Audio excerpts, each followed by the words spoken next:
Chapter 32, Mischances. What? Remain to be denounced, dragged, it may be, in chains. Werner. All the next day they sate together, they three. Mr. Hale hardly ever spoke but when his children asked him questions, and forced him, as it were, into the present. Frederick's grief was no more to be seen or heard. The first paroxysm had passed over, and now he was ashamed of having been so battered down by emotion. And though his sorrow for the loss of his mother was a deep, real feeling, and would last out his life, it was never to be spoken of again. Margaret, not so passionate at first, was more suffering now. At times she cried a good deal, and her manner, even when speaking on different things, had a mournful tenderness about it, which was deepened whenever her looks fell upon Frederick, and she thought of his rapidly approaching departure. She was glad he was going on her father's account, however much she might grieve over it on her own.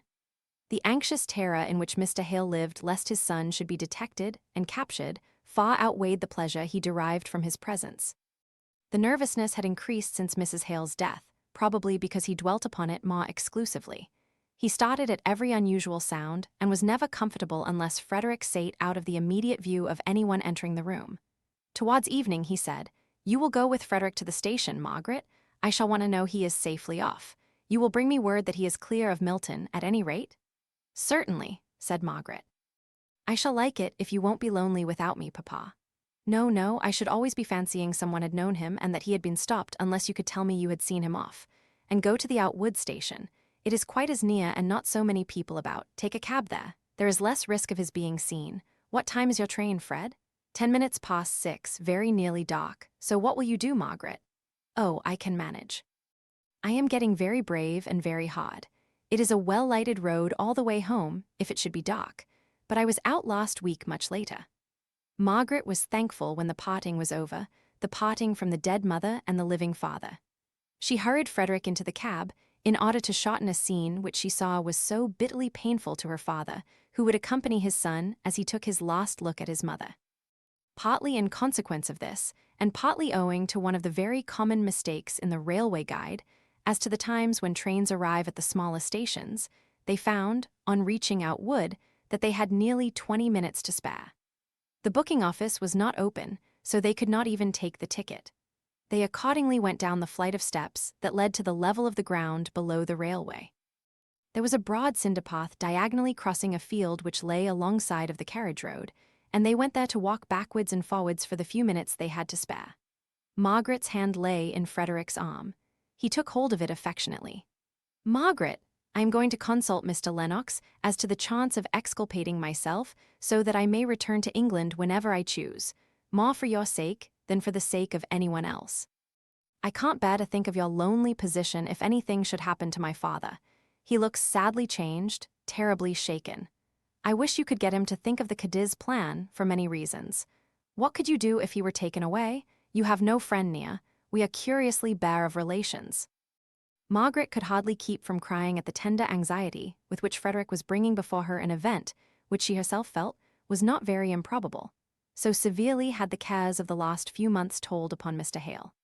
But she tried to rally as she said, "There have been such strange, unexpected changes in my life during these last 2 years that I feel more than ever that it is not worth while to calculate too closely what I should do if any future event took place. I try to think only upon the present." She paused. They were standing still for a moment, close on the field side of the stile leading into the road. The setting sun fell on their faces. Frederick held her hand in his and looked with wistful anxiety into her face, reading there more care and trouble than she would betray by words.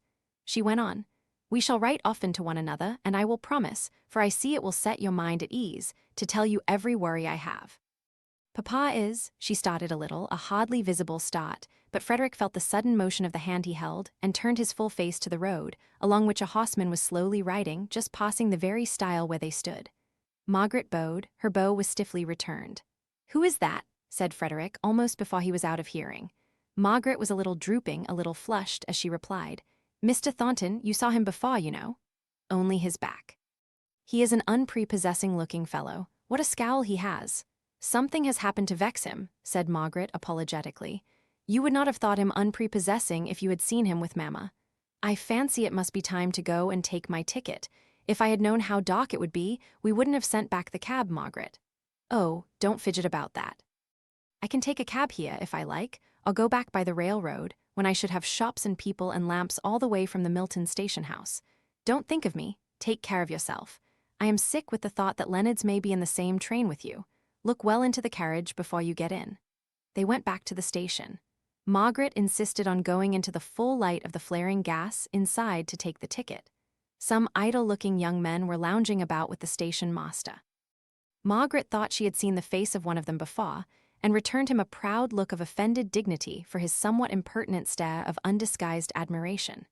She went hastily to her brother, who was standing outside, and took hold of his arm. "Have you got your bag?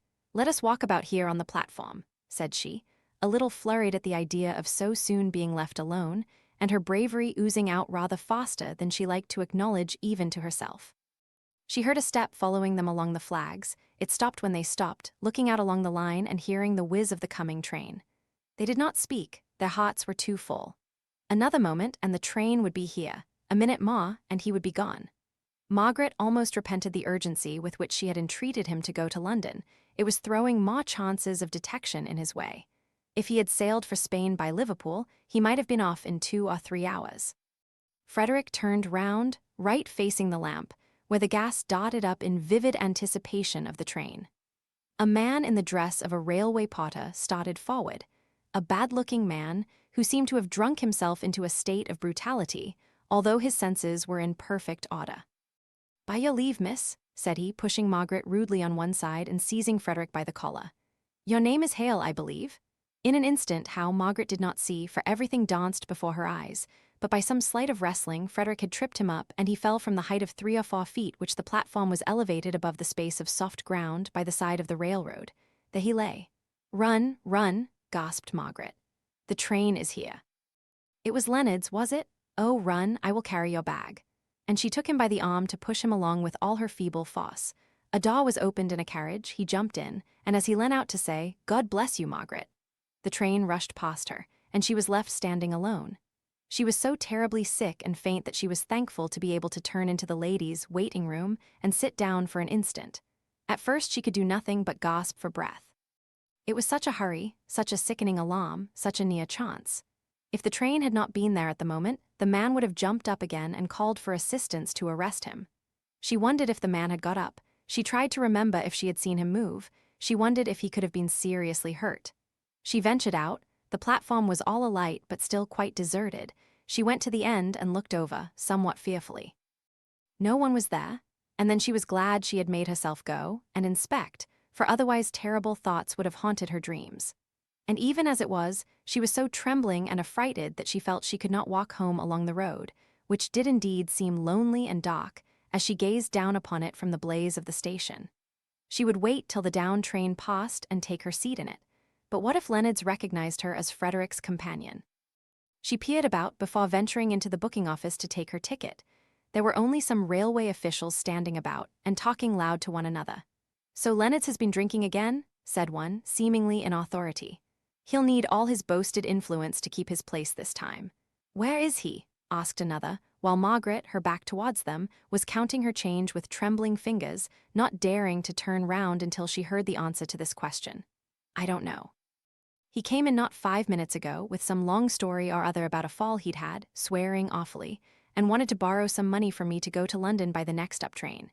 He made all sorts of tipsy promises, but I'd something else to do than listen to him. I told him to go about his business, and he went off at the front door. He's at the nearest vaults, I'll be bound," said the first speaker. "Your money would have gone there too, if you'd been such a fool as to lend it." Catch me, I knew better what his London meant. Why, he has never paid me off that 5 shillings, and so they went on. And now all Margaret's anxiety was for the train to come. She hid herself once more in the ladies' waiting room and fancied every noise was Leonard's step, every loud and boisterous voice was his. But no one came near her until the train drew up, when she was civilly helped into a carriage by a porter, into whose face she durst not look till they were in motion, and then she saw that it was not Leonard's. Chapter 33. Peace. Sleep on, my love, in thy cold bed, never to be disquieted. My lost good night, thou wilt not wake till I thy fate shall overtake. Dia, King. Home seemed unnaturally quiet after all this terror and noisy commotion. Her father had seen all due preparation made for her refreshment on her return, and then sate down again in his accustomed chair to fall into one of his sad waking dreams. Dixon had got Mary Higgins to scold and direct in the kitchen, and her scolding was not the less energetic because it was delivered in an angry whisper. For, speaking above her breath, she would have thought irreverent, as long as there was anyone lying dead in the house. Margaret had resolved not to mention the crowning and closing affright to her father. There was no use in speaking about it. It had ended well. The only thing to be feared was lest Leonards should in some way borrow money enough to effect his purpose of following Frederick to London and hunting him out there. But there were immense chances against the success of any such plan, and Margaret determined not to torment herself by thinking of what she could do nothing to prevent. Frederick would be as much on his guard as she could put him, and in a day or two at most he would be safely out of England. "I suppose we shall hear from Mr. Bell tomorrow," said Margaret.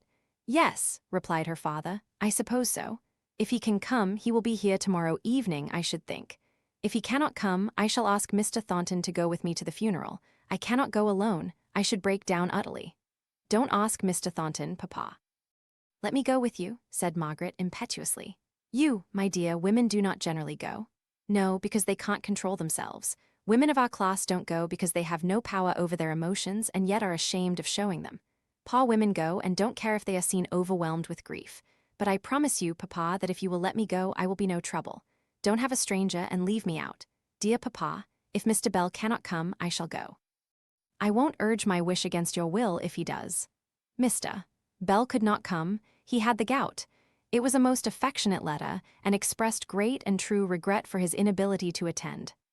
He hoped to come and pay them a visit soon if they would have him.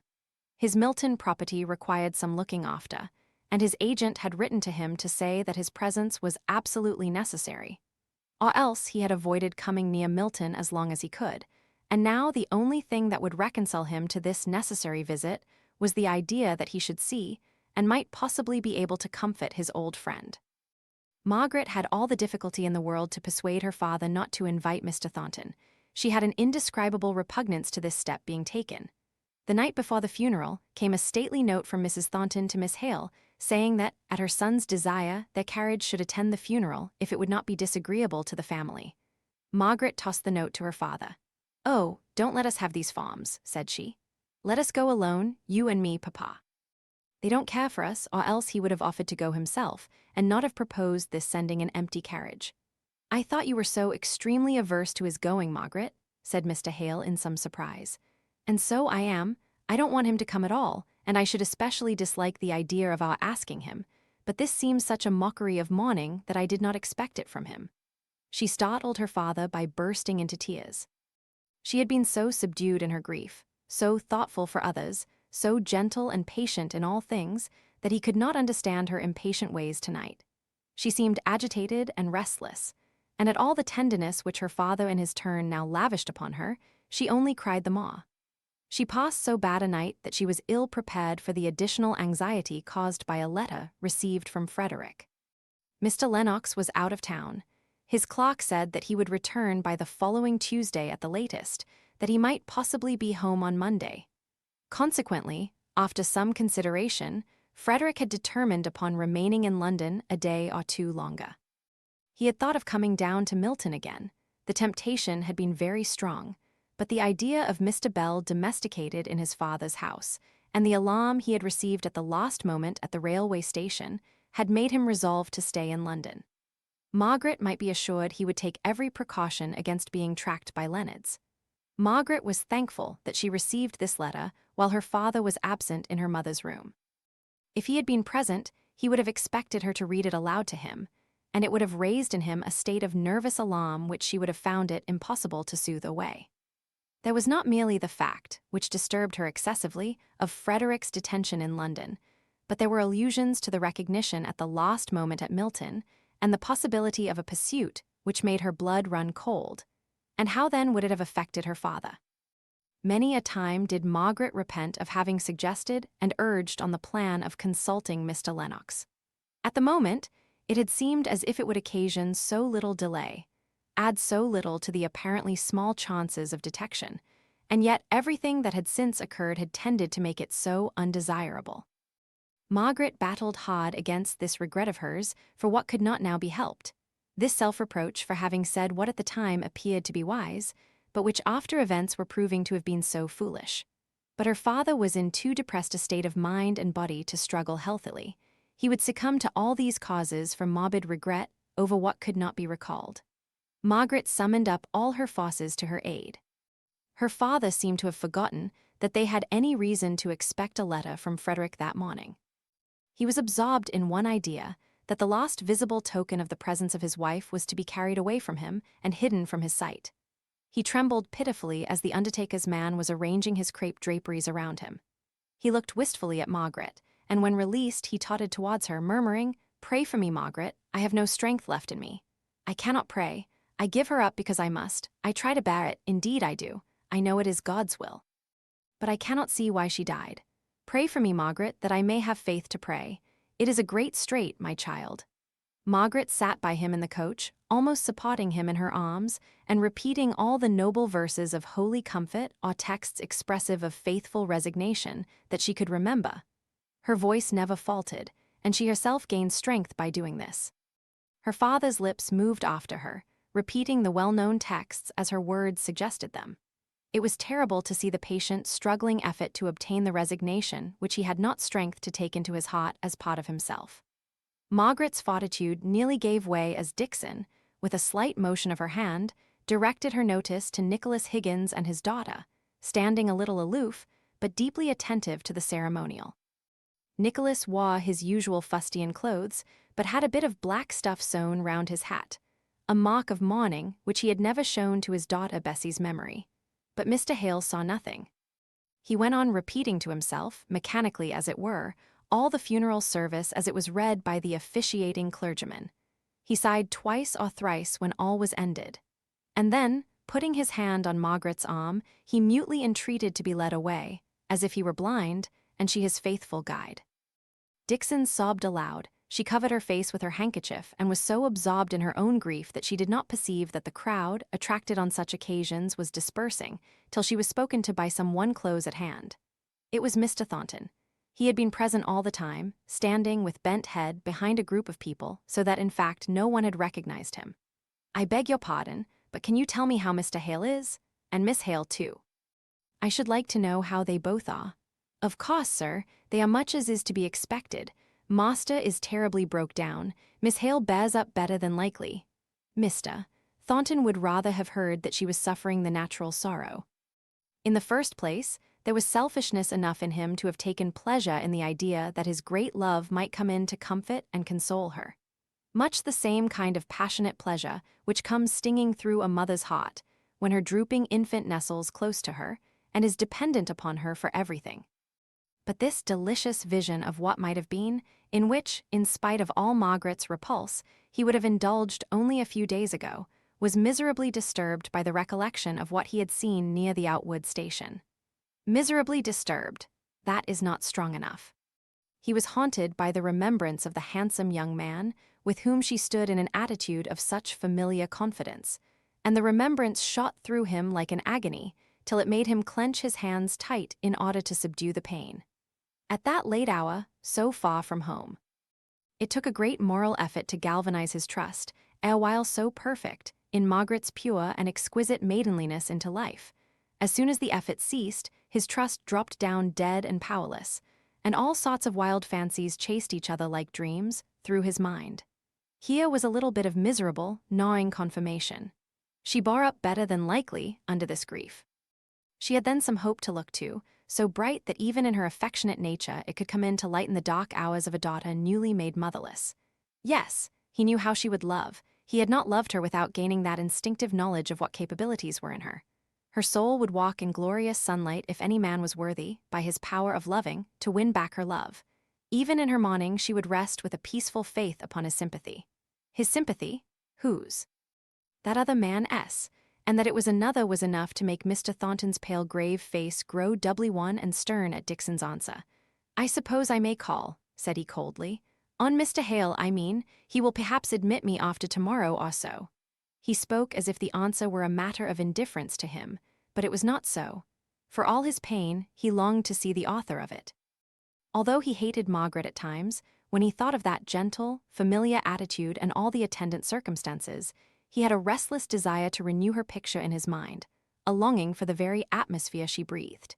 He was in the Charybdis of passion, and must perforce circle and circle ever nearer round the fatal centre. "I dare say, sir, master will see you.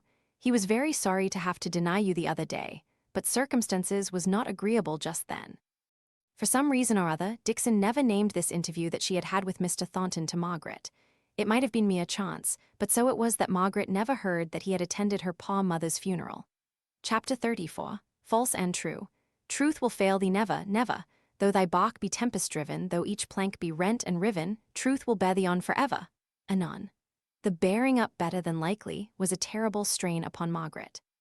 Sometimes she thought she must give way and cry out with pain as the sudden sharp thought came across her, even during her apparently cheerful conversations with her father, that she had no longer a mother. About Frederick, too, there was great uneasiness. The Sunday Post intervened and interfered with their London letters, and on Tuesday Margaret was surprised and disheartened to find that there was still no letter. She was quite in the dark as to his plans, and her father was miserable at all this uncertainty. It broke in upon his lately acquired habit of sitting still in one easy chair for half a day together. He kept pacing up and down the room, then out of it, and she heard him upon the landing opening and shutting the bedroom doors without any apparent object. She tried to tranquilize him by reading aloud, but it was evident he could not listen for long together. How thankful she was then that she had kept to herself the additional cause for anxiety produced by their encounter with Leonard's. She was thankful to hear Mr. Thornton announced. His visit would force her father's thoughts into another channel. He came up straight to her father, whose hands he took and wrung without a word, holding them in his for a minute or two, during which time his face, his eyes, his look, told of more sympathy than could be put into words. Then he turned to Margaret. Not better than likely did she look. Her stately beauty was dimmed with much watching and with many tears. The expression on her countenance was of gentle, patient sadness, nay, of positive present suffering. He had not meant to greet her otherwise than with his late-studded coldness of demeanor, but he could not help going up to her, as she stood a little aside, rendered timid by the uncertainty of his manner of late, and saying the few necessary commonplace words in so tender a voice that her eyes filled with tears, and she turned away to hide her emotion. She took her work and sate down very quiet and silent. Mr. Thornton's heart beat quick and strong, and for the time he utterly forgot the outwood lane. He tried to talk to Mr. Hale, and his presence always a certain kind of pleasure to Mr. Hale, as his power and decision made him, and his opinions, a safe, sure pot, was unusually agreeable to her father, as Margaret saw. Presently Dixon came to the door and said, "Miss Hale, you are wanted." Dixon's manner was so flurried that Margaret turned sick at heart. Something had happened to Fred. She had no doubt of that. It was well that her father and Mr. Thornton were so much occupied by their conversation. "What is it, Dixon?" asked Margaret, the moment she had shut the drawing-room door. "Come this way, miss," said Dixon, opening the door of what had been Mrs. Hale's bedchamber, now Margaret's, for her father refused to sleep there again after his wife's death. "It's nothing, miss," said Dixon, choking a little. "Only a police inspector. He wants to see you, miss." "But I dare say it's about nothing at all." "Did he name?" asked Margaret, almost inaudibly. "No, miss, he named nothing. He only asked if you lived here and if he could speak to you. Martha went to the door and let him in. She has shown him into master's study. I went to him myself to try if that would do, but no, it's you, miss, he wants." Margaret did not speak again till her hand was on the lock of the study door. Here she turned round and said, "Take care papa does not come down. Mr. Thornton is with him now." The inspector was almost daunted by the haughtiness of her manner as she entered. There was something of indignation expressed in her countenance, but so kept down and controlled that it gave her a superb air of disdain. There was no surprise, no curiosity. She stood awaiting the opening of his business there. Not a question did she ask. "I beg your pardon, ma'am, but my duty obliges me to ask you a few plain questions. A man has died at the infirmary in consequence of a fall, received at Outwood Station, between the hours of 5 and 6 on Thursday evening, the 26th instant. At the time, this fall did not seem of much consequence, but it was rendered fatal, the doctors say, by the presence of some internal complaint and the man's own habit of drinking." The large dark eyes, gazing straight into the inspector's face, dilated a little. Otherwise, there was no motion perceptible to his experienced observation. Her lips swelled out into a richer curve than ordinary, owing to the enforced tension of the muscles, but he did not know what was their usual appearance, so as to recognize the unwonted sullen defiance of the firm's sweeping lines. She never blenched or trembled. She fixed him with her eye. Now, as he paused before going on, she said, almost as if she would encourage him in telling his tale, "Well, go on. It is supposed that an inquest will have to be held. There is some slight evidence to prove that the blow, or push, or scuffle that caused the fall was provoked by this poor fellow's half-tipsy impertinence to a young lady, walking with the man who pushed the deceased over the edge of the platform. This much was observed by someone on the platform, who, however, thought no more about the matter, as the blow seemed of slight consequence. There is also some reason to identify the lady with yourself, in which case—" "I was not there," said Margaret, still keeping her expressionless eyes fixed on his face with the unconscious look of a sleepwalker.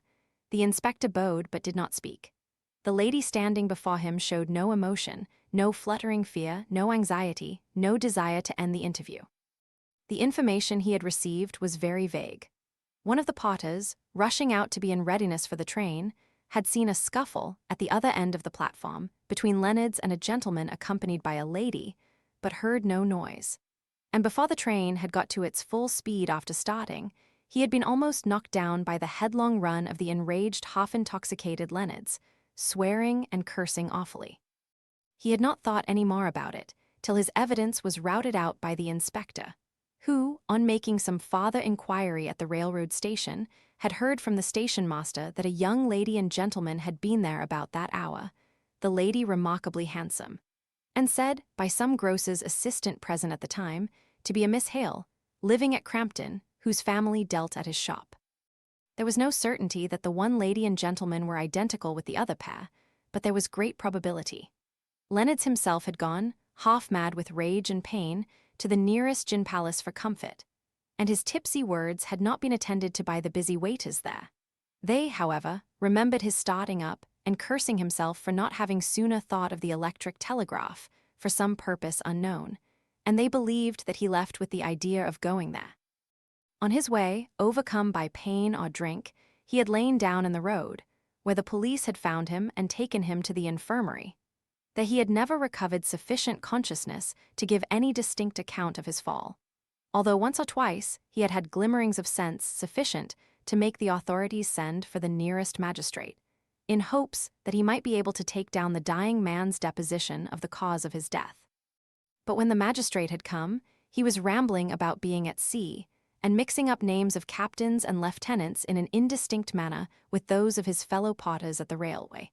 And his last words were a curse on the Cornish trick, which had, he said, made him £100 poorer than he ought to have been. The inspector ran all this over in his mind, the vagueness of the evidence to prove that Margaret had been at the station, the unflinching, calm denial which she gave to such a supposition. She stood awaiting his next word with a composure that appeared supreme. "Then, madam, I have your denial that you were the lady accompanying the gentleman who struck the blow or gave the push, which caused the death of this poor man?" A quick, sharp pain went through Margaret's brain. "Oh God, that I knew Frederick were safe." A deep observer of human countenances might have seen the momentary agony shoot out of her great gloomy eyes, like the torture of some creature brought to bay. But the inspector, though a very keen, was not a very deep observer. He was a little struck, notwithstanding, by the form of the answer, which sounded like a mechanical repetition of her first reply, not changed and modified in shape so as to meet his last question. "I was not there," said she, slowly and heavily. And all this time she never closed her eyes or ceased from that glassy, dreamlike stare. His quick suspicions were aroused by this dull echo of her former denial. It was as if she had forced herself to one untruth and had been stunned out of all power of varying it. He put up his book of notes in a very deliberate manner. Then he looked up. She had not moved any more than if she had been some great Egyptian statue. "I hope you will not think me impertinent when I say that I may have to call on you again. I may have to summon you to appear on the inquest and prove an alibi if my witnesses," it was but one who had recognized her, "persist in deposing to your presence at the unfortunate event." He looked at her sharply. She was still perfectly quiet, no change of color or dark a shadow of guilt on her proud face. He thought to have seen her wince. He did not know Margaret Hale. He was a little abashed by her real composure. It must have been a mistake of identity. He went on, "It is very unlikely, ma'am, that I shall have to do anything of the kind. I hope you will excuse me for doing what is only my duty, although it may appear impertinent." Margaret bowed her head as he went towards the door. Her lips were stiff and dry. She could not speak even the common words of farewell. But suddenly she walked forwards and opened the study door and preceded him to the door of the house, which she threw wide open for his exit. She kept her eyes upon him in the same dull, fixed manner until he was fairly out of the house. She shut the door and went halfway into the study, then turned back as if moved by some passionate impulse and locked the door inside.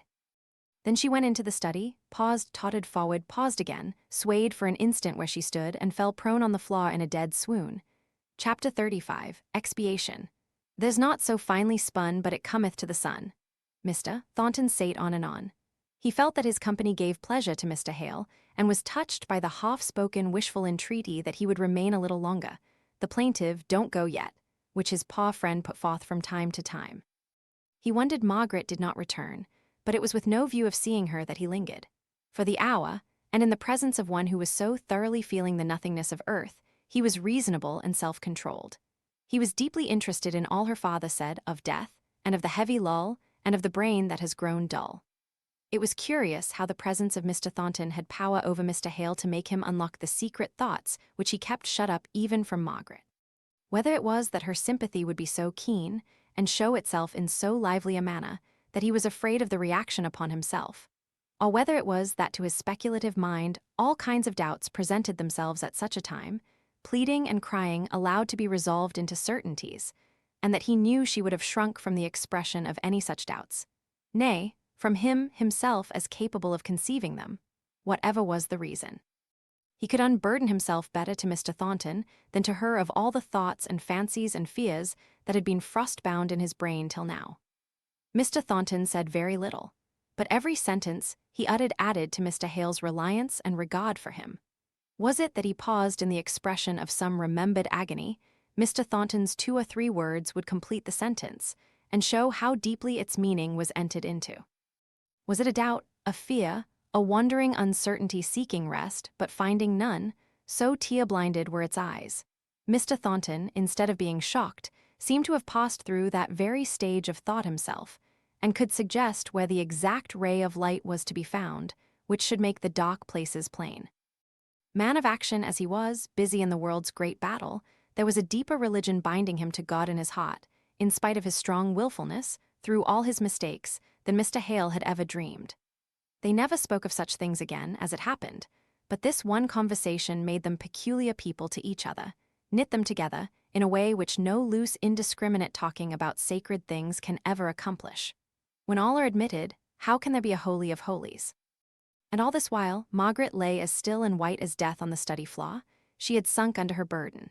It had been heavy in weight and long carried, and she had been very meek and patient, till all at once her faith had given way, and she had groped in vain for help. There was a pitiful contraction of suffering upon her beautiful brows, although there was no other sign of consciousness remaining. The mouth, a little while ago, so sullenly projected in defiance, was relaxed and livid. "E pacita la sua labia si muva uno spirto suave e pin d'amore, cae va dicendo a l'anima, sospira?" The first symptom of returning life was a quivering about the lips, a little mute soundless attempt at speech, but the eyes were still closed, and the quivering sank into stillness. Then, feebly leaning on her arms for an instant to steady herself, Margaret gathered herself up and rose. Her comb had fallen out of her hair, and with an intuitive desire to efface the traces of weakness and bring herself into order again, she sought for it, although from time to time, in the course of the search, she had to sit down and recover strength. Her head drooped forwards, her hands meekly laid one upon the other. She tried to recall the force of her temptation by endeavoring to remember the details which had thrown her into such deadly fright, but she could not. She only understood 2 facts: that Frederick had been in danger of being pursued and detected in London, as not only guilty of manslaughter, but as the more unpardonable leader of the mutiny, and that she had lied to save him. There was one comfort: her lie had saved him, if only by gaining some additional time. If the inspector came again tomorrow, after she had received the letter she longed for to assure her of her brother's safety, she would brave shame and stand in her bitter penance, she the lofty Margaret, acknowledging before a crowded justice room, if need were, that she had been as a dog and done this thing. But if he came before she heard from Frederick, if he returned, as he had half threatened in a few hours, why? She would tell that lie again, though how the words would come out, after all this terrible pause for reflection and self-reproach, without betraying her falsehood, she did not know, she could not tell. But her repetition of it would gain time for Frederick. She was roused by Dixon's entrance into the room. She had just been letting out Mr. Thornton. He had hardly gone 10 steps in the street before a passing omnibus stopped close by him, and a man got down and came up to him, touching his hat as he did so. It was the police inspector. Mr. Thornton had obtained for him his first situation in the police and had heard from time to time of the progress of his protégé, but they had not often met, and at first Mr. Thornton did not remember him. "My name is Watson, George Watson, sir, that you got?" "Ah, yes, why you are getting on famously, I hear."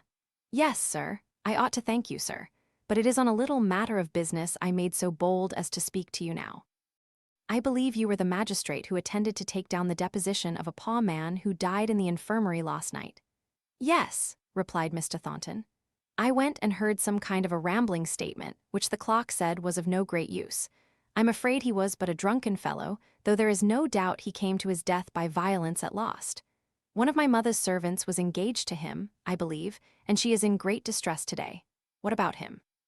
"Why, sir, his death is oddly mixed up with somebody in the house I saw you coming out of just now. It was a Mr. Hales's, I believe." "Yes," said Mr. Thornton, turning sharp round and looking into the inspector's face with sudden interest. "What about it?" "Why, sir, it seems to me that I have got a pretty distinct chain of evidence, inculpating a gentleman who was walking with Miss Hale that night at the Outwood station as the man who struck or pushed Leonard's off the platform and so caused his death. But the young lady denies that she was there at the time." "Miss Hale denies she was there," repeated Mr. Thornton in an altered voice. "Tell me, what evening was it? What time?" "About 6 o'clock, on the evening of Thursday, the 26th. They walked on, side by side, in silence for a minute or two. The inspector was the first to speak. "You see, sir, there is like to be a coroner's inquest, and I've got a young man who is pretty positive, at least he was at first. Since he has heard of the young lady's denial, he says he should not like to swear. But still he's pretty positive that he saw Miss Hale at the station, walking about with a gentleman, not 5 minutes before the time, when one of the porters saw a scuffle, which he set down to some of Leonard's impudence, but which led to the fall which caused his death. And seeing you come out of the very house, sir, I thought I might make bold to ask if, you see, it's always awkward having to do with cases of disputed identity, and one doesn't like to doubt the word of a respectable young woman unless one has strong proof to the contrary." "And she denied having been at the station that evening?" repeated Mr. Thornton, in a low, brooding tone. "Yes, sir, twice over, as distinct as could be. I told her I should call again, but seeing you just as I was on my way back from questioning the young man who said it was her, I thought I would ask your advice, both as the magistrate who saw Leonard's on his deathbed and as the gentleman who got me my berth in the fosse." "You were quite right," said Mr. Thornton. "Don't take any steps till you have seen me again. The young lady will expect me to call, from what I said. I only want to delay you an hour. It's now 3. Come to my warehouse at 4. "Very well, sir," and they parted company. Mr. Thornton hurried to his warehouse, and, sternly forbidding his clerks to allow anyone to interrupt him, he went his way to his own private room and locked the door. Then he indulged himself in the torture of thinking it all over and realizing every detail. How could he have lulled himself into the unsuspicious calm in which her tearful image had mirrored itself not 2 hours before, till he had weakly pitied her and yearned towards her, and forgotten the savage, distrustful jealousy with which the sight of her, and that unknown to him, at such an hour, in such a place, had inspired him? How could one so pure have stooped from her decorous and noble manner of bearing? But was it decorous? Was it? He hated himself for the idea that forced itself upon him, just for an instant, no more. And yet, while it was present, thrilled him with its old potency of attraction towards her image. And then this falsehood, how terrible must be some dread of shame to be revealed, for after all, the provocation given by such a man as Leonard's was, when excited by drinking, might, in all probability, be more than enough to justify anyone who came forward to state the circumstances openly and without reserve. How creeping and deadly that fear which could bow down the truthful Margaret to falsehood. He could almost pity her. What would be the end of it? She could not have considered all she was entering upon if there was an inquest and the young man came forward. Suddenly he started up. There should be no inquest. He would save Margaret. He would take the responsibility of preventing the inquest, the issue of which, from the uncertainty of the medical testimony, which he had vaguely heard the night before, from the surgeon in attendance, could be but doubtful. The doctors had discovered an internal disease far advanced and sure to prove fatal. They had stated that death might have been accelerated by the fall or by the subsequent drinking and exposure to cold. If he had but known how Margaret would have become involved in the affair, if he had but foreseen that he would have stained her whiteness by a falsehood, he could have saved her by a word. For the question, of inquest or no inquest, had hung trembling in the balance only the night before. Miss Hale might love another, was indifferent and contemptuous to him, but he would yet do her faithful acts of service of which she should never know. He might despise her, but the woman whom he had once loved should be kept from shame, and shame it would be to pledge herself to a lie in a public court, or otherwise to stand and acknowledge her reason for desiring darkness rather than light.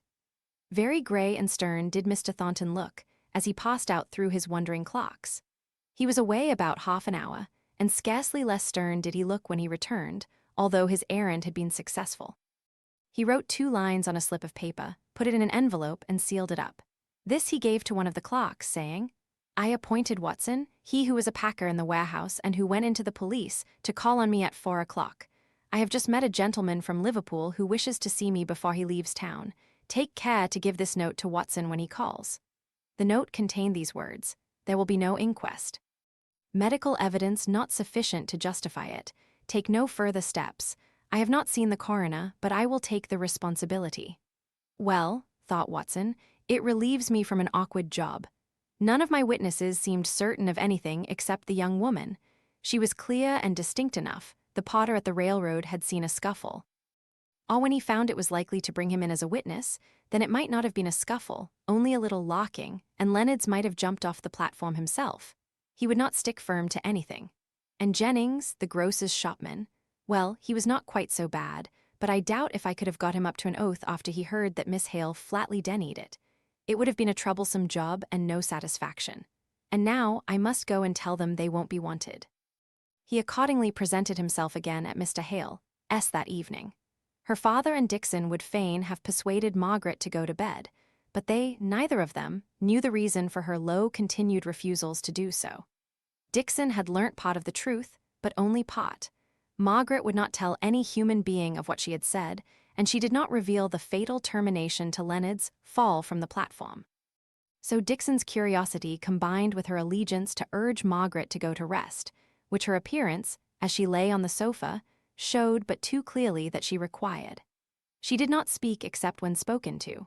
She tried to smile back in reply to her father's anxious looks and words of tender inquiry, but instead of a smile, the wan lips resolved themselves into a sigh. He was so miserably uneasy that at last she consented to go into her own room and prepare for going to bed. She was indeed inclined to give up the idea that the inspector would call again that night, as it was already past 9 o'clock. She stood by her father, holding on to the back of his chair. "You will go to bed soon, Papa, won't you? Don't sit up alone." What his answer was she did not hear. The words were lost in the far smaller sound that magnified itself to her fears and filled her brain. There was a low ring at the doorbell. She kissed her father and glided downstairs with a rapidity of motion of which no one would have thought her capable who had seen her the minute before. She put aside Dixon. "Don't come, I will open the door. I know it is him. I must manage it all myself." "As you please, miss," said Dixon testily, but in a moment afterwards she added, "But you're not fit for it. You are more dead than alive." "Am I?" said Margaret, turning round and showing her eyes all aglow with strange fire, her cheeks flushed, though her lips were baked and livid still. She opened the door to the inspector and preceded him into the study. She placed the candle on the table and snuffed it carefully before she turned round and faced him. "You are late," said she. "Well." She held her breath for the answer. "I am sorry to have given any unnecessary trouble, ma'am, for after all, they've given up all thoughts of holding an inquest. I have had other work to do and other people to see, or I should have been here before now." "Then it is ended," said Margaret. "There is to be no further inquiry." "I believe I've got Mr. Thornton's note about me," said the inspector, fumbling in his pocketbook. Mr. Thornton S., said Margaret. Yes, he's a magistrate. Ah, here it is. She could not see to read it, no, not although she was close to the candle. The words swam before her, but she held it in her hand and looked at it as if she were intently studying it. I'm sure, ma'am, it's a great weight off my mind. For the evidence was so uncertain, you see, that the man had received any blow at all, and if any question of identity came in, it so complicated the case, as I told Mr. Thornton. Mr. Thornton, said Margaret again. I met him this morning, just as he was coming out of this house, and as he's an old friend of mine, besides being the magistrate who saw Leonard's last night, I made bold to tell him of my difficulty. Margaret sighed deeply. She did not want to hear any more. She was afraid alike of what she had heard and of what she might hear. She wished that the man would go. She forced herself to speak. Thank you for calling. It is very late. I dare say it is past 10 o'clock. Oh, here is the note, she continued, suddenly interpreting the meaning of the hand held out to receive it. He was putting it up when she said, I think it is a cramped, dazzling sort of writing. I could not read it. Will you just read it to me? He read it aloud to her. Thank you. You told Mr. Thornton that I was not there. Oh, of course, ma'am. I'm sorry now that I acted upon information which seems to have been so erroneous. At first the young man was so positive, and now he says that he doubted all along and hopes that his mistake won't have occasioned you such annoyance as to lose their shop your custom. Good night, ma'am. Good night. She rang the bell for Dixon to show him out. As Dixon returned up the passage, Margaret passed her swiftly. It is all right, said she, without looking at Dixon, and before the woman could follow her with further questions, she had sped upstairs and entered her bedchamber and bolted her door. She threw herself, dressed as she was, upon her bed. She was too much exhausted to think. Half an hour or more elapsed before the cramped nature of her position and the chilliness, supervening upon great fatigue, had the power to rouse her numbed faculties. Then she began to recall, to combine, to wonder. The first idea that presented itself to her was that all this sickening alarm on Frederick's behalf was over, that the strain was past. The next was a wish to remember every word of the inspector, which related to Mr. Thornton. When had he seen him? What had he said? What had Mr. Thornton done? What were the exact words of his note?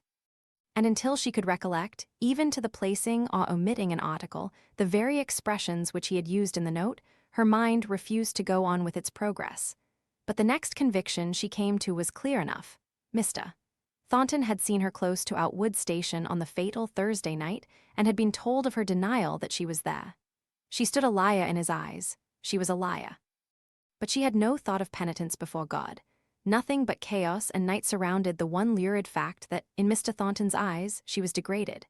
She cared not to think, even to herself, of how much of excuse she might plead. That had nothing to do with Mr. Thornton.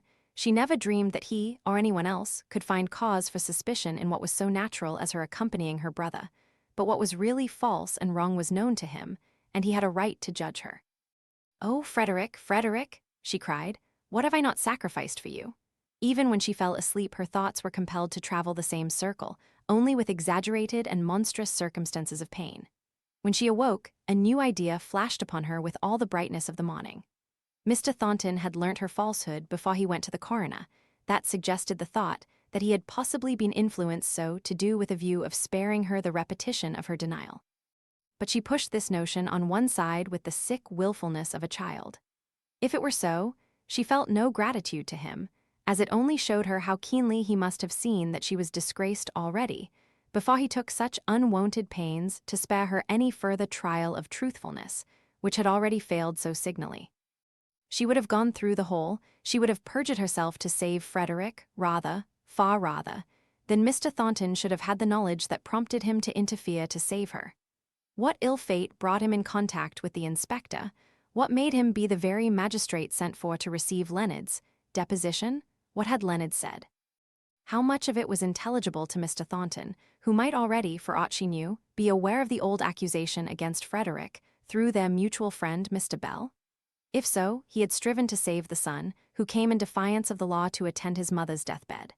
And under this idea she could feel grateful, not yet, if ever she should, if his interference had been prompted by contempt. Oh, had anyone just cause to feel contempt for her?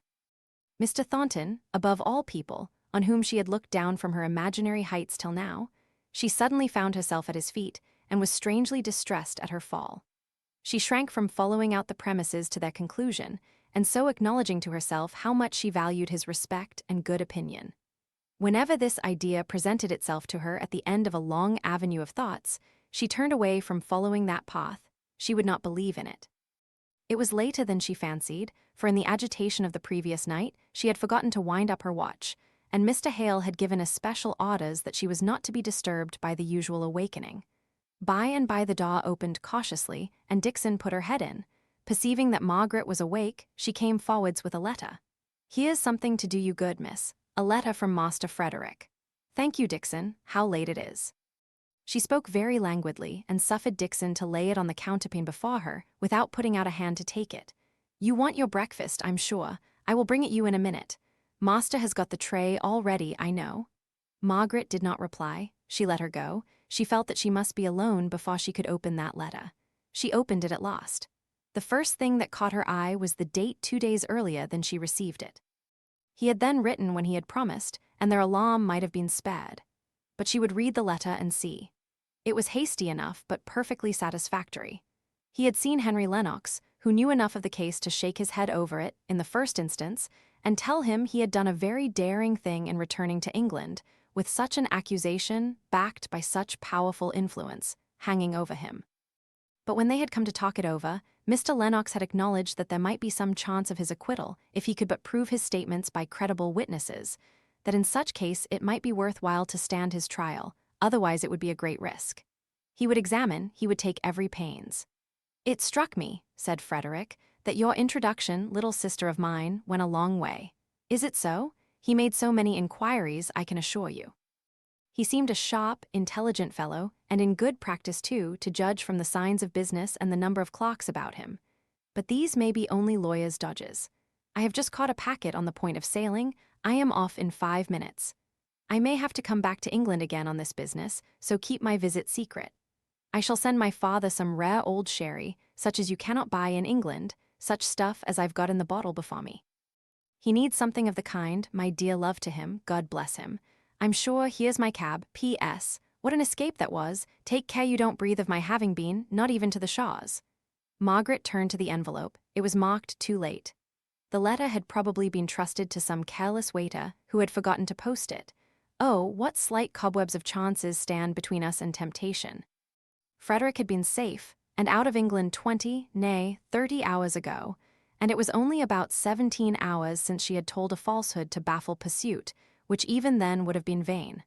How faithless she had been. Where now was her proud motto, "Fais si que dois, advien que pura"? If she had but dared to bravely tell the truth as regarded herself, defying them to find out what she refused to tell concerning another, how light of heart she would now have felt. Not humbled before God, as having failed in trust towards him, not degraded and abased in Mr. Thornton's sight. She caught herself up at this with a miserable tremor. Here was she classing his low opinion of her alongside with the displeasure of God. How was it that he haunted her imagination so persistently? What could it be? Why did she care for what he thought, in spite of all her pride, in spite of herself? She believed that she could have borne the sense of almighty displeasure, because he knew all, and could read her penitence, and hear her cries for help in time to come. But Mr. Thornton, why did she tremble, and hide her face in the pillow? What strong feeling had overtaken her at last? She sprang out of bed and prayed long and earnestly. It soothed and comforted her so to open her heart. But as soon as she reviewed her position, she found the sting was still there, that she was not good enough, not pure enough to be indifferent to the lowered opinion of a fellow creature, that the thought of how he must be looking upon her with contempt stood between her and her sense of wrongdoing. She took her letter in to her father as soon as she was dressed. There was so slight an allusion to their alarm at the railroad station that Mr. Hale passed over it without paying any attention to it. Indeed, beyond the mere fact of Frederick having sailed undiscovered and unsuspected, he did not gather much from the letter at the time. He was so uneasy about Margaret's pallid looks. She seemed continually on the point of weeping. "You are sadly overdone, Margaret. It is no wonder, but you must let me nurse you now." He made her lie down on the sofa and went for a shawl to cover her with. His tenderness released her tears, and she cried bitterly. Poor child," said he, looking fondly at her, as she lay with her face to the wall, shaking with her sobs. After a while they ceased, and she began to wonder whether she durst give herself the relief of telling her father of all her trouble, but there were more reasons against it than for it. The only one for it was the relief to herself. And against it was the thought that it would add materially to her father's nervousness, if it were indeed necessary for Frederick to come to England again. That he would dwell on the circumstance of his son's having caused the death of a man, however unwittingly and unwillingly. That this knowledge would perpetually recur to trouble him in various shapes of exaggeration and distortion from the simple truth. And about her own great fault, he would be distressed beyond measure at her want of courage and faith, yet perpetually troubled to make excuses for her. Formerly, Margaret would have come to him as priest as well as father to tell him of her temptation and her sin, but latterly they had not spoken much on such subjects, and she knew not how, in his change of opinions, he would reply if the depth of her soul called unto his. No, she would keep her secret and bear the burden alone. Alone she would go before God and cry for his absolution. Alone she would endure her disgraced position in the opinion of Mr. Thornton. She was unspeakably touched by the tender efforts of her father to think of cheerful subjects on which to talk, and so to take her thoughts away from dwelling on all that had happened of late. It was some months since he had been so talkative as he was this day. He would not let her sit up, and offended Dixon desperately by insisting on waiting upon her himself. At last she smiled, a poor, weak little smile, but it gave him the truest pleasure. "It seems strange to think that what gives us most hope for the future should be called Dolores," said Margaret. The remark was more in character with her father than with her usual self, but today they seemed to have changed natures. Her mother was a Spaniard, I believe. That accounts for her religion. Her father was a stiff Presbyterian when I knew him, but it is a very soft and pretty name. How young she is, younger by 14 months than I am, just the age that Edith was when she was engaged to Captain Lennox. "Papa, we will go and see them in Spain." He shook his head, but he said, "If you wish it, Margaret, only let us come back here. It would seem unfair, unkind to your mother, who always, I'm afraid, disliked Milton so much, if we left it now she is lying here and cannot go with us. No, dear, you shall go and see them and bring me back a report of my Spanish daughter." "No, Papa, I won't go without you. Who is to take care of you when I am gone?" "I should like to know which of us is taking care of the other. But if you went, I should persuade Mr. Thornton to let me give him double lessons. We would work up the classics famously. That would be a perpetual interest. You might go on and see Edith at Corfu if you liked." Margaret did not speak all at once. Then she said rather gravely, "Thank you, Papa, but I don't want to go. We will hope that Mr. Lennox will manage so well that Frederick may bring Dolores to see us when they are married. And as for Edith, the regiment won't remain much longer in Corfu. Perhaps we shall see both of them here before another year is out." Mr. Hale's cheerful subjects had come to an end. Some painful recollections had stolen across his mind and driven him into silence. By and by Margaret said, "Papa, did you see Nicholas Higgins at the funeral? He was there, and Mary too. Poor fellow, it was his way of showing sympathy. He has a good warm heart under his bluff abrupt ways." "I am sure of it," replied Mr. Hale. "I saw it all along, even while you tried to persuade me that he was all sorts of bad things. We will go and see them tomorrow, if you are strong enough to walk so far." "Oh, yes, I want to see them. We did not pay Mary, or rather she refused to take it, Dixon says. We will go so as to catch him just after his dinner and before he goes to his work." Towards evening, Mr. Hale said, "I half expected Mr. Thornton would have called. He spoke of a book yesterday which he had, and which I wanted to see. He said he would try and bring it today." Margaret sighed. She knew he would not come. He would be too delicate to run the chance of meeting her, while her shame must be so fresh in his memory. The very mention of his name renewed her trouble, and produced a relapse into the feeling of depressed, preoccupied exhaustion. She gave way to listless languor. Suddenly it struck her that this was a strange manner to show her patience, or to reward her father for his watchful care of her all through the day. She sat up and offered to read aloud. His eyes were failing, and he gladly accepted her proposal. She read well, she gave the due emphasis, but had anyone asked her, when she had ended, the meaning of what she had been reading, she could not have told. She was smitten with a feeling of ingratitude to Mr. Thornton, inasmuch as, in the morning, she had refused to accept the kindness he had shown her in making further inquiry from the medical men, so as to obviate any inquest being held.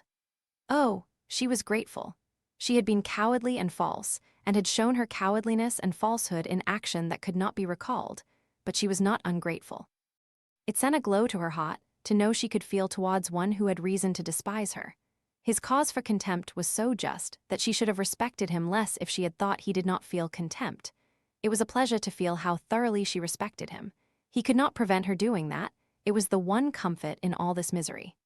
Late in the evening, the expected book arrived, with Mr. Thornton's kind regards and wishes to know how Mr. Hale is. "Say that I am much better, Dixon, but that Miss Hale—" "No, Papa," said Margaret eagerly, "don't say anything about me. He does not ask." "My dear child, how you are shivering," said her father a few minutes afterwards. "You must go to bed directly. You have turned quite pale." Margaret did not refuse to go, though she was loth to leave her father alone. She needed the relief of solitude after a day of busy thinking and busier repenting. But she seemed much as usual the next day. The lingering gravity and sadness, and the occasional absence of mind, were not unnatural symptoms in the early days of grief. And almost in proportion to her re-establishment in health was her father's relapse into his abstracted musings upon the wife he had lost, and the past era in his life that was closed to him forever. Chapter 36. Union Not Always Strength. The steps of the bearers, heavy and slow, the sobs of the mourners, deep and low. Shelley. At the time arranged the previous day, they set out on their walk to see Nicholas Higgins and his daughter. They both were reminded of their recent loss by a strange kind of shyness in their new habiliments, and in the fact that it was the first time, for many weeks, that they had deliberately gone out together. They drew very close to each other in unspoken sympathy. Nicholas was sitting by the fireside in his accustomed corner, but he had not his accustomed pipe. He was leaning his head upon his hand, his arm resting on his knee. He did not get up when he saw them, though Margaret could read the welcome in his eye. Sit ye down, fire's welly out," said he, giving it a vigorous poke, as if to turn attention away from himself. He was rather disorderly, to be sure, with a black unshaven beard of several days' growth, making his pale face look yet paler, and a jacket which would have been all the better for patching. "We thought we should have a good chance of finding you, just after dinner time," said Margaret. "We have had our sorrows too since we saw you," said Mr. Hale. Aye, sorrows is more plentiful than dinners just now. I reckon my dinner hour stretches all o'er the day. Yo are pretty sure of finding me." "Are you out of work?" asked Margaret. "Aye," he replied shortly. Then, after a moment's silence, he added, looking up for the first time, "I'm not wanting brass. Dunno yo think it." Bess, paw lass, had a little stock under her pillow, ready to slip into my hand, last moment, and Mary is fustian cutting. But I'm out of work the same. "We owe Mary some money," said Mr. Hale, before Margaret's sharp pressure on his arm could arrest the words. "If who takes it, I'll turn her out Dawes. I'll bide inside these four walls, and she'll bide out. That's a—" "But we owe her many thanks for her kind service," began Mr. Hale again. "I ne'er thanken your daughter Thea for her deeds love to my paw wench. I ne'er could find words. Izy have to begin to try now, if yo stop making an ado about what little Mary could solve yo." "Is it because of the strike you're out of work?" asked Margaret gently. "Strike's ended. It's ower for this time. I'm out work because I na asked for it, and I na asked for it because good words is scarce and bad words is plentiful." He was in a mood to take a surly pleasure in giving answers that were like riddles, but Margaret saw that he would like to be asked for the explanation. "And good words are asking for work. I reckon them's almost the best words that men can say. Gimme me work means, and I'll do it like a man. Them's good words. And bad words are refusing you work when you ask for it. Aye, bad words is saying, aha, my fine chap, yo have been true to your order, and I'll be true to mine. Yo did the best yo could for them as wanted help. That's yo a way of being true to yo a kind, and I'll be true to mine. Yo have been a paw fool as knowed no better nor be a true faithful fool, so go and be d to yo. There's no work for yo here. Them's bad words. I'm not a fool, and if I was, folk ought to ha taught me how to be wise after their fashion. I could emap and ha learnt if anyone had tried to teach me." "Would it not be worthwhile," said Mr. Hale, "to ask your old master if he would take you back again? It might be a paw chance, but it would be a chance." He looked up again with a sharp glance at the questioner, and then titted a low and bitter laugh. "Meester, if it's no offense, I'll ask yo a question or two in my turn." "You're quite welcome," said Mr. Hale. "I reckon yon some way of earning your bread. Folks seldom lives Milton just for pleasure, if they can live anywhere else." "You are quite right. I have some independent property, but my intention in settling in Milton was to become a private tutor. To teach folk. Well, I reckon they pay yo for teaching them, do not they?" "Yes," replied Mr. Hale, smiling. "I teach in order to get paid.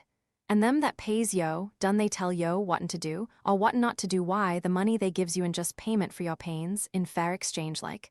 No, to be sure not. They do not say, yo may have a brother or a friend as dear as a brother, who wants this here brass for a purpose both yo and he think right, but yo mun promise not give it to him. Yo may see a good use as yo think to put your money to, but we don't think it good, and so if yo spend it 8 we'll just leave off dealing with yo. They do not say that, done they? No, to be sure not. Would yo stand it if they did? It would be some very hard pressure that would make me even think of submitting to such dictation. There's not the pressure on all the broad earth that would make me, said Nicholas Higgins. Now yo have got it. Yo have hit the bull's eye. Hampers, that's where I worked, makes their men pledge themselves they'll not give a penny to help union or keep turnouts fro clemming. They may pledge and make pledge, continued he, scornfully. They nobbut make liars and hypocrites. And that's a less sin, to my mind, to make men's hearts so hard that they'll not do a kindness to them as needs it, or help on the right and just cause, though it goes again the strong hand. But I'll ne'er forswear mysel, for the work the king could gie me. I'm a member o' the union, and I think it's the only thing to do the workmen any good. And I've been a turnout, and known what it was to clem, so if I get a shilling, 6pence shall go to them if they axe it from me. Consequence is, I do not see where I'm to get a shilling. Is that rule about not contributing to the union in force at all the mills? Asked Margaret. I cannot say. It's a new regulation at ours, and I reckon they'll find that they cannot stick to it, but it's in force now. By and by they'll find out, tyrants makes liars. There was a little pause. Margaret was hesitating whether she should say what was in her mind. She was unwilling to irritate one who was always gloomy and despondent enough. At last out it came, but in her soft tones, and with her reluctant manner, showing that she was unwilling to say anything unpleasant, it did not seem to annoy Higgins, only to perplex him. Do you remember Pa Boucher saying that the Union was a tyrant? I think he said it was the worst tyrant of all, and I remember, at the time I agreed with him. It was a long while before he spoke. He was resting his head on his 2 hands and looking down into the fire, so she could not read the expression on his face. I'll not deny but what Union finds it necessary to force a man into his own good. I'll speak truth. A man leads a dree life who's not Union. But once Union, his interests are taken care on better nor he could do it for himsel, or by himsel, for that matter. It's the only way working men can get their rights, by all joining together. More the members, more chance for each one separate man having justice done him. Government takes care o' fools and madmen, and if any man is inclined to do himsel, or his neighbor a hurt, it puts a bit of a check on him, whether he likes it or no. That's all we do Union. We can't clap folk into prison, but we can make a man's life so heavy to be borne that he's obliged to come in and be wise and helpful in spite of himsel. Boucher were a fool all along, and ne'er a worse fool than at lost. He did you harm? Asked Margaret. Aye, that did he. We had public opinion on our side, till he and his sot began rioting and breaking laws. It were all the strike then. Then would it not have been far better to have left him alone, and not forced him to join the union? He did you no good, and you drove him mad. Margaret, said her father in a low and warning tone, for he saw the cloud gathering on Higgins's face. I like her, said Higgins suddenly. Who speaks plain out what's in her mind? Who doesn't comprehend Union for all that? It's a great power. It's our only power. I read a bit o' poetry about a plough going o' a daisy, as made tears come into my eyes, afore I'd other cause for crying. But the chap ne'er stopped driving the plough, Izzy warrant, for all he was pitiful about the daisy. He'd too much mother wit for that. Union's the plough, making ready the land for harvest time. Such as Boucher, 'twould be settin' him up too much to liken him to a daisy. He's like a weed lounging over the ground. Mun just made up their mind to be put out o' the way. I'm saw vexed why him just now, so happen I do not speak him fair. I could go o' him why a plough mysel, why the pleasure in life. Why, what has he been doing, anything fresh? Aye, to be sure, he's ne'er out o' mischief, that man. First of he must go raging like a mad fool and kick up yon riot. Then he'd to go into hiding, where he'd a been yet if Thornton had followed him out as I'd hoped he would ha' done. But Thornton, having got his own purpose, didn't care to go on the prosecution for the riot. So Boucher slunk back again to his house. He now showed himsel abroad for a day or 2. He had that grace. And then, where think ye that he went? Why, to Hampers. Damn him, he went his mealy-mouthed face that turns me sick to look at, asking for work, though he knowed well enough the new rule, pledging themselves to give naught to unions, not to help the starving turnout. Why, he'd a clemmed to death if Union had na helped him in his pinch. That he went, ossing to promise aught, and pledge himsel to aught, to tell a he knowed on our proceedings, the good-for-nothing Judas.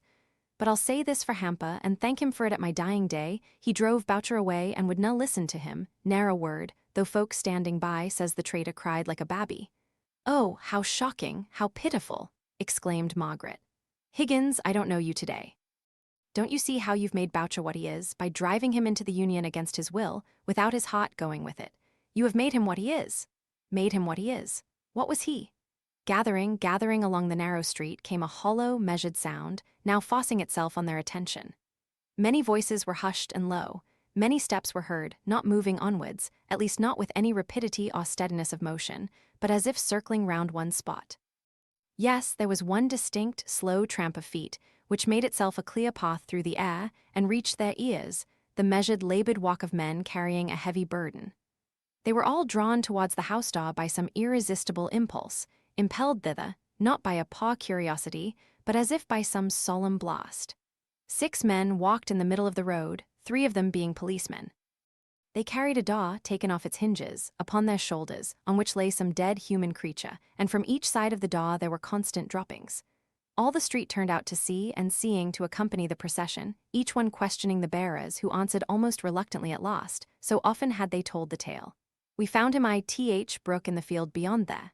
Th. Brook, why there's not water enough to drown him? He was a determined chap. He lay with his face downwards. He was sick enough living, choose what cause he had for it. Higgins crept up to Margaret's side and said in a weak piping kind of voice, It's not John Boucher, he had na spunk enough. Sure, it's not John Boucher. Why they are a-looking this way? Listen, I've a singing in my head and I cannot hear. They put the daw down carefully upon the stones, and all might see the paw-drowned wretch, his glassy eyes, one half open, staring right upwards to the sky. Owing to the position in which he had been found lying, his face was swollen and discolored. Besides, his skin was stained by the water in the brook, which had been used for dyeing purposes. The fore part of his head was bald, but the hair grew thin and long behind, and every separate lock was a conduit for water. Through all these disfigurements, Margaret recognized John Boucher. It seemed to her so sacrilegious to be peering into that paw-distorted, agonized face, that by a flash of instinct, she went forwards and softly covered the dead man's countenance with her handkerchief. The eyes that saw her do this followed her, as she turned away from her pious office, and were thus led to the place where Nicholas Higgins stood, like one rooted to the spot. The men spoke together, and then one of them came up to Higgins, who would have fain shrunk back into his house. Higgins, thou knowed him, thou mun go tell the wife. Do it gently, man, but do it quick, for we canna leave him here long. I canna go, said Higgins. Do not ask me, I canna face her. Thou knows her best, said the man. When done a deal in bringing him here, thou take thy share. I canna do it, said Higgins. I'm welly felled why seeing him. We wasn't friends, and now he's dead. Well, if thou wunnot, some one mun though.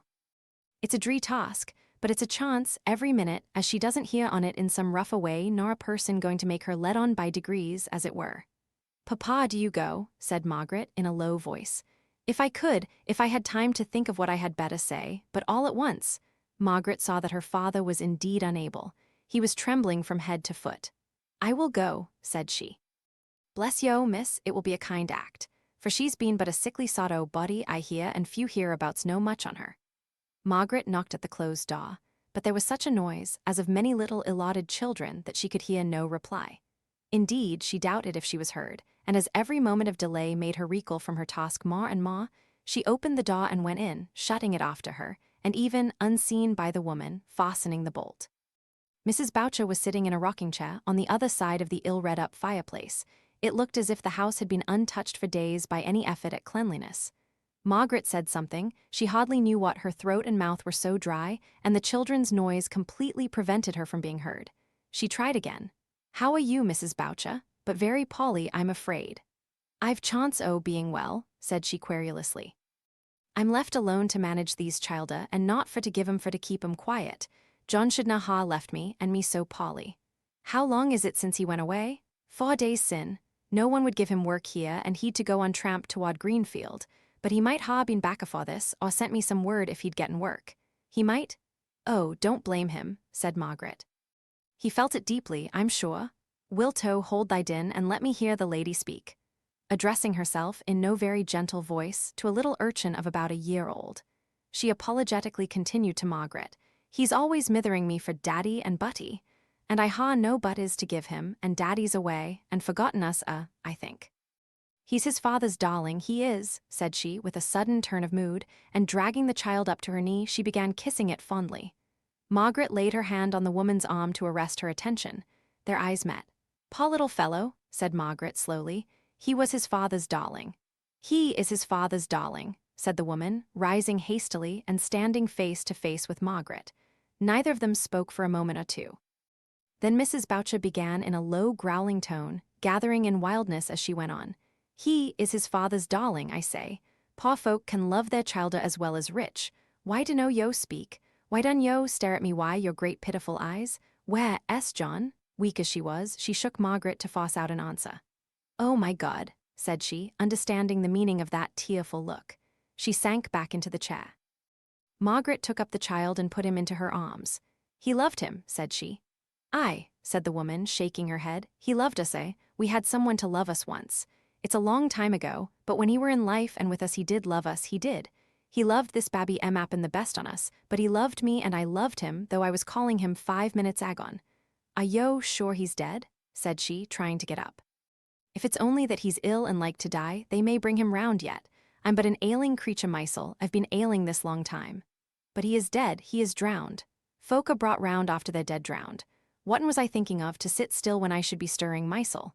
Here, whist thee, child, whist thee. Tack this, tack ought to play why, but do not cry while my heart's breaking. Oh, where is my strength gone to? Oh, John, husband." Margaret saved her from falling by catching her in her arms. She sate down in the rocking chair and held the woman upon her knees, her head lying on Margaret's shoulder. The other children, clustered together in affright, began to understand the mystery of the scene, but the ideas came slowly, for their brains were dull and languid of perception. They set up such a cry of despair as they guessed the truth, that Margaret knew not how to bear it. Johnny's cry was loudest of them all, though he knew not why he cried, poor little fellow. The mother quivered as she lay in Margaret's arms. Margaret heard a noise at the door. Open it quick," said she to the eldest child. "It's bolted, make no noise, be very still. Oh, papa, let them go upstairs very softly and carefully, and perhaps she will not hear them. She has fainted, that's all." "It's as well for her, poor creature," said a woman following in the wake of the bearers of the dead.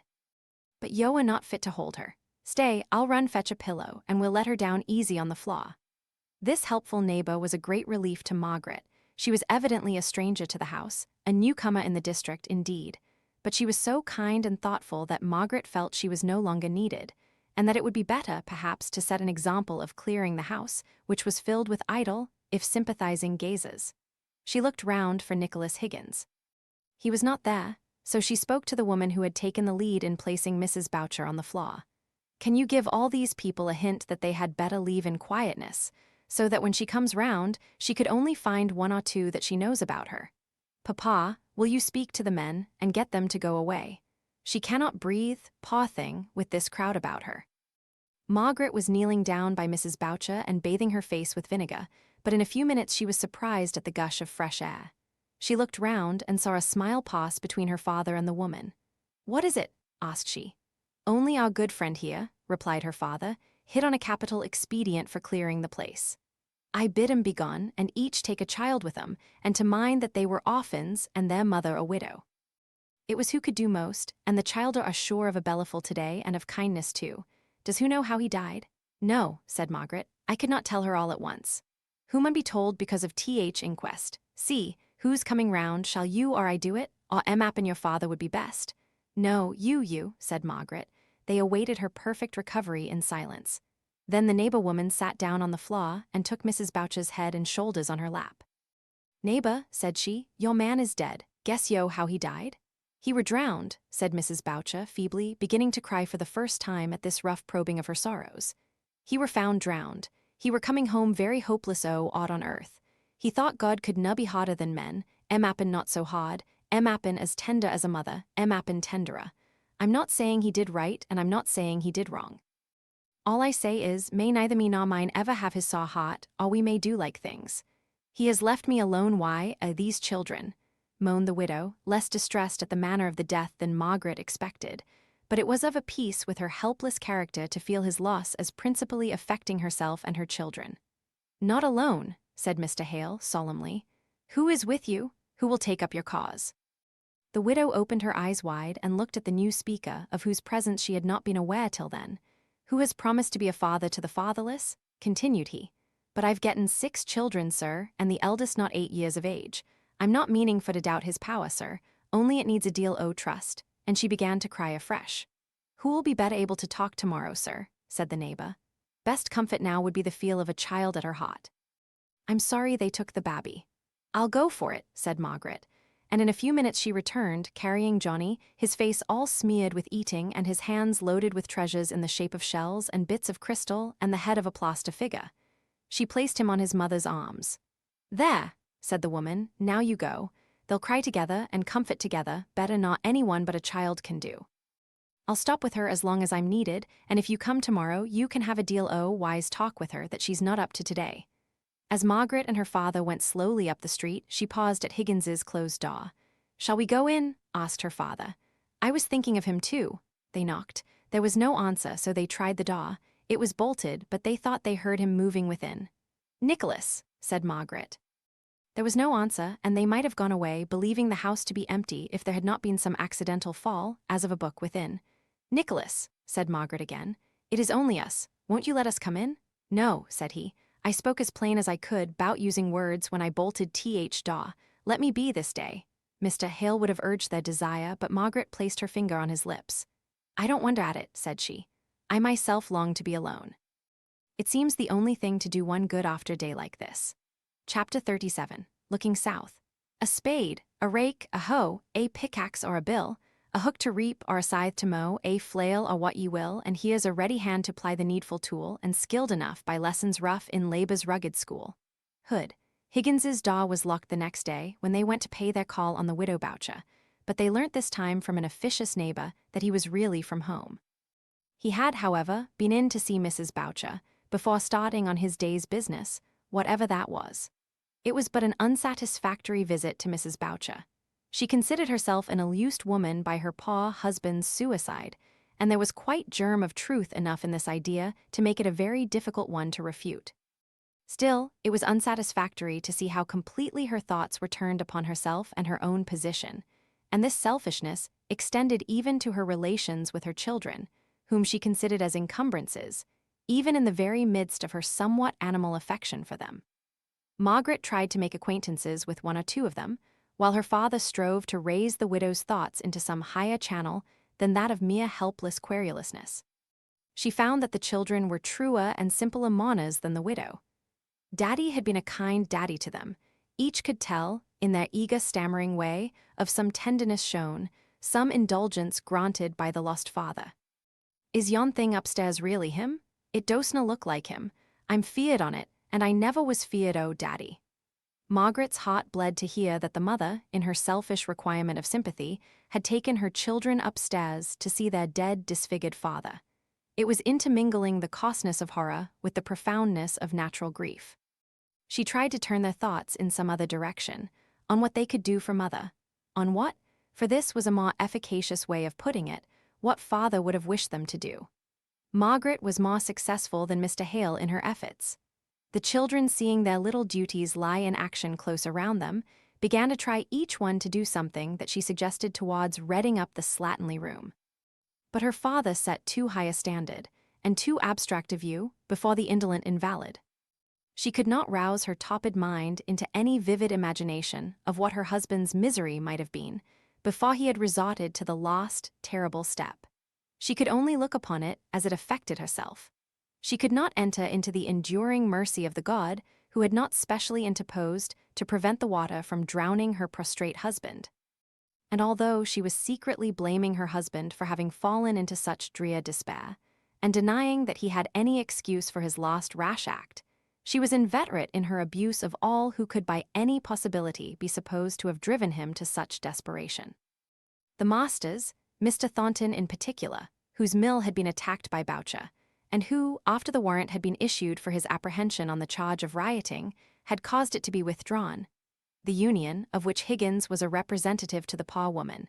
The children so numerous, so hungry, and so noisy, all made up one great army of personal enemies, whose fault it was that she was now a helpless widow. Margaret heard enough of this unreasonableness to dishearten her, and when they came away she found it impossible to cheer her father. "It is the town life," said she. "Their nerves are quickened by the haste and bustle and speed of everything around them, to say nothing of the confinement in these pent-up houses, which of itself is enough to induce depression and worry of spirits. Now in the country, people live so much more out of doors, even children, and even in the winter. But people must live in towns. And in the country some get such stagnant habits of mind that they are almost fatalists. Yes, I acknowledge that. I suppose each mode of life produces its own trials and its own temptations. The dweller in towns must find it as difficult to be patient as the country-bred man must find it to be active and equal to unwonted emergencies. Both must find it hard to realize a future of any kind, the one because the present is so living and hurrying and close around him, the other because his life tempts him to revel in the mere sense of animal existence, not knowing of, and consequently not caring for any pungency of pleasure, for the attainment of which he can plan, and deny himself and look forward. And thus both the necessity for engrossment and the stupid content in the present produce the same effects. But this poor Mrs. Boucher, how little we can do for her. And yet we dare not leave her without our efforts, although they may seem so useless. Oh, Papa, it's a hard world to live in. So it is, my child. We feel it so just now, at any rate, but we have been very happy, even in the midst of our sorrow. What a pleasure Frederick's visit was." "Yes, that it was," said Margaret brightly. "It was such a charming, snatched, forbidden thing." But she suddenly stopped speaking. She had spoiled the remembrance of Frederick's visit to herself by her own cowardice. Of all faults, the one she most despised in others was the want of bravery, the meanness of heart which leads to untruth, and here had she been guilty of it. Then came the thought of Mr. Thornton's cognizance of her falsehood. She wondered if she should have minded detection half so much from anyone else. She tried herself in imagination with her Aunt Shaw and Edith, with her father, with Captain and Mr. Lennox, with Frederick. The thought of the last knowing what she had done, even in his own behalf, was the most painful, for the brother and sister were in the first flush of their mutual regard and love, but even any fall in Frederick's opinion was as nothing to the shrinking shame she felt at the thought of meeting Mr. Thornton again. And yet she longed to see him, to get it over, to understand where she stood in his opinion. Her cheeks burnt as she recollected how proudly she had implied an objection to trade in the early days of their acquaintance, because it too often led to the deceit of passing off inferior for superior goods in the one branch, of assuming credit for wealth and resources not possessed in the other. She remembered Mr. Thornton's look of calm disdain, as in few words he gave her to understand that, in the great scheme of commerce, all dishonorable ways of acting were sure to prove injurious in the long run, and that, testing such actions simply according to the poor standard of success, there was folly and not wisdom in all such, and every kind of deceit in trade, as well as in other things. She remembered then strong in her own untempted truth, asking him if he did not think that buying in the cheapest and selling in the dearest market proved some want of the transparent justice which is so intimately connected with the idea of truth. And she had used the word chivalric, and her father had corrected her with the higher word, Christian, and so drawn the argument upon himself, while she sate silent by with a slight feeling of contempt. No more contempt for her, no more talk about the chivalric. Henceforward she must feel humiliated and disgraced in his sight. But when should she see him? Her heart leaped up in apprehension at every ring of the doorbell, and yet, when it fell down to calmness, she felt strangely saddened and sick at heart at each disappointment. It was very evident that her father expected to see him and was surprised that he did not come. The truth was that there were points in their conversation the other night on which they had no time then to enlarge, but it had been understood that if possible on the succeeding evening, if not then, at least the very first evening that Mr. Thornton could command, they should meet for further discussion. Mr. Hale had looked forward to this meeting ever since they had parted. He had not yet resumed the instruction to his pupils, which he had relinquished at the commencement of his wife's more serious illness, so he had fewer occupations than usual, and the great interest of the last day, or so, Boucher's suicide, had driven him back with more eagerness than ever upon his speculations. He was restless all the evening. He kept saying, "I quite expected to have seen Mr. Thornton. I think the messenger who brought the book last night must have had some note and forgot to deliver it. Do you think there has been any message left today? I will go and inquire, papa, said Margaret, after the changes on these sentences had been rung once or twice. Stay, there's a ring. She sat down instantly and bent her head attentively over her work. She heard a step on the stairs, but it was only one, and she knew it was Dixon's. She lifted up her head and sighed, and believed she felt glad. It's that Higgins, sir. He wants to see you, or else Miss Hale. Or it might be Miss Hale first and then you, sir, for he's in a strange kind of way. He had better come up here, Dixon, and then he can see us both and choose which he likes for his listener. Oh, very well, sir. I've no wish to hear what he's got to say, I'm sure. Only, if you could see his shoes, I'm sure you'd say the kitchen was the fitter place. He can wipe them, I suppose, said Mr. Hale. So Dixon flung off to bid him walk upstairs. She was a little mollified, however, when he looked at his feet with a hesitating air, and then, sitting down on the bottom stair, he took off the offending shoes and without a word walked upstairs. "Sarvant, sir," said he, slicking his hair down when he came into the room. "If who'll excuse me, looking at Margaret for being I my stockings, I's been tramping a day, and streets is none cleanest." Margaret thought that fatigue might account for the change in his manner, for he was unusually quiet and subdued, and he had evidently some difficulty in saying what he came to say. Mr. Hale's ever-ready sympathy with anything of shyness or hesitation or want of self-possession made him come to his aid. "We shall have tea up directly, and then you'll take a cup with us, Mr. Higgins. I am sure you are tired, if you've been out much this wet, relaxing day. Margaret, my dear, can't you hasten tea?" Margaret could only hasten tea by taking the preparation of it into her own hands, and so offending Dixon, who was emerging out of her sorrow for her late mistress into a very touchy, irritable state. But Martha, like all who came in contact with Margaret, even Dixon herself, in the long run, felt it a pleasure and an honor to forward any of her wishes, and her readiness and Margaret's sweet forbearance soon made Dixon ashamed of herself. "Why master and you must always be asking the lower classes upstairs, since we came to Milton, I cannot understand. Folk at Helstone were never brought higher than the kitchen, and I've let one or two of them know before now that they might think it an honor to be even there." Higgins found it easier to unburden himself to one than to two. After Margaret left the room, he went to the door and assured himself that it was shut. Then he came and stood close to Mr. Hale. "Master," said he, "yo'd not guess easy what I've been tramping after today. Special if yo'd remember my manner o' talk yesterday. I've been a-seeking work, I have," said he. "I said to mysel, I'd keep a civil tongue in my head, let who would say what would.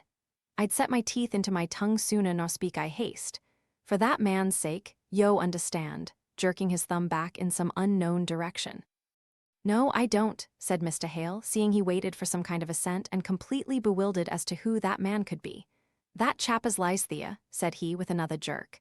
"Him as went and drownded himself, paw chap. I did not think he'd got it in him to lie still and let the water creep o'er him till he died. Boucha, yo know." "Yes, I know now," said Mr. Hale. "Go back to what you were saying, you'd not speak in haste, for his sake."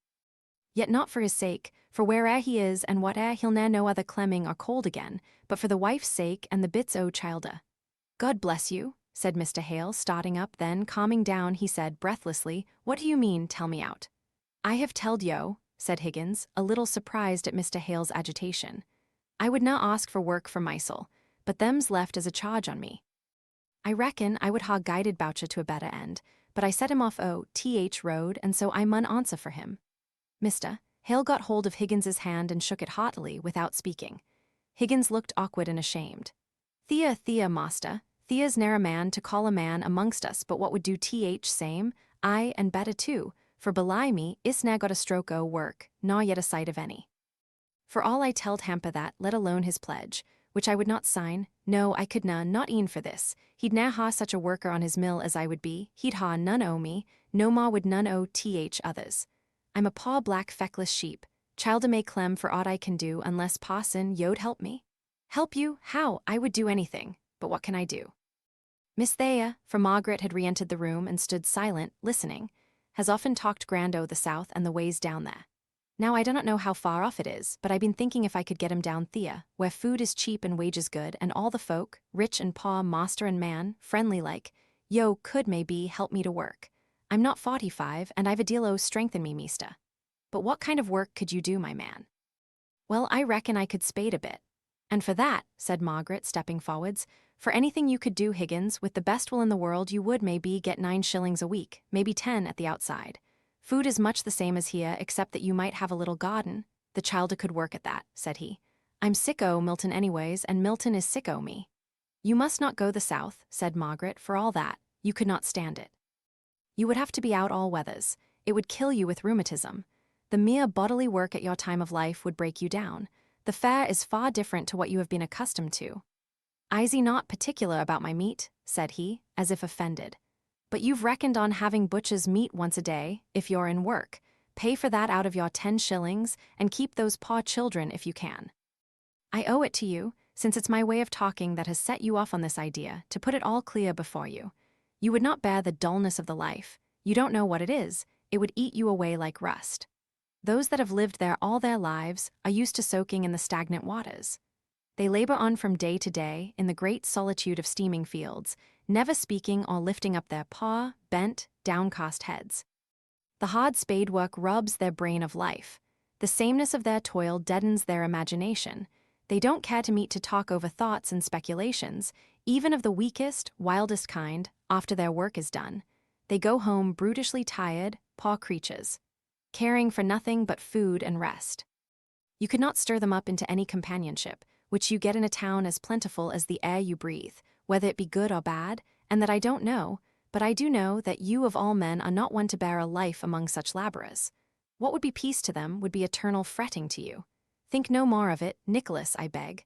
Besides, you could never pay to get mother and children all there. That's one good thing. I've reckoned for that. One house mun do for us, and the furniture t'other would go a good way. And men mun have their families to keep, happen 6 or 7 childer. God help 'em, said he, more convinced by his own presentation of the facts than by all Margaret had said, and suddenly renouncing the idea, which had but recently formed itself in a brain worn out by the day's fatigue and anxiety. God help 'em, north and south have each getten their own troubles. If work's sure and steady labour paid at starvation wages, while here when rucks money coming in 1 quarter, and ne'er a farthing next. For sure, world is in a confusion that passes me or any other man to understand. It needs fettling, and who's to fettle it if it's as yon folks say, and there's not but what we see. Mr. Hale was busy cutting bread and butter. Margaret was glad of this, for she saw that Higgins was better left to himself. That if her father began to speak ever so mildly on the subject of Higgins's thoughts, the latter would consider himself challenged to an argument, and would feel himself bound to maintain his own ground. She and her father kept up an indifferent conversation until Higgins, scarcely aware whether he ate or not, had made a very substantial meal. Then he pushed his chair away from the table and tried to take an interest in what they were saying, but it was of no use, and he fell back into dreamy gloom. Suddenly, Margaret said she had been thinking of it for some time, but the words had stuck in her throat. Higgins, have you been to Marlborough Mills to seek for work? Thornton, asked he. Aye, I've been at Thornton's, and what did he say? Such a chap as me is not like to see the meester. Alluka bid me go and be d. I wish you had seen Mr. Thornton, said Mr. Hale. He might not have given you work, but he would not have used such language. As to language, I'm welly used to it do not matter to me. I'm not nesh mysel when I'm put out. It were fact that I were no wanted Thea, no more nor any other place, as I minded. But I wish you had seen Mr. Thornton, repeated Margaret. Would you go again? It's a good deal to ask, I know, but would you go tomorrow and try him? I should be so glad if you would. I'm afraid it would be of no use, said Mr. Hale in a low voice. It would be better to let me speak to him. Margaret still looked at Higgins for his answer. Those grave, soft eyes of hers were difficult to resist. He gave a great sigh. It would tax my pride above a bit if it were from Mysel. I could stand a deal clemming first. I'd sooner knock him down than ask a favour from him. I'd a deal sooner be flogged Mysel.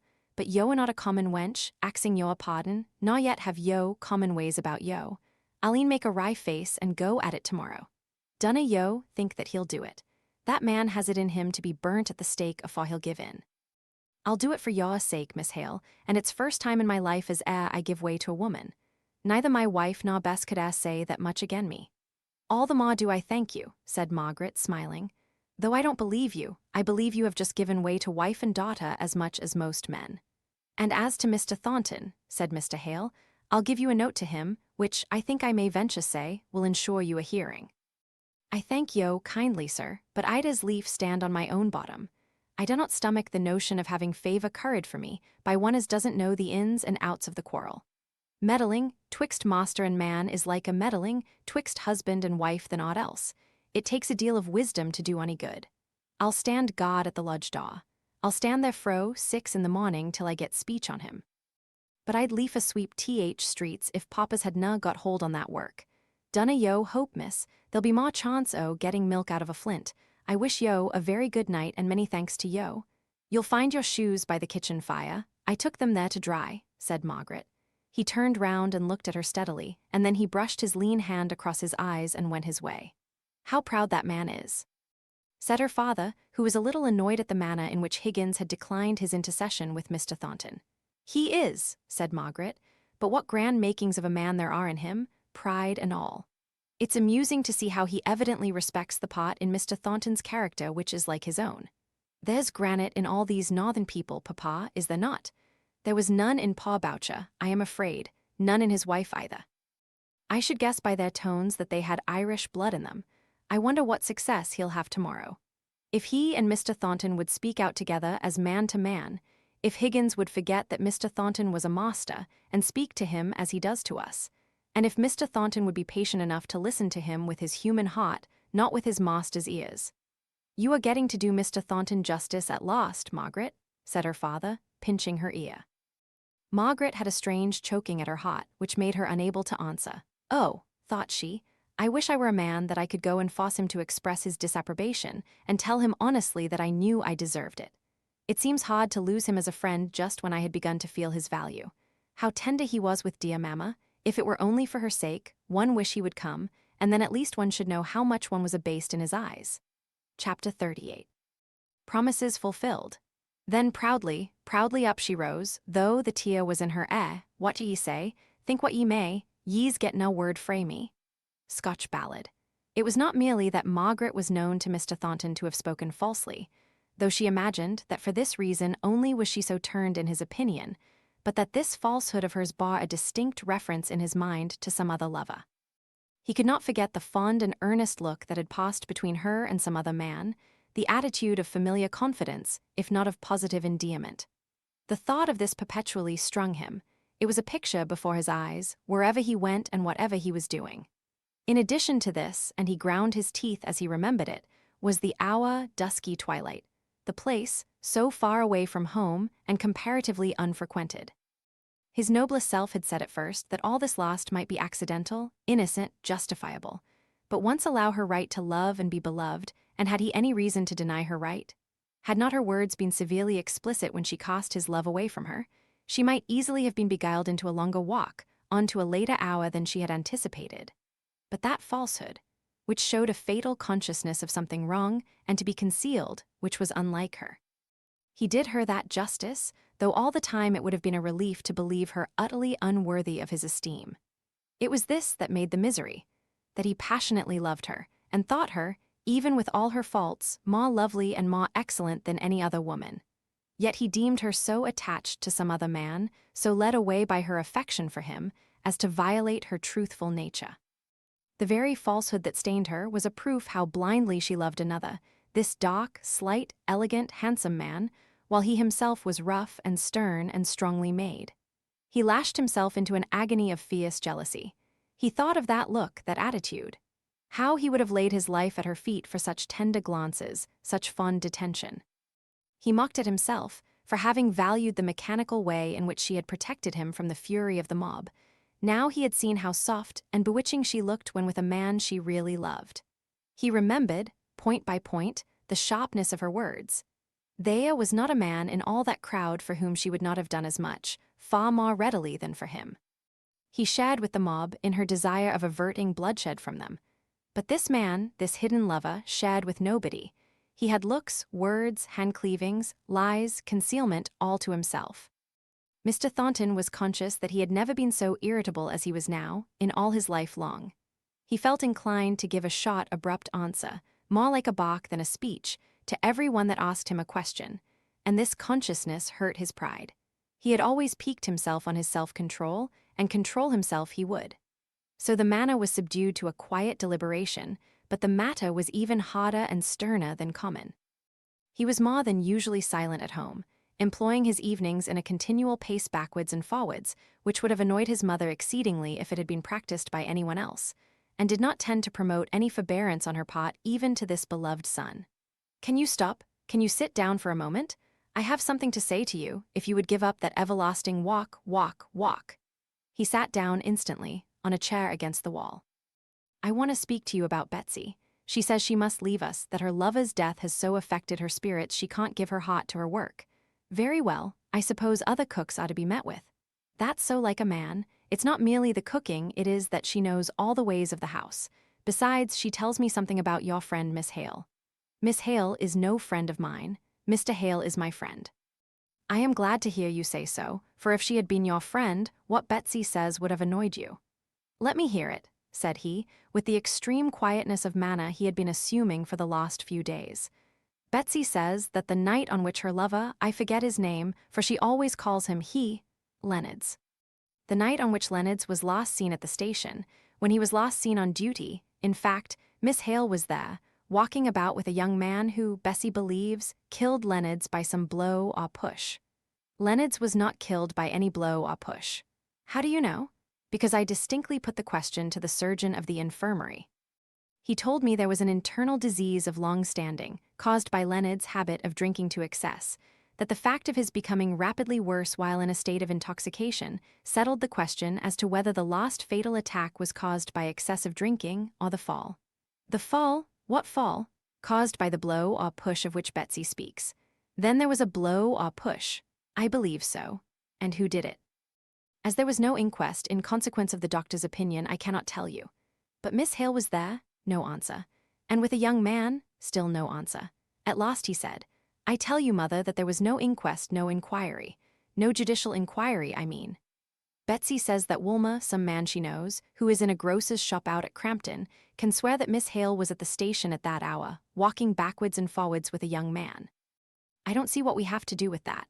Miss Hale is at liberty to please herself."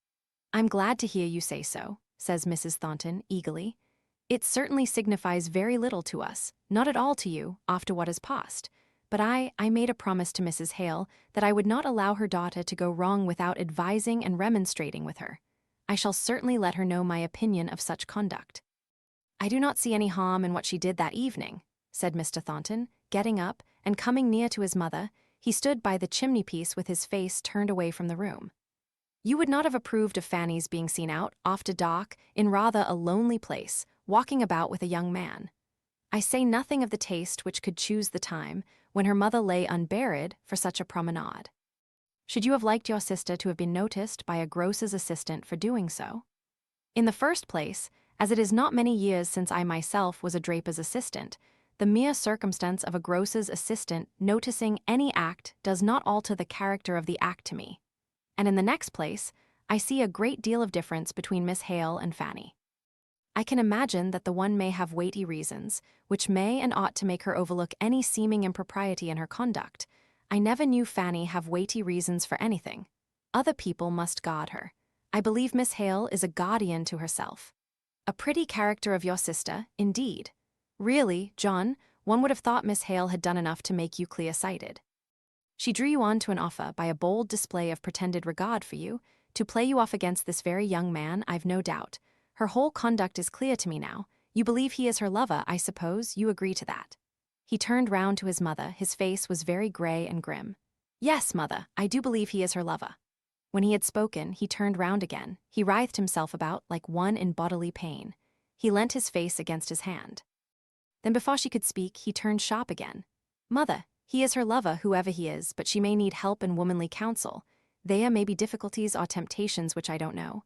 I fear there are, I don't want to know what they are, but as you have ever been a good, and a tender mother to me, go to her and gain her confidence and tell her what is best to be done. I know that something is wrong, some dread, which must be a terrible torture to her. For God's sake, John." Said his mother, now really shocked, "What do you mean? What do you mean? What do you know?" He did not reply to her. "John, I don't know what I shan't think unless you speak. You have no right to say what you have done against her." "Not against her, mother, I could not speak against her." "Well, you have no right to say what you have done unless you say, Ma. These half expressions are what ruin a woman's character." "Her character." Mother, you do not dare. He faced about and looked into her face with his flaming eyes. Then, drawing himself up into determined composure and dignity, he said, I will not say any more than this, which is neither more nor less than the simple truth, and I am sure you believe me. I have good reason to believe that Miss Hale is in some strait and difficulty connected with an attachment which, of itself, from my knowledge of Miss Hale's character, is perfectly innocent and right. What my reason is, I refuse to tell, but never let me hear anyone say a word against her, implying any more serious imputation than that she now needs the counsel of some kind and gentle woman. You promised Mrs. Hale to be that woman.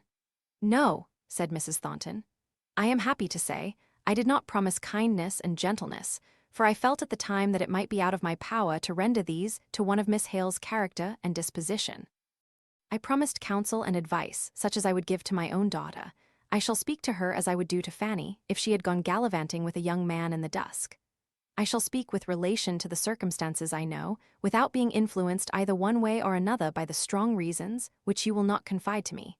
Then I shall have fulfilled my promise and done my duty. She will never bear it, said he passionately. She will have to bear it if I speak in her dead mother's name. Well, said he, breaking away, don't tell me any more about it. I cannot endure to think of it. It will be better that you should speak to her anyway than that she should not be spoken to at all. Oh, that look of love, continued he between his teeth as he bolted himself into his own private room. And that cursed lie, which showed some terrible shame in the background to be kept from the light in which I thought she lived perpetually. Oh, Margaret, Margaret, mother, how you have tortured me. Oh, Margaret, could you not have loved me? I am but uncouth and hard, but I would never have led you into any falsehood for me. The more Mrs. Thornton thought over what her son had said, in pleading for a merciful judgment for Margaret's indiscretion, the more bitterly she felt inclined towards her. She took a savage pleasure in the idea of speaking her mind to her in the guise of fulfillment of a duty. She enjoyed the thought of showing herself untouched by the glamour, which she was well aware Margaret had the power of throwing over many people. She snorted scornfully over the picture of the beauty of her victim. Her jet-black hair, her clear, smooth skin, her lucid eyes would not help to save her one word of the just and stern reproach which Mrs. Thornton spent half the night in preparing to her mind. Is Miss Hale within? She knew she was, for she had seen her at the window, and she had her feet inside the little hall before Martha had half answered the question. Margaret was sitting alone, writing to Edith, and giving her many particulars of her mother's last days. It was a softening employment, and she had to brush away the unbidden tears as Mrs. Thornton was announced. She was so gentle and ladylike in her mode of reception that her visitor was somewhat daunted, and it became impossible to utter the speech, so easy of arrangement with no one to address it to. Margaret's low, rich voice was softer than usual, her manner more gracious, because in her heart she was feeling very grateful to Mrs. Thornton for the courteous attention of her call. She exerted herself to find subjects of interest for conversation, praised Martha, the servant whom Mrs. Thornton had found for them, had asked Edith for a little Greek air, about which she had spoken to Miss Thornton. Mrs. Thornton was fairly discomfited. Her sharp Damascus blade seemed out of place, and useless among rose leaves. She was silent because she was trying to task herself up to her duty. At last she strung herself into its performance by a suspicion which, in spite of all probability, she allowed to cross her mind, that all this sweetness was put on with a view of propitiating Mr. Thornton, that, somehow, the other attachment had fallen through, and that it suited Miss Hale's purpose to recall her rejected lover. Poor Margaret. There was perhaps so much truth in the suspicion as this, that Mrs. Thornton was the mother of one whose regard she valued and feared to have lost, and this thought unconsciously added to her natural desire of pleasing one who was showing her kindness by her visit. Mrs. Thornton stood up to go, but yet she seemed to have something more to say.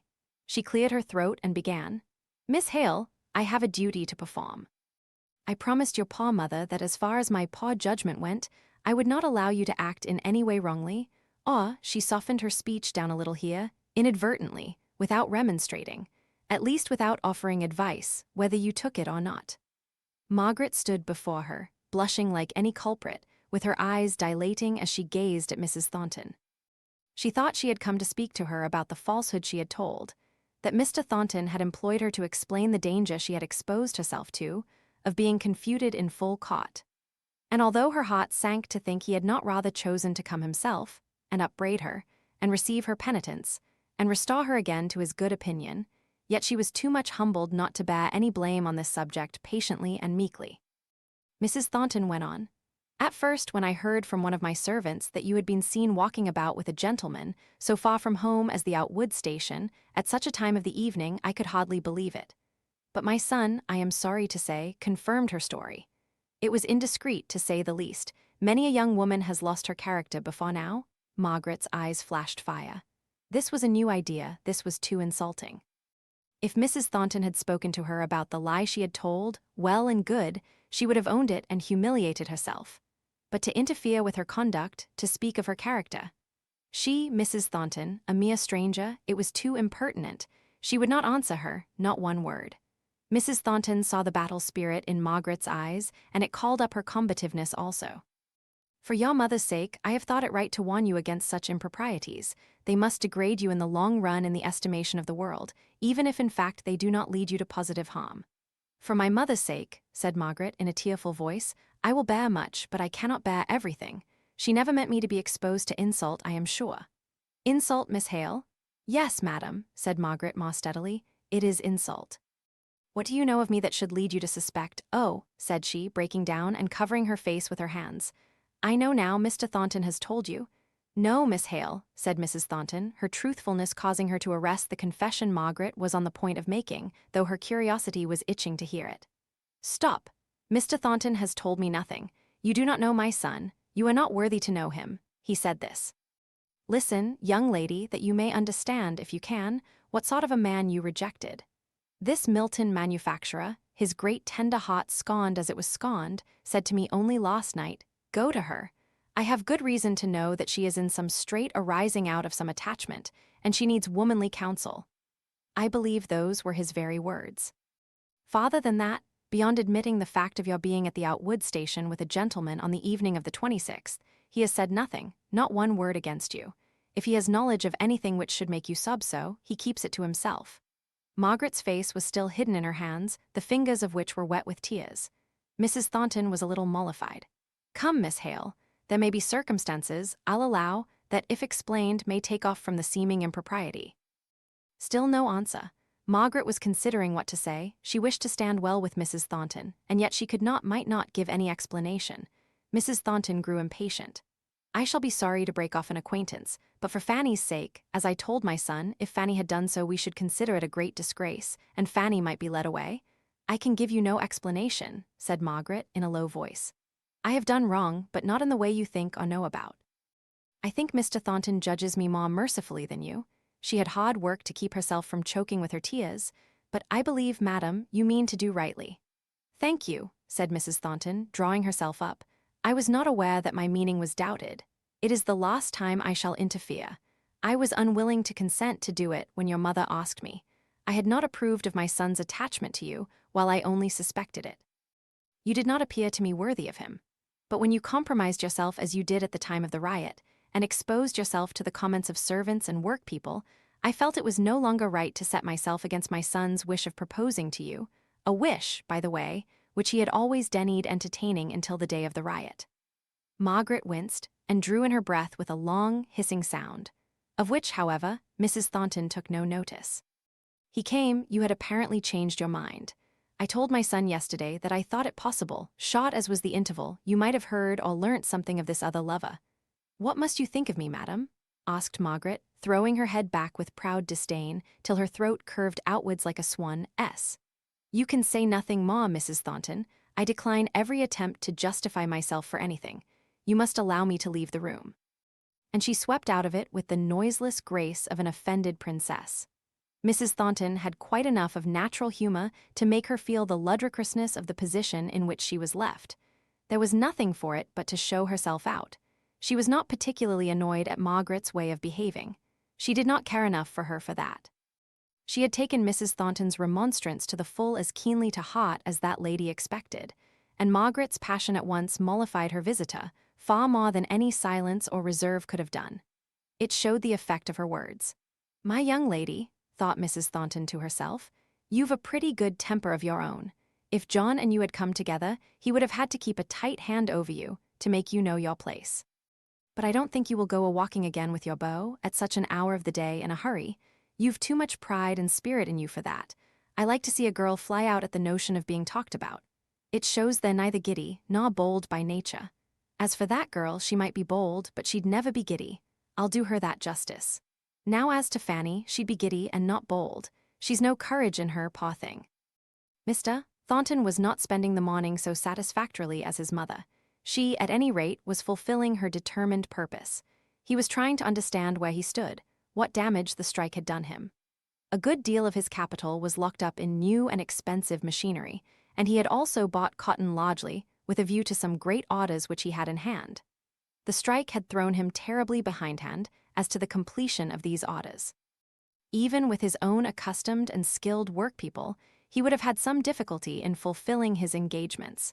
As it was, the incompetence of the Irish hands, who had to be trained to their work at a time requiring unusual activity, was a daily annoyance. It was not a favorable hour for Higgins to make his request, but he had promised Margaret to do it at any cost. So, though every moment added to his repugnance, his pride, and his sullenness of temper, he stood leaning against the dead wall, hour after hour, first on one leg, then on the other. At last the latch was sharply lifted, and out came Mr. Thornton. "I want for to speak to yo, sir. Can't stay now, my man, I'm too late as it is." "Well, sir, I reckon I can wait till yo come back." Mr. Thornton was halfway down the street. Higgins sighed, but it was no use. To catch him in the street was his only chance of seeing the meester. If he had rung the lodge bell or even gone up to the house to ask for him, he would have been referred to the overlooker. So he stood still again, vouchsafing no answer, but a short nod of recognition to the few men who knew and spoke to him, as the crowd drove out the mill yard at dinner time, and scowling with all his might at the Irish knobsticks, who had just been imparted. At last Mr. Thornton returned. "What? You there still?" "Aye, sir, I mun speak to yo." "Come in here, then. Stay, we'll go across the yard, the men are not come back, and we shall have it to ourselves. These good people, I see, are at dinner," said he, closing the door of the potter's lodge. He stopped to speak to the overlooker. The latter said in a low tone, "I suppose you know, sir, that man is Higgins, one of the leaders of the Union, he that made that speech in Hurstfield." "No, I didn't," said Mr. Thornton, looking round sharply at his follower. Higgins was known to him by name as a turbulent spirit. "Come along," said he, and his tone was rougher than before. "It is men such as this," thought he, "who interrupt commerce and injure the very town they live in, mere demagogues, lovers of power at whatever cost to others." "Well, sir, what do you want with me?" said Mr. Thornton, facing round at him as soon as they were in the counting-house of the mill. "My name is Higgins." "I know that," broke in Mr. Thornton. "What do you want, Mr. Higgins? That's the question." "I want work." "Work? You're a pretty chap to come asking me for work. You don't want impudence, that's very clear. I've getten enemies and backbitters, like my betters, but I ne'er heerd ony of them calling me a modest," said Higgins. His blood was a little roused by Mr. Thornton's manner, more than by his words. Mr. Thornton saw a letter addressed to himself on the table. He took it up and read it through. At the end, he looked up and said, "What are you waiting for?" "An answer to TH question I axed. I gave it you before, don't waste any more of your time." "Yo made a remark, sir, on my impudence, but I were taught that it was manners to say either yes or no when I were axed a civil question. I should be thankful to yo if yo'd give me work. Hamper will speak to my being a good hand. I've a notion you'd better not send me to Hamper to ask for a character, my man. I might hear more than you'd like. I'd take TH risk. Worst they could say of me is that I did what I thought best, even to my own wrong. You'd better go and try them then, and see whether they'll give you work. I've turned off upwards of 100 of my best hands, for no other fault than following you and such as you, and d'ye think I'll take you on? I might as well put a firebrand into the midst of the cotton waste." Higgins turned away. Then the recollection of Boucher came over him, and he faced round with the greatest concession he could persuade himself to make. "I'd promise yo, meester, I'd not speak a word as could do harm, if so be yo did right by us. And I'd promise ma, I'd promise that when I seed yo going wrong and acting unfair, I'd speak to yo in private first, and that would be a fair warning. If yo and I did not agree in our opinion o' your conduct, yo might turn me off at an hour's notice. Upon my word, you don't think small beer of yourself. Hamper has had a loss of you. How came he to let you and your wisdom go?" "Well, we parted why mutual dissatisfaction. I wouldn't gee the pledge they were asking, and they wouldn't have me at no rate. So I'm free to make another engagement. And as I said before, though I should na say it, I'm a good hand, meester, and a steady man, specially when I can keep drink, and that I shall do now, if I ne'er did afore." That you may have more money laid up for another strike, I suppose. No, I'd be thankful if I was free to do that. It's for to keep Th, widow and childer of a man who was drove mad by them knobsticks o' yon, put out of his place by a paddy that didna know weft fro, wop. Well, you'd better turn to something else if you've any such good intention in your head. I shouldn't advise you to stay in Milton, you're too well known here. If it were summer, said Higgins, I'd take to Paddy's work and go as a navvy or haymaking or summit and ne'er see Milton again. But it's winter and Th childer will clem. A pretty navvy you'd make, why you couldn't do half a day's work at digging against an Irishman. I'd only charge half a day for Th 12 hours if I could only do half a day's work in Th time. Yo are not knowing of any place where they could gie me a trial, away fro the mills, if I'm such a firebrand. I'd take any wage they thought I was worth for the sake of those childer. Don't you see what you would be? You'd be a knobstick. You'd be taking less wages than the other labras, all for the sake of another man's children. Think how you'd abuse any poor fellow who was willing to take what he could get to keep his own children. You and your union would soon be down upon him. No, no, if it's only for the recollection of the way in which you've used the poor knobsticks before now, I say no, to your question. I'll not give you work. I won't say I don't believe your pretext for coming and asking for work. I know nothing about it. It may be true or it may not. It's a very unlikely story at any rate. Let me pass. I'll not give you work. There's your answer. I hear, sir, I would na ha troubled you, but that I were bid to come, by one as seemed to think yo'd getten some place in your heart, who were mistook and I were misled. But I'm not the first man as is misled by a woman. Tell her to mind her own business the next time, instead of taking up your time and mine too. I believe women are at the bottom of every plague in this world. Be off with you. I'm obleeged to you for a your kindness, meester, and most of a for your civil way o' saying goodbye. Mr. Thornton did not deign a reply. But looking out of the window a minute later, he was struck with the lean, bent figure going out of the yard. The heavy walk was in strange contrast with the resolute, clear determination of the man to speak to him. He crossed to the potter's lodge. How long has that man Higgins been waiting to speak to me? He was outside the gate before 8 o'clock, sir. I think he's been there ever since. And it is now? Just one, sir. 5 hours, thought Mr. Thornton. It's a long time for a man to wait, doing nothing but first hoping and then fearing. Chapter 39. Making friends. Nay, I have done, you get no more of me, and I am glad, yea glad with all my heart, that thus so clearly I myself am free. Drayton. Margaret shut herself up in her own room after she had quitted Mrs. Thornton.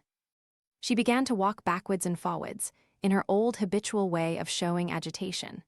But then, remembering that in that slightly built house every step was heard from one room to another, she sate down until she heard Mrs. Thornton go safely out of the house. She forced herself to recollect all the conversation that had passed between them. Speech by speech, she compelled her memory to go through with it.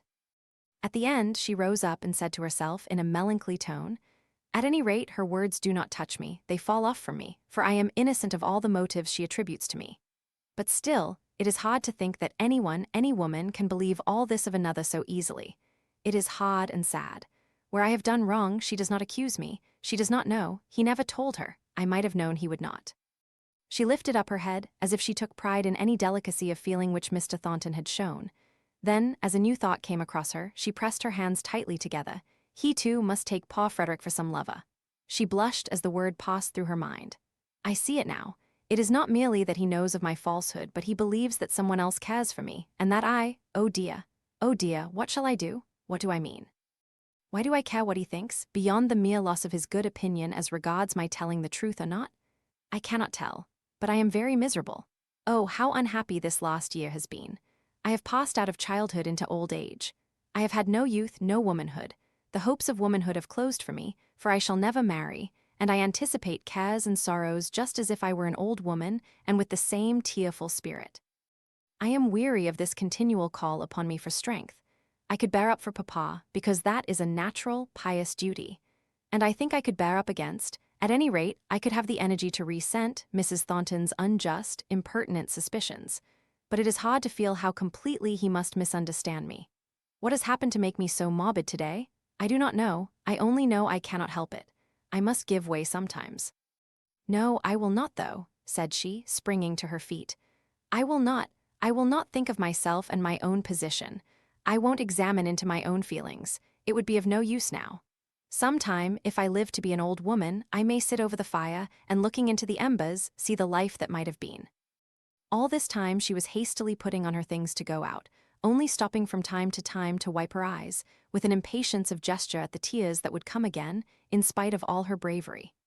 I dare say there's many a woman makes as sad a mistake as I have done, and only finds it out too late. And how proudly and impertinently I spoke to him that day, but I did not know then. It has come upon me little by little, and I don't know where it began. Now I won't give way. I shall find it difficult to behave in the same way to him, with this miserable consciousness upon me, but I will be very calm and very quiet and say very little.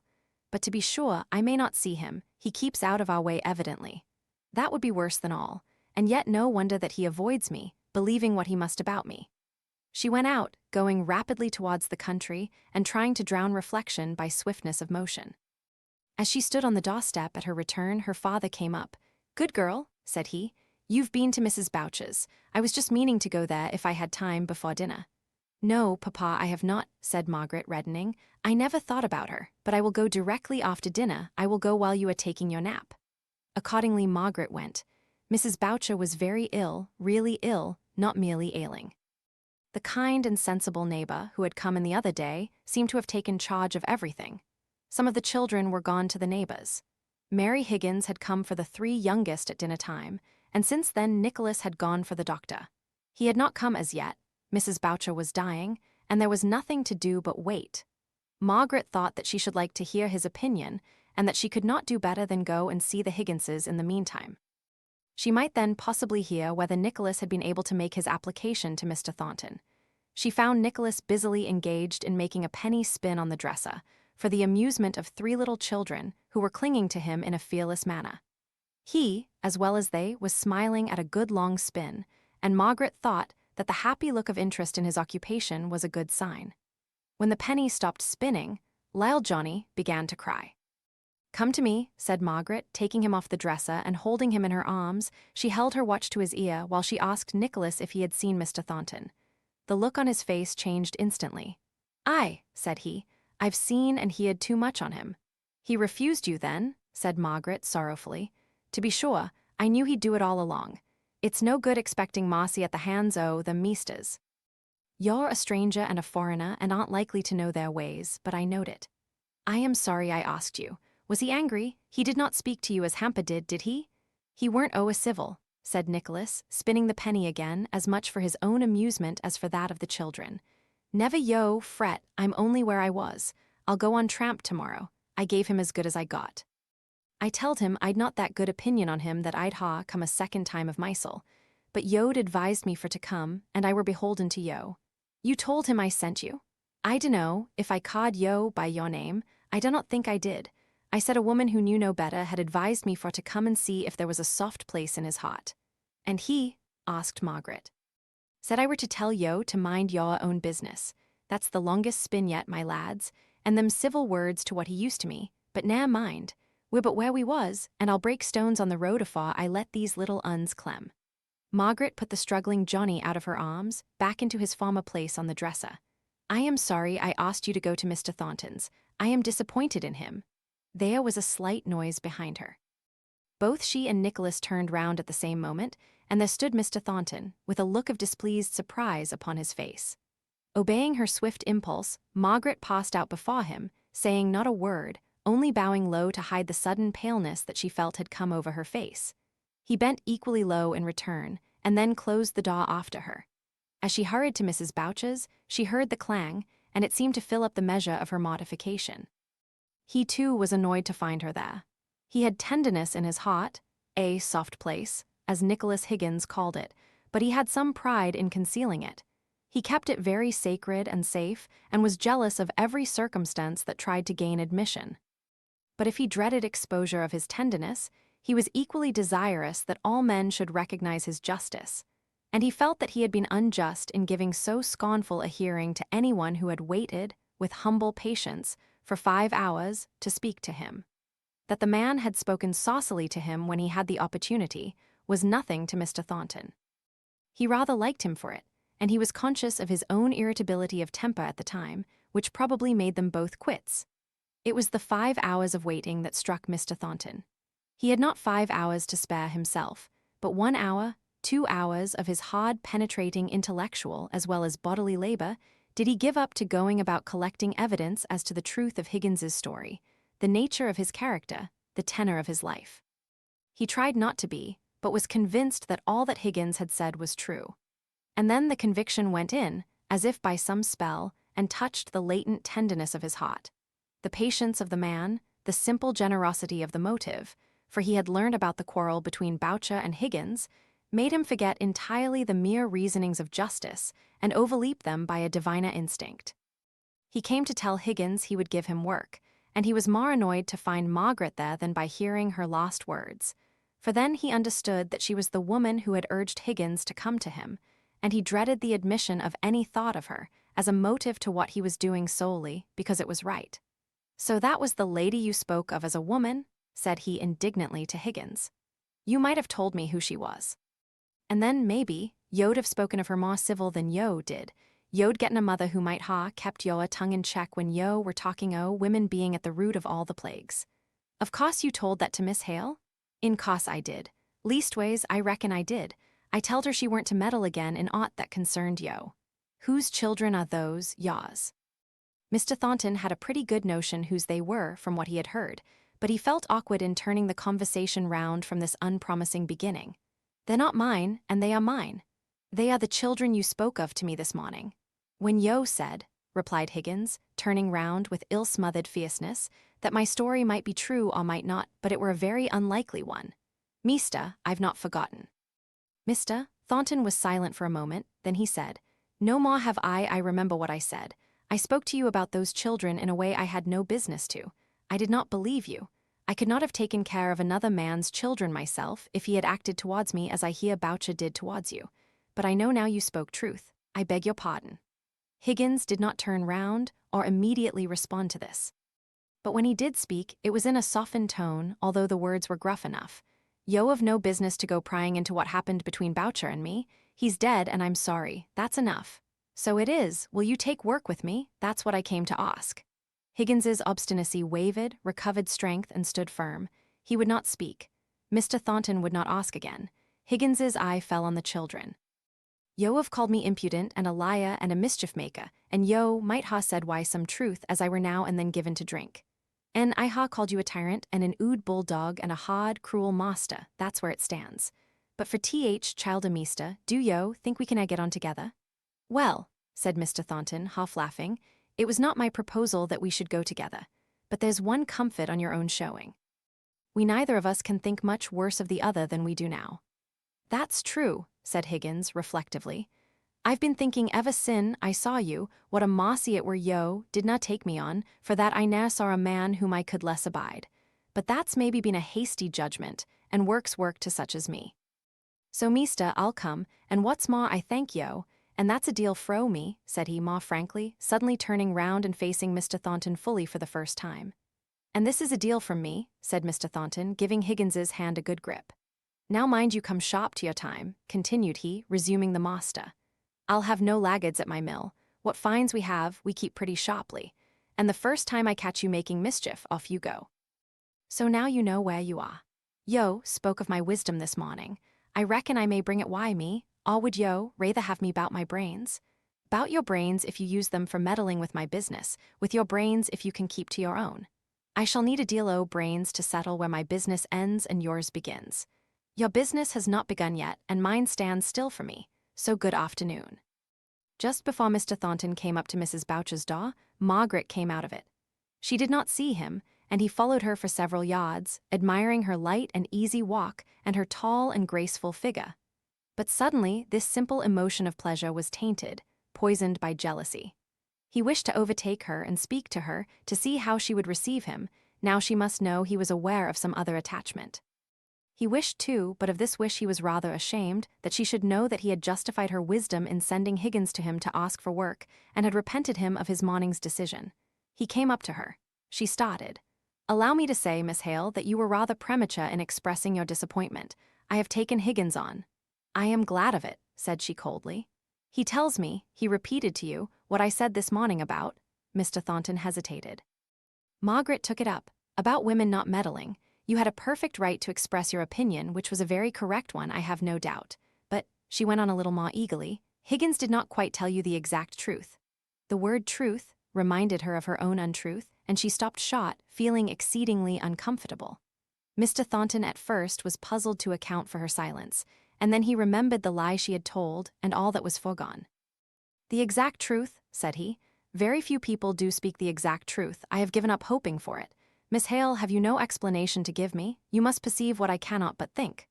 Margaret was silent. She was wondering whether an explanation of any kind would be consistent with her loyalty to Frederick.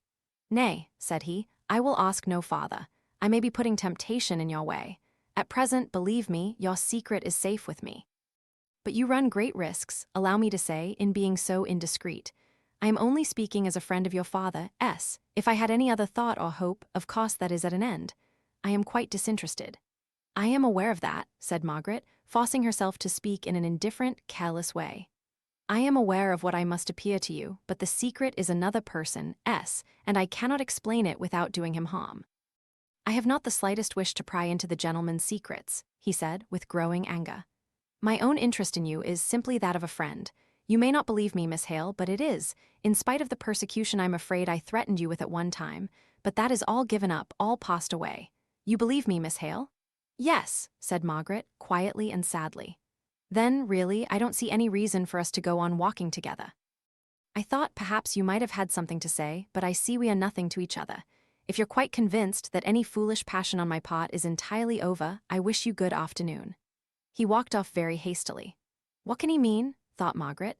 "What could he mean by speaking so, as if I were always thinking that he cared for me, when I know he does not, he cannot.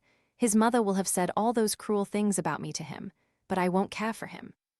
I surely am mistress enough of myself to control this wild, strange, miserable feeling, which tempted me even to betray my own dear Frederick, so that I might but regain his good opinion, the good opinion of a man who takes such pains to tell me that I am nothing to him.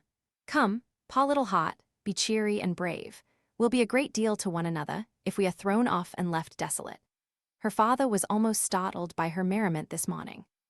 She talked incessantly and forced her natural humor to an unusual pitch, and if there was a tinge of bitterness in much of what she said, if her accounts of the old Holly Street set were a little sarcastic, her father could not bear to check her, as he would have done at another time, for he was glad to see her shake off her cares.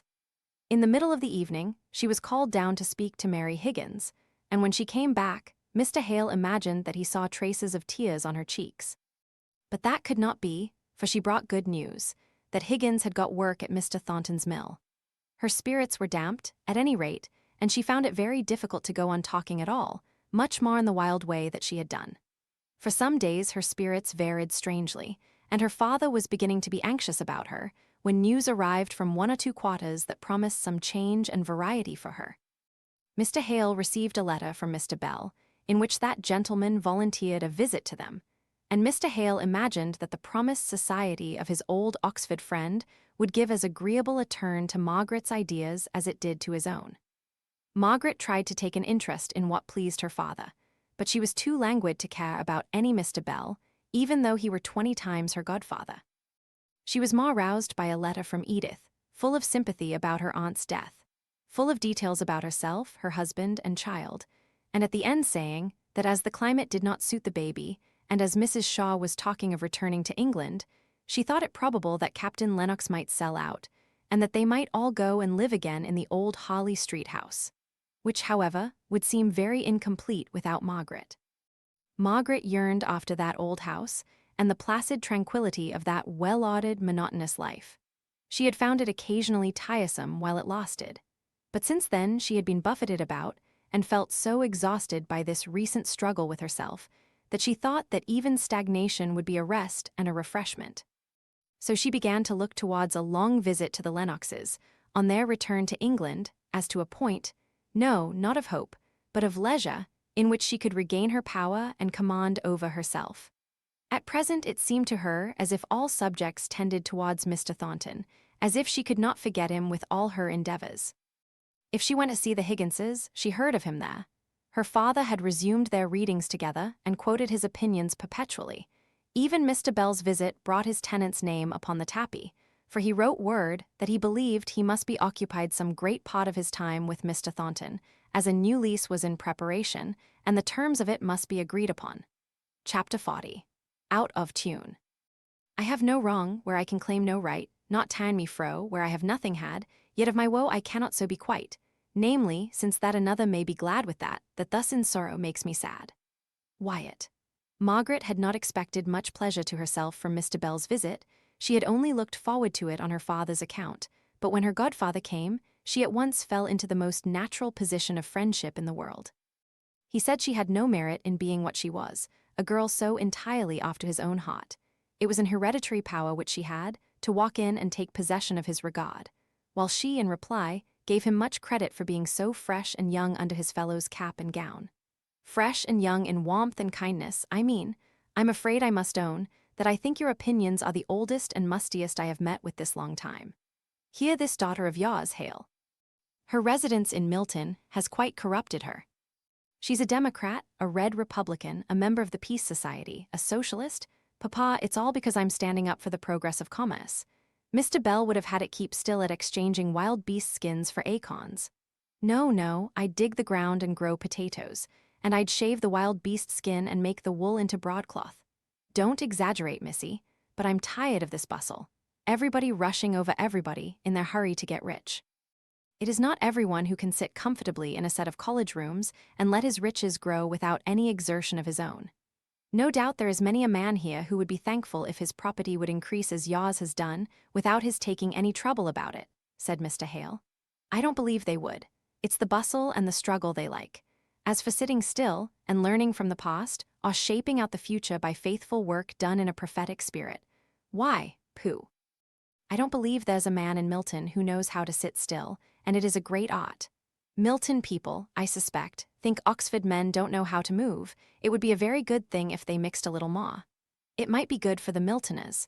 Many things might be good for them which would be very disagreeable for other people.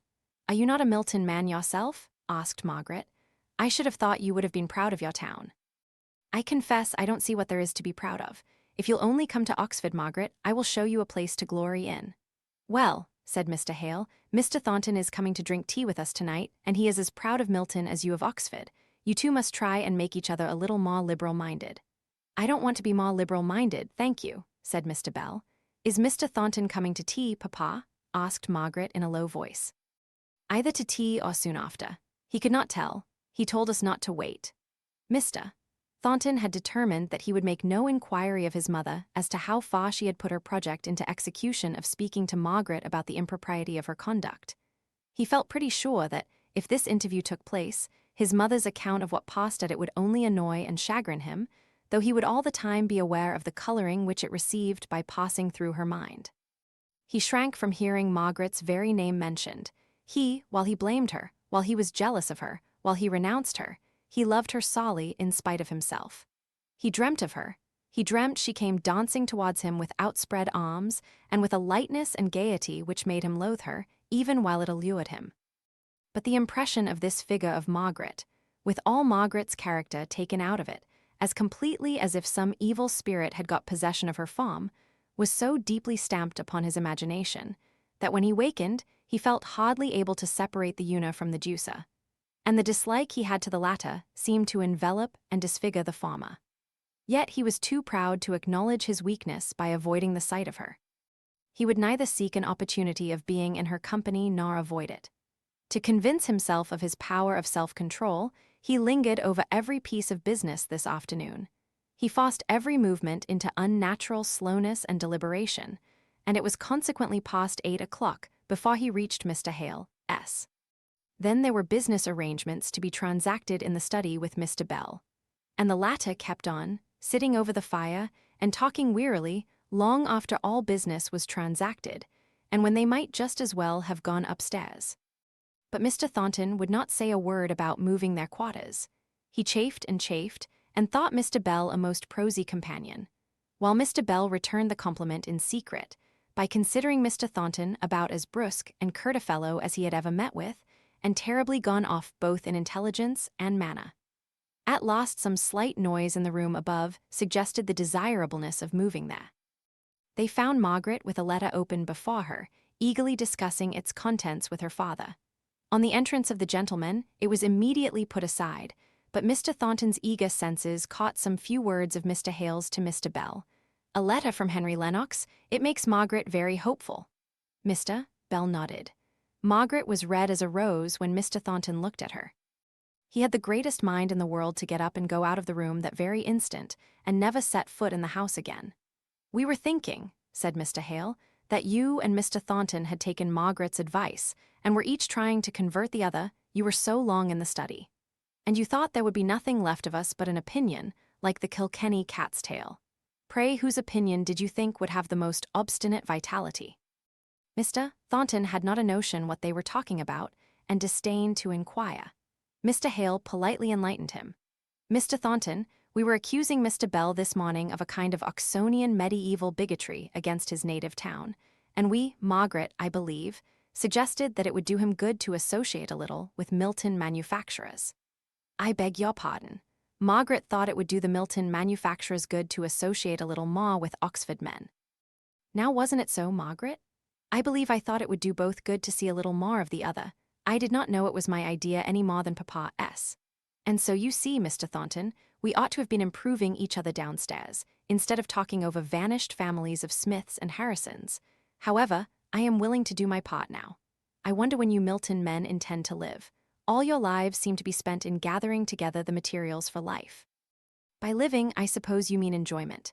"Yes, enjoyment. I don't specify of what, because I trust we should both consider mere pleasure as very poor enjoyment. I would rather have the nature of the enjoyment defined. Well, enjoyment or leisure, enjoyment of the power and influence which money gives. You are all striving for money. What do you want it for?" Mr. Thornton was silent. Then he said, "I really don't know, but money is not what I strive for." "What then?" "It is a home question." "I shall have to lay myself open to such a catechist, and I am not sure that I am prepared to do it." "No," said Mr. Hale, "don't let us be personal in our catechism. You are neither of you representative men, you are each of you too individual for that. I am not sure whether to consider that as a compliment or not. I should like to be the representative of Oxford, with its beauty and its learning and its proud old history. What do you say, Margaret? Ought I to be flattered?" "I don't know Oxford, but there is a difference between being the representative of a city and the representative man of its inhabitants." "Very true, Miss Margaret. Now I remember, you were against me this morning, and were quite Miltonian and manufacturing in your preferences." Margaret saw the quick glance of surprise that Mr. Thornton gave her, and she was annoyed at the construction which he might put on this speech of Mr. Bell's. Mr. Bell went on, "Ah, I wish I could show you our High Street, our Radcliffe Square. I am leaving out our colleges, just as I give Mr. Thornton leave to omit his factories in speaking of the charms of Milton. I have a right to abuse my birthplace. Remember, I am a Milton man." Mr. Thornton was annoyed more than he ought to have been at all that Mr. Bell was saying. He was not in a mood for joking. At another time, he could have enjoyed Mr. Bell's half-testy condemnation of a town where the life was so at variance with every habit he had formed. But now, he was galled enough to attempt to defend what was never meant to be seriously attacked. "I don't set up Milton as a model of a town." "Not in architecture?" slyly asked Mr. Bell. "No, we've been too busy to attend to mere outward appearances." "Don't say mere outward appearances," said Mr. Hale, gently. "They impress us all, from childhood upward, every day of our life." "Wait a little while," said Mr. Thornton. "Remember, we are of a different race from the Greeks, to whom beauty was everything, and to whom Mr. Bell might speak of a life of leisure and serene enjoyment, much of which entered in through their outward senses.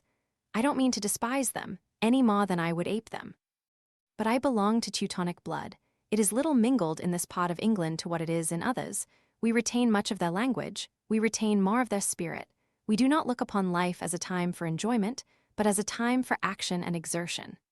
Our glory and our beauty arise out of our outward strength, which makes us victorious over material resistance and over greater difficulties still. We are Teutonic up here in Darkshire in another way. We hate to have laws made for us at a distance. We wish people would allow us to right ourselves instead of continually meddling with their imperfect legislation. We stand up for self-government and oppose centralization. In short, you would like the heptarchy back again. Well, at any rate, I revoke what I said this morning, that you Milton people did not reverence the past. You are regular worshippers of Thor. If we do not reverence the past as you do in Oxford, It is because we want something which can apply to the present more directly. It is fine when the study of the past leads to a prophecy of the future. But to men groping in new circumstances, it would be finer if the words of experience could direct us how to act in what concerns us most intimately and immediately, which is full of difficulties to be encountered, and upon the mode in which they are met and conquered, not merely pushed aside for the time, depends our future. But no. People can speak of utopia much more easily than of the next day's duty, and yet when that duty is all done by others, who so ready to cry, "Fie, for shame?" And all this time I don't see what you are talking about. Would you Milton men condescend to send up your today's difficulty to Oxford? You have not tried us yet, Mr. Thornton laughed outright at this. I believe I was talking with reference to a good deal that has been troubling us of late. I was thinking of the strikes we have gone through, which are troublesome and injurious things enough, as I am finding to my cost. And yet this last strike, under which I am smarting, has been respectable. A respectable strike? Said Mr. Bell. That sounds as if you were far gone in the worship of Thor. Margaret felt, rather than saw, that Mr. Thornton was chagrined by the repeated turning into jest of what he was feeling as very serious. She tried to change the conversation from a subject about which one party cared little, while to the other it was deeply, because personally, interesting. She forced herself to say something. Edith says she finds the printed calicos in Corfu better and cheaper than in London. Does she? Said her father, I think that must be one of Edith's exaggerations. Are you sure of it, Margaret? I am sure she says so, Papa. Then I am sure of the fact, said Mr. Bell.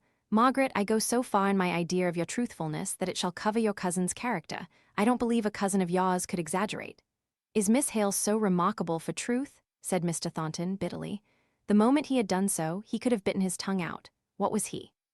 And why should he stab her with her shame in this way? How evil he was tonight. Possessed by ill humor at being detained so long from her. Irritated by the mention of some name, because he thought it belonged to a more successful lover. Now ill-tempered because he had been unable to cope with a light heart against one who was trying, by gay and careless speeches, to make the evening pass pleasantly away. The kind old friend to all parties, whose manner by this time might be well known to Mr. Thornton, who had been acquainted with him for many years. And then to speak to Margaret as he had done. She did not get up and leave the room, as she had done in former days when his abruptness or his temper had annoyed her. She sat quite still, after the first momentary glance of grieved surprise that made her eyes look like some child who has met with an unexpected rebuff. They slowly dilated into mournful, reproachful sadness, and then they fell, and she bent over her work and did not speak again. But he could not help looking at her, and he saw a sigh tremble over her body, as if she quivered in some unwonted chill. He felt as the mother would have done, in the midst of her rocking it and rating it, had she been called away before her slow, confiding smile, implying perfect trust in mother's love, had proved the renewing of its love. He gave short, sharp answers. He was uneasy and cross, unable to discern between jest and earnest, anxious only for a look, a word of hers, before which to prostrate himself in penitent humility. But she neither looked nor spoke. Her round taper fingers flew in and out of her sewing, as steadily and swiftly as if that were the business of her life. She could not care for him, he thought, or else the passionate fervor of his wish would have forced her to raise those eyes, if but for an instant, to read the late repentance in his. He could have struck her before he left, in order that by some strange, overt act of rudeness, he might earn the privilege of telling her the remorse that gnawed at his heart. It was well that the long walk in the open air wound up this evening for him. It sobered him back into grave resolution that henceforth he would see as little of her as possible, since the very sight of that face and form, the very sounds of that voice, like the soft winds of pure melody, had such power to move him from his balance.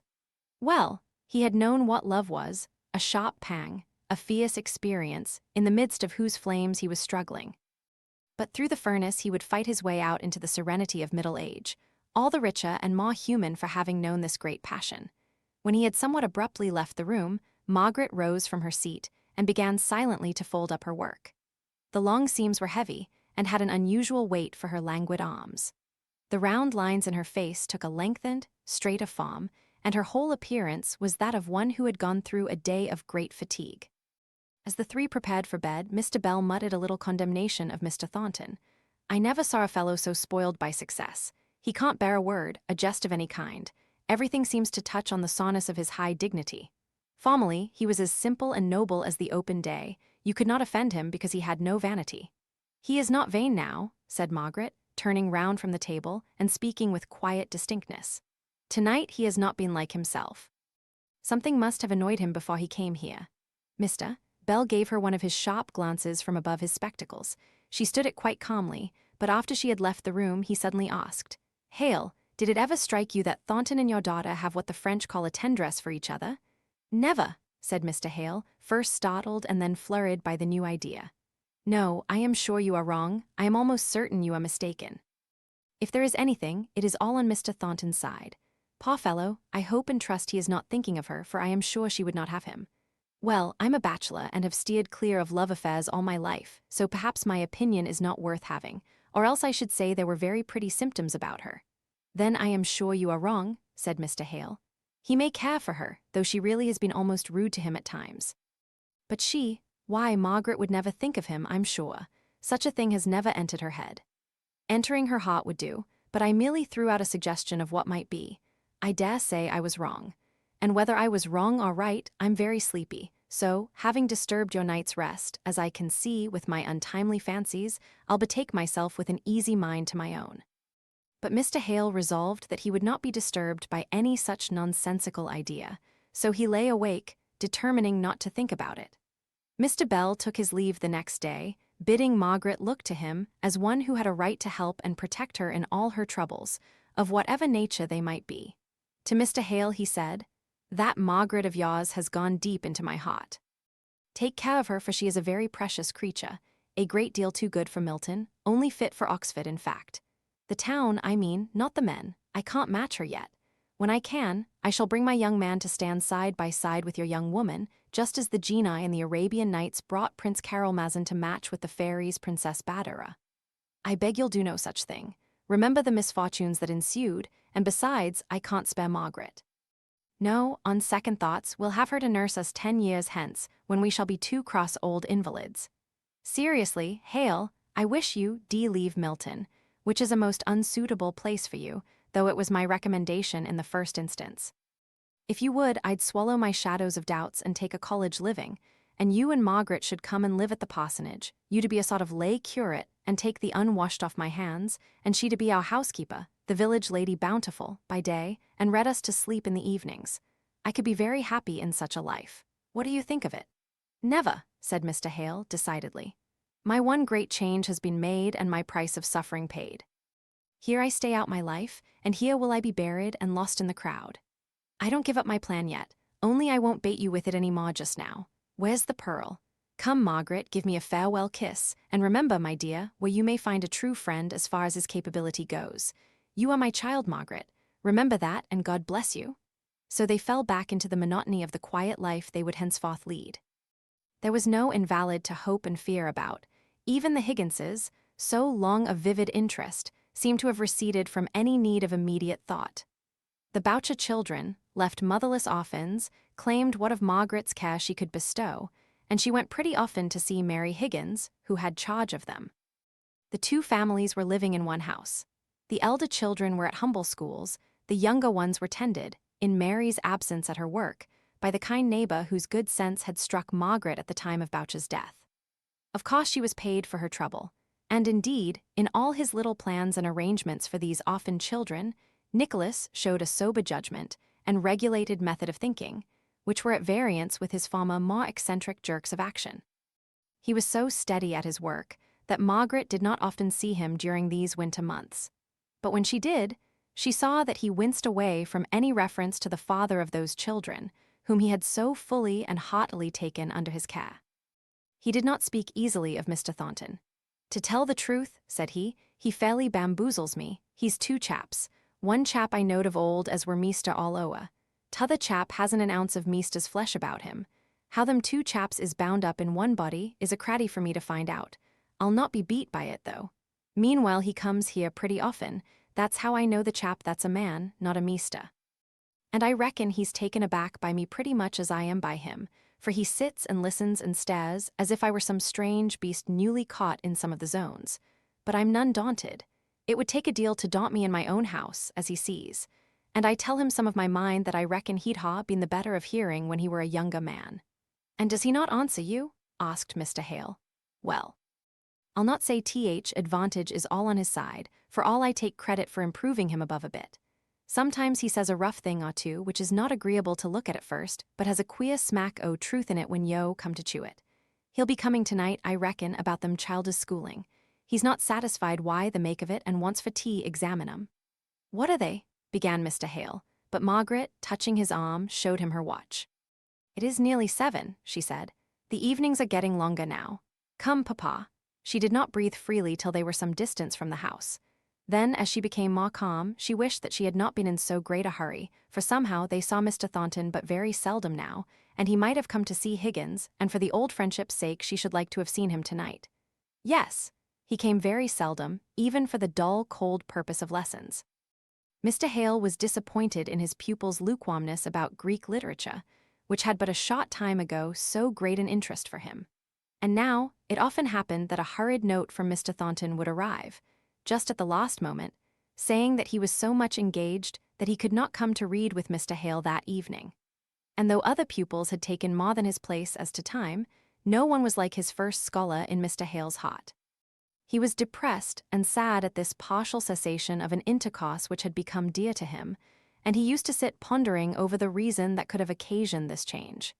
He startled Margaret, one evening as she sate at her work, by suddenly asking, "Margaret, had you ever any reason for thinking that Mr. Thornton cared for you?" He almost blushed as he put this question, but Mr. Bell's scouted idea recurred to him, and the words were out of his mouth before he well knew what he was about. Margaret did not answer immediately, but by the bent drooping of her head, he guessed what her reply would be. "Yes, I believe, oh Papa, I should have told you." And she dropped her work and hid her face in her hands. "No, dear, don't think that I am impertinently curious. I am sure you would have told me if you had felt that you could return his regard. Did he speak to you about it?" No answer at first, but by and by a little gentle, reluctant yes. "And you refused him?"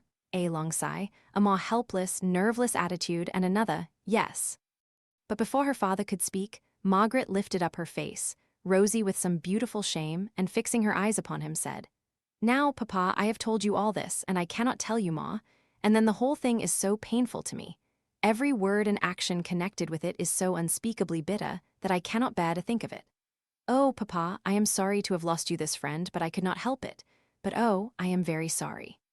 She sate down on the ground and laid her head on his knees. "I too am sorry, my dear. Mr. Bell quite startled me when he said some idea of the kind. Mr. Bell, oh, did Mr. Bell see it?" "A little, but he took it into his head that you, how shall I say it, that you were not ungraciously disposed towards Mr. Thornton. I knew that could never be. I hoped the whole thing was but an imagination, but I knew too well what your real feelings were to suppose that you could ever like Mr. Thornton in that way. But I am very sorry." They were very quiet and still for some minutes, but on stroking her cheek in a caressing way soon after, he was almost shocked to find her face wet with tears. As he touched her, she sprang up and, smiling with forced brightness, began to talk of the Lennoxes with such a vehement desire to turn the conversation that Mr. Hale was too tender-hearted to try to force it back into the old channel. "Tomorrow, yes, tomorrow they will be back in Holly Street. Oh, how strange it will be. I wonder what room they will make into the nursery. Aunt Shaw will be happy with the baby. Fancy Edith a mamma. And Captain Lennox, I wonder what he will do with himself now he is sold out."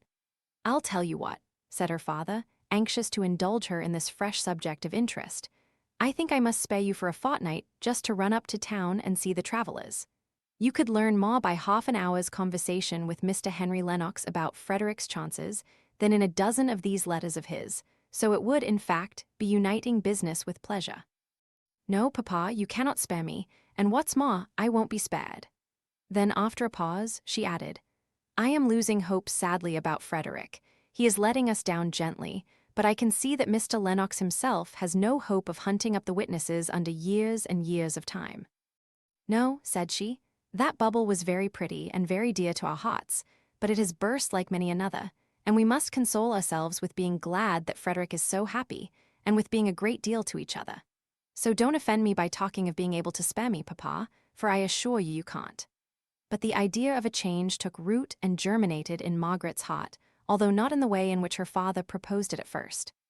She began to consider how desirable something of the kind would be to her father, whose spirits, always feeble, now became too frequently depressed, and whose health, though he never complained, had been seriously affected by his wife's illness and death. There were the regular hours of reading with his pupils, but that all giving and no receiving could no longer be called companionship, as in the old days when Mr. Thornton came to study under him.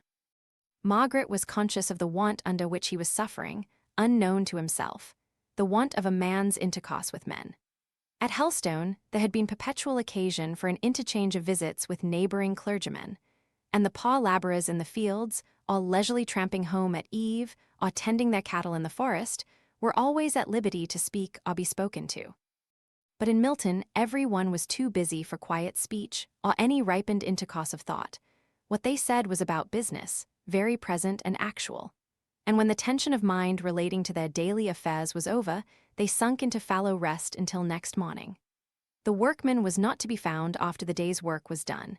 He had gone away to some lecture, or some club, or some beer shop, according to his degree of character. Mr. Hale thought of trying to deliver a course of lectures at some of the institutions, but he contemplated doing this so much as an effort of duty, and with so little of the genial impulse of love towards his work and its end, that Margaret was sure that it would not be well done until he could look upon it with some kind of zest. Chapter 41. The Journey's End. I see my way as birds their trackless way. I shall arrive. What time, what circuit first, I ask not.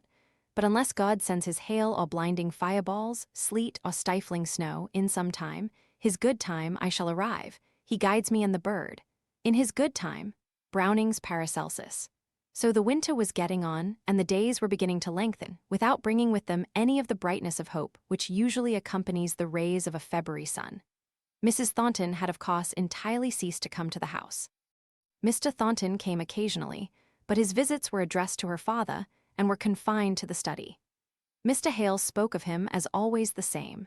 Indeed, the very rarity of their intercourse seemed to make Mr. Hale set only the higher value on it. And from what Margaret could gather of what Mr. Thornton had said, there was nothing in the cessation of his visits which could arise from any umbrage or vexation. His business affairs had become complicated during the strike, and required closer attention than he had given to them last winter. Nay, Margaret could even discover that he spoke from time to time of her, and always, as far as she could learn, in the same calm, friendly way, never avoiding and never seeking any mention of her name. She was not in spirits to raise her father's tone of mind.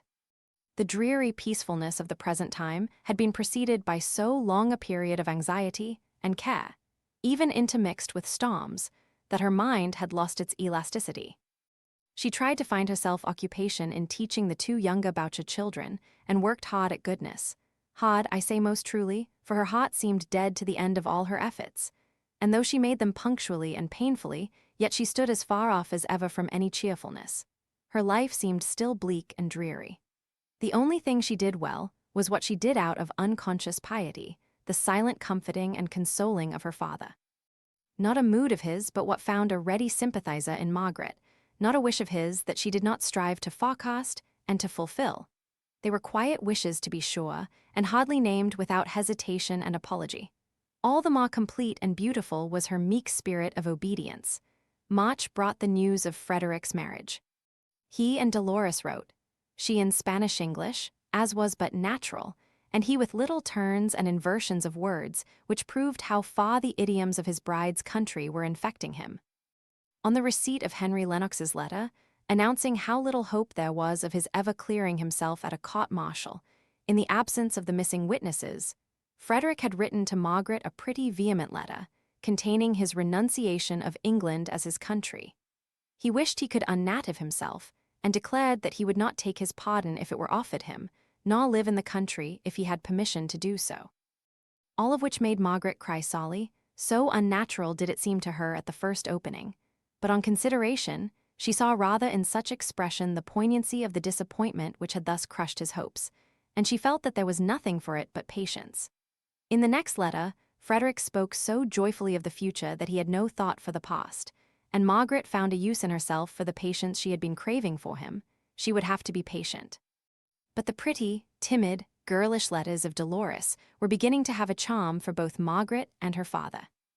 The young Spaniard was so evidently anxious to make a favorable impression upon her lover's English relations that her feminine care peeped out at every erasure, and the letters announcing the marriage were accompanied by a splendid black lace mantilla, chosen by Dolores herself for her unseen sister-in-law, whom Frederick had represented as a paragon of beauty, wisdom, and virtue. Frederick's worldly position was raised by this marriage on to as high a level as they could desire.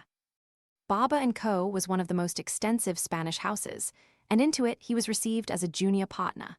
Margaret smiled a little and then sighed as she remembered afresh her old tirades against trade. Here was her prieur chevalier of a brother-turned-merchant, trader. But then she rebelled against herself and protested silently against the confusion implied between a Spanish merchant and a Milton milliner. Well, trade or no trade, Frederick was very, very happy. Dolores must be charming, and the mantilla was exquisite, and then she returned to the present life. Her father had occasionally experienced a difficulty in breathing this spring, which had for the time distressed him exceedingly. Margaret was less alarmed, as this difficulty went off completely in the intervals, but she still was so desirous of his shaking off the liability altogether as to make her very urgent that he should accept Mr. Bell's invitation to visit him at Oxford this April. Mr. Bell's invitation included Margaret. Nay, Ma, he wrote a special letter commanding her to come, but she felt as if it would be a greater relief to her to remain quietly at home, entirely free from any responsibility whatever, and so to rest her mind and heart in a manner which she had not been able to do for more than 2 years past. When her father had driven off on his way to the railroad, Margaret felt how great and long had been the pressure on her time and her spirits. It was astonishing, almost stunning, to feel herself so much at liberty, no one depending on her for cheering care, if not for positive happiness, no invalid to plan and think for. She might be idle and silent and forgetful, and what seemed worth more than all the other privileges, she might be unhappy if she liked. For months past, all her own personal cares and troubles had to be stuffed away into a dark cupboard, but now she had leisure to take them out and mourn over them and study their nature and seek the true method of subduing them into the elements of peace. All these weeks she had been conscious of their existence in a dull kind of way, though they were hidden out of sight. Now, once for all she would consider them and appoint to each of them its right work in her life. So she sat almost motionless for hours in the drawing-room, going over the bitterness of every remembrance with an unwincing resolution. Only once she cried aloud, at the stinging thought of the faithlessness which gave birth to that abasing falsehood. She now would not even acknowledge the force of the temptation. Her plans for Frederick had all failed, and the temptation lay there a dead mockery, a mockery which had never had life in it. The lie had been so despicably foolish, seen by the light of the ensuing events, and faith in the power of truth so infinitely the greater wisdom. In her nervous agitation, she unconsciously opened a book of her father's that lay upon the table. The words that caught her eye in it seemed almost made for her present state of acute self-abasement. Genie vaudroit par reprendre mon cœur en cest sought, mieux de honte, aveugle, impudent, traced at desloyalatundia, et semables choses, mais je vaudroit le courage par voie de compassion. Osses mon pauvre cœur nous voilà tom dans la fosse, laquelle nous avions tant résolu d'échapper. Ah, revelins nous et quittens la pajamise, reclamens la misericordia, et esperans en el quel nous assistera par de sommes estraples firms, et remettens nous au chemin de el humilite. Courage soyons meche sur nos gods, dia nous idera. The way of humility. Ah, thought Margaret, that is what I have missed. But courage, little hot. We will turn back, and by God's help we may find the lost path. So she rose up, and determined at once to set to on some work which should take her out of herself. To begin with, she called in Martha, as she passed the drawing-room door in going upstairs, and tried to find out what was below the grave, respectful, servant-like manner, which crusted over her individual character with an obedience which was almost mechanical. She found it difficult to induce Martha to speak of any of her personal interests, but at last she touched the right chord in naming Mrs. Thornton. Martha's whole face brightened, and on a little encouragement, out came a long story of how her father had been in early life connected with Mrs. Thornton's husband, nay, had even been in a position to show him some kindness. What Martha hardly knew, for it had happened when she was quite a little child. and circumstances had intervened to separate the two families until Martha was nearly grown up. When, her father having sunk lower and lower from his original occupation as clerk in a warehouse, and her mother being dead, she and her sister, to use Martha's own expression, would have been lost but for Mrs. Thornton, who sought them out and thought for them and cared for them. I had had the fever and was but delicate, and Mrs. Thornton and Mr. Thornton too, they never rested till they had nursed me up in their own house and sent me to the sea and all. The doctor said the fever was catching, but they cared none for that, only Miss Fanny, and she went a-visiting these folk that she is going to marry into. So though she was afraid at the time, it has all ended well. Miss Fanny going to be married? Exclaimed Margaret. Yes, and to a rich gentleman too, only he's a deal older than she is. His name is Watson, and his mills are somewhere out beyond Haley. It's a very good marriage, for all he's got such grey hair. At this piece of information, Margaret was silent long enough for Martha to recover her propriety, and with it, her habitual shortness of answer. She swept up the hearth, asked at what time she should prepare tea, and quitted the room with the same wooden face with which she had entered it. Margaret had to pull herself up from indulging a bad trick, which she had lately fallen into, of trying to imagine how every event that she heard of in relation to Mr. Thornton would affect him, whether he would like it or dislike it. The next day she had the little Boucher children for their lessons, and took a long walk, and ended by a visit to Mary Higgins. Somewhat to Margaret's surprise, she found Nicholas already come home from his work. The lengthening light had deceived her as to the lateness of the evening. He too seemed, by his manners, to have entered a little more on the way of humility. He was quieter and less self-asserting. "So ood gentleman's away on his travels, is he?" said he. "Little uns telled me so, eh? But the sharp uns they are. I most think they beat my own wenches for sharpness, though 'appen it's wrong to say so, and one on 'em in her grave. There's summat in whether I reckon, as sets folk a-wondering. My meester, him at shop yonder, is spinning about world somewhere." "Is that the reason you're so soon at home tonight?" asked Margaret innocently. "Thou knowst he not about it, that's all," said he contemptuously. "I'm not one why two faces, one for my meester and t'other for his back. I counted a clocks in the town striking afore I'd leave my work. No, yon Thornton's good enough for to fight why, but too good for to be cheated. It were you as getten me the place, and I thank yo for it. Thornton's is not a bad mill as times go. Stand down, lad, and say you're a pretty hymn to Miss Margaret. That's right, steady on thy legs, and right arm out as straight as a skewer. 1 to stop, 2 to stay, 3 mac, ready, and 4 away." The little fellow repeated a Methodist hymn, far above his comprehension in point of language, but of which the swinging rhythm had caught his ear, and which he repeated with all the developed cadence of a member of Parliament. When Margaret had duly applauded, Nicholas called for another, and yet another, much to her surprise, as she found him thus oddly and unconsciously led to take an interest in the sacred things which he had formerly scouted.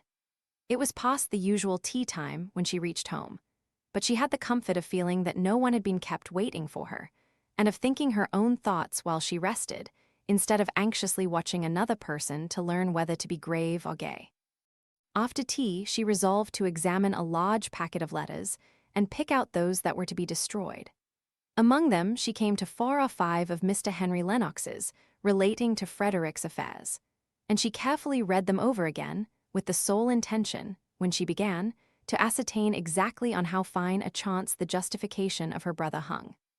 But when she had finished the last, and weighed the pros and cons, the little personal revelation of character contained in them forced itself on her notice. It was evident enough, from the stiffness of the wording, that Mr. Lennox had never forgotten his relation to her in any interest he might feel in the subject of the correspondence. They were clever letters. Margaret saw that in a twinkling, but she missed out of them all hearty and genial atmosphere. They were to be preserved, however, as valuable, so she laid them carefully on one side. When this little piece of business was ended, she fell into a reverie, and the thought of her absent father ran strangely in Margaret's head that night. She almost blamed herself for having felt her solitude, and consequently his absence, as a relief, but these 2 days had set her up afresh, with new strength and brighter hope. Plans which had lately appeared to her in the guise of tasks now appeared like pleasures. The morbid scales had fallen from her eyes, and she saw her position and her work more truly. If only Mr. Thornton would restore her the lost friendship, nay, if he would only come from time to cheer her father as in former days, though she should never see him, she felt as if the course of her future life, though not brilliant in prospect, might lie clear and even before her. She sighed as she rose up to go to bed. In spite of the one step's enough for me, in spite of the one plain duty of devotion to her father, there lay at her heart an anxiety and a pang of sorrow. And Mr. Hale thought of Margaret that April evening, just as strangely and as persistently as she was thinking of him. He had been fatigued by going about among his old friends and old familiar places. He had exaggerated ideas of the change which his altered opinions might make in his friends' reception of him. But although some of them might have felt shocked or grieved, or indignant at his falling off in the abstract, as soon as they saw the face of the man whom they had once loved, they forgot his opinions in himself, or only remembered them enough to give an additional tender gravity to their manner. For Mr. Hale had not been known to many. He had belonged to one of the smaller colleges and had always been shy and reserved. But those who in youth had cared to penetrate to the delicacy of thought and feeling that lay below his silence and indecision took him to their hearts with something of the protecting kindness which they would have shown to a woman. And the renewal of this kindliness after the lapse of years and an interval of so much change overpowered him more than any roughness or expression of disapproval could have done. "I'm afraid we've done too much," said Mr. Bell. "You're suffering now from having lived so long in that Milton air." "I am tired," said Mr. Hale, "but it is not Milton air. I'm 55 years of age, and that little fact of itself accounts for any loss of strength." "Nonsense." "I'm upwards of 60 and feel no loss of strength, either bodily or mental. Don't let me hear you talking so. 55? Why, you're quite a young man." Mr. Hale shook his head. "These last few years," said he, but after a minute's pause, he raised himself from his half-recumbent position in one of Mr. Bell's luxurious easy-chairs and said with a kind of trembling earnestness, "Bell, you're not to think that if I could have foreseen all that would come of my change of opinion and my resignation of my living. No, not even if I could have known how she would have suffered, that I would undo it, the act of open acknowledgement that I no longer held the same faith as the church in which I was a priest. As I think now, even if I could have foreseen that cruelest martyrdom of suffering through the sufferings of one whom I loved, I would have done just the same as far as that step of openly leaving the church went. I might have done differently and acted more wisely in all that I subsequently did for my family. But I don't think God endued me with overmuch wisdom or strength," he added, falling back into his old position. Mr. Bell blew his nose ostentatiously before answering. Then he said, "He gave you strength to do what your conscience told you was right, and I don't see that we need any higher or holier strength than that, or wisdom either. I know I have not that much, and yet men set me down in their fools' books as a wise man, an independent character, strong-minded, and all that cant. The veriest idiot who obeys his own simple law of right, if it be but in wiping his shoes on a doormat, is wiser and stronger than I, but what gulls men are." There was a pause. Mr. Hale spoke first, in continuation of his thought, about Margaret. "Well, about Margaret, what then? If I die? Nonsense.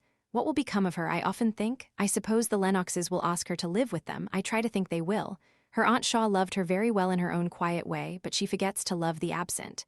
A very common fault. What sort of people are the Lennoxes? He, handsome, fluent, and agreeable. Edith, a sweet, spoiled beauty. Margaret loves her with all her heart, and Edith with as much of her heart as she can spare. Now, Hale, you know that girl of yours has got pretty nearly all my heart. I told you that before. Of course, as your daughter, as my goddaughter, I took great interest in her before I saw her the last time. But this visit that I paid to you at Milton made me her slave. I went, a willing old victim, following the car of the conqueror. For indeed, she looks as grand and serene as one who has struggled, and may be struggling, and yet has the victory secure in sight. Yes, in spite of all her present anxieties, that was the look on her face. And so, all I have is at her service, if she needs it, and will be hers whether she will or no when I die. Moreover, I myself will be her prejudiced chevalier, 60 and gouty though I be. Seriously, old friend, your daughter shall be my principal charge in life, and all the help that either my wit or my wisdom or my willing heart can give shall be hers. I don't choose her out as a subject for fretting. Something, I know of old, you must have to worry yourself about, or you wouldn't be happy. But you're going to outlive me by many a long year. You spare, thin men are always tempting and always cheating death. It's the stout, florid fellows like me that always go off first. If Mr. Bell had had a prophetic eye, he might have seen the torch all but inverted, and the angel with the grave and composed face standing very nigh, beckoning to his friend. That night, Mr. Hale laid his head down upon the pillow on which it nevermore should stir with life. The servant who entered his room in the morning received no answer to his speech, drew near the bed, and saw the calm, beautiful face lying white and cold under the ineffaceable seal of death. The attitude was exquisitely easy, there had been no pain, no struggle. The action of the heart must have ceased as he lay down. Mr. Bell was stunned by the shock, and only recovered when the time came for being angry at every suggestion of his man S. A coroner's inquest? Pooh, you don't think I poisoned him. Dr. Fobbs says it is just the natural end of a heart complaint. Poor old Hale, you wore out that tender heart of yours before its time. Poor old friend. How he talked of his, Wally's, pack up a carpet bag for me in 5 minutes. Here have I been talking. Pack it up, I say. I must go to Milton by the next train. The bag was packed, the cab ordered, the railway reached in 20 minutes from the time of this decision. The London train whizzed by, drew back some yards, and in Mr. Bell was hurried by the impatient god. He threw himself back in his seat, to try, with closed eyes, to understand how one in life yesterday could be dead today, and shortly tears stole out between his grizzled eyelashes, at the feeling of which he opened his keen eyes and looked as severely cheerful as his set determination could make him. He was not going to blubber before a set of strangers. Not he. There was no set of strangers, only one sitting far from him on the same side. By and by Mr. Bell peered at him to discover what manner of man it was that might have been observing his emotion, and behind the great sheet of the outspread Times, he recognized Mr. Thornton. "Why, Thornton, is that you?" said he, removing hastily to a closer proximity. He shook Mr. Thornton vehemently by the hand until the gripe ended in a sudden relaxation, for the hand was wanted to wipe away tears. He had last seen Mr. Thornton in his friend Hale's company. "I'm going to Milton, bound on a melancholy errand, going to break to Hale's daughter the news of his sudden death." "Death? Mr. Hale dead?" I keep saying it to myself, Hale is dead, but it doesn't make it any the more real. Hale is dead for all that. He went to bed well, to all appearance, last night, and was quite cold this morning when my servant went to call him. Where? I don't understand. At Oxford. He came to stay with me, hadn't been in Oxford this 17 years, and this is the end of it. Not one word was spoken for above a quarter of an hour. Then Mr. Thornton said, "And she," and stopped full short. "Margaret, you mean? Yes, I am going to tell her. Poor fellow, how full his thoughts were of her all last night. Good God, last night only, and how immeasurably distant he is now. But I take Margaret as my child for his sake. I said last night I would take her for her own sake. Well, I take her for both, Mr. Thornton made 1 or 2 fruitless attempts to speak before he could get out the words. What will become of her? I rather fancy there will be 2 people waiting for her, myself for one. I would take a live dragon into my house to live, if by hiring such a chaperon and setting up an establishment of my own, I could make my old age happy with having Margaret for a daughter. But there are those Lennoxes. Who are they? Asked Mr. Thornton with trembling interest.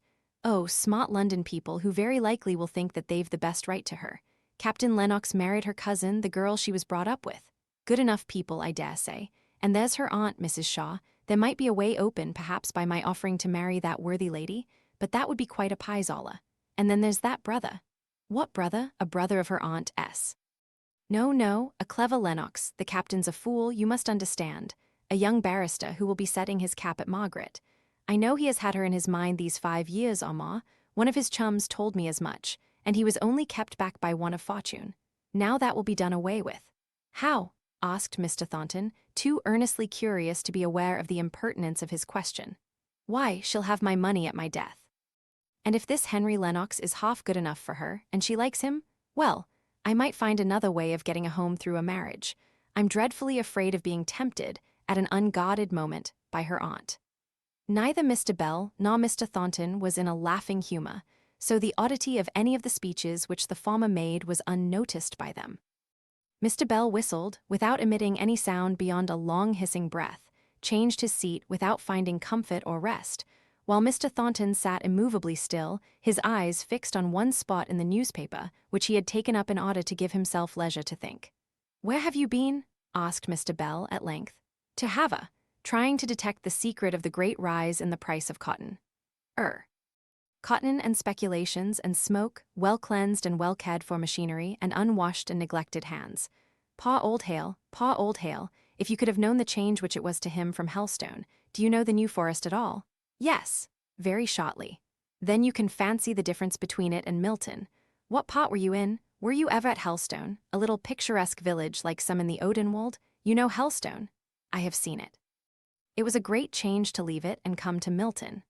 He took up his newspaper with a determined air, as if resolved to avoid further conversation, and Mr. Bell was fain to resort to his former occupation of trying to find out how he could best break the news to Margaret.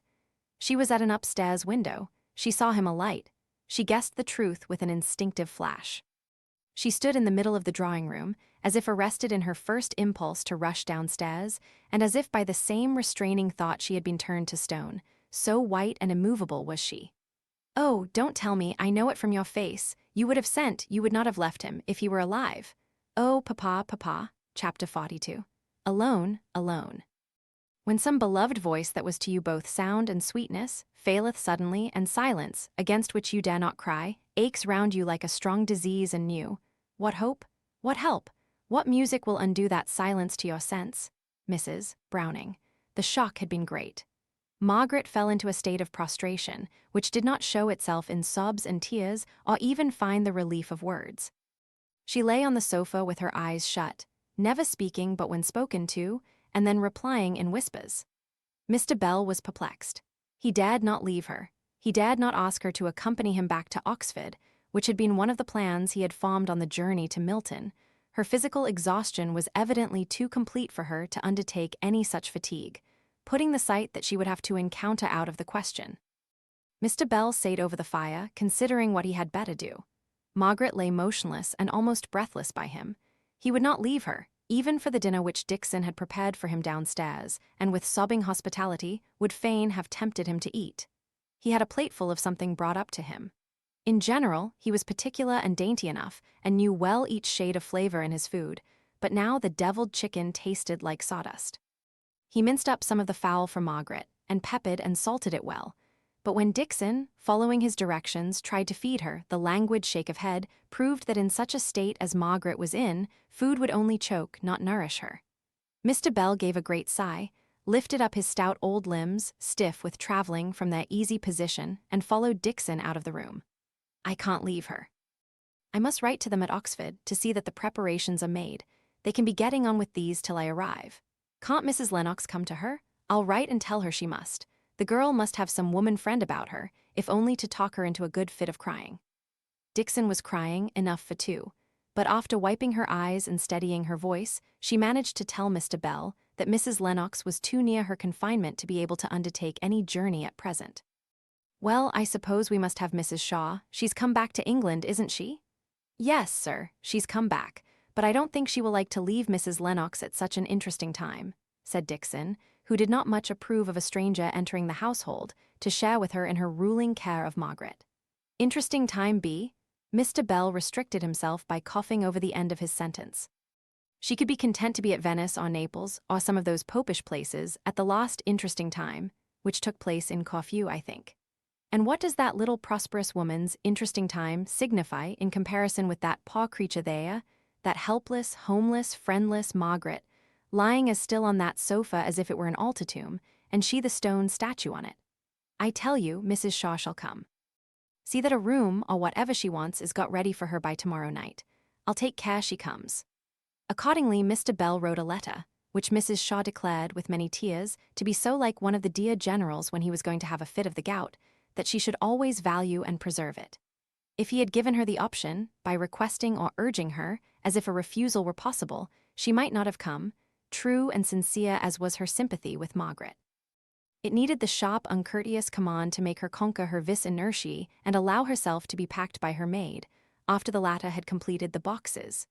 Edith, all cap, shawl, and tears, came out to the top of the stairs as Captain Lennox was taking her mother down to the carriage. "Don't forget, Mamma, Margaret must come and live with us. Sholto will go to Oxford on Wednesday, and you must send word by Mr. Bell to him when we're to expect you. And if you want Sholto, he can go on from Oxford to Milton. Don't forget, Mamma, you are to bring back Margaret." Edith re-entered the drawing-room. Mr. Henry Lennox was there, cutting open the pages of a new review. Without lifting his head, he said, If you don't like Sholto to be so long absent from you, Edith, I hope you will let me go down to Milton and give what assistance I can." "Oh, thank you," said Edith. "I dessay old Mr. Bell will do everything he can, and ma help may not be needed. Only one does not look for much savoir-faire from a resident fellow. Dear, darling Margaret, won't it be nice to have her here again? You were both great allies years ago." "Were we?" asked he indifferently, with an appearance of being interested in a passage in the review. "Well, perhaps not, I forget. I was so full of Sholto. But doesn't it fall out well, that if my uncle was to die, it should be just now, when we are come home, and settled in the old house and quite ready to receive Margaret? Poor thing, what a change it will be to her from Milton. I'll have new chintz for her bedroom, and make it look new and bright, and cheer her up a little." In the same spirit of kindness, Mrs. Shaw journeyed to Milton, occasionally dreading the first meeting and wondering how it would be got over, but Ma frequently planning how soon she could get Margaret away from that horrid place, and back in the pleasant comforts of Holly Street. "Oh dear," she said to her maid, "look at those chimneys. My poor Sister Hale, I don't think I could have rested at Naples if I had known what it was. I must have come and fetched her and Margaret away." And to herself she acknowledged that she had always thought her brother-in-law rather a weak man, but never so weak as now, when she saw for what a place he had exchanged the lovely Helstone home. Margaret had remained in the same state, white, motionless, speechless, tearless. They had told her that her Aunt Shaw was coming, but she had not expressed either surprise or pleasure or dislike to the idea.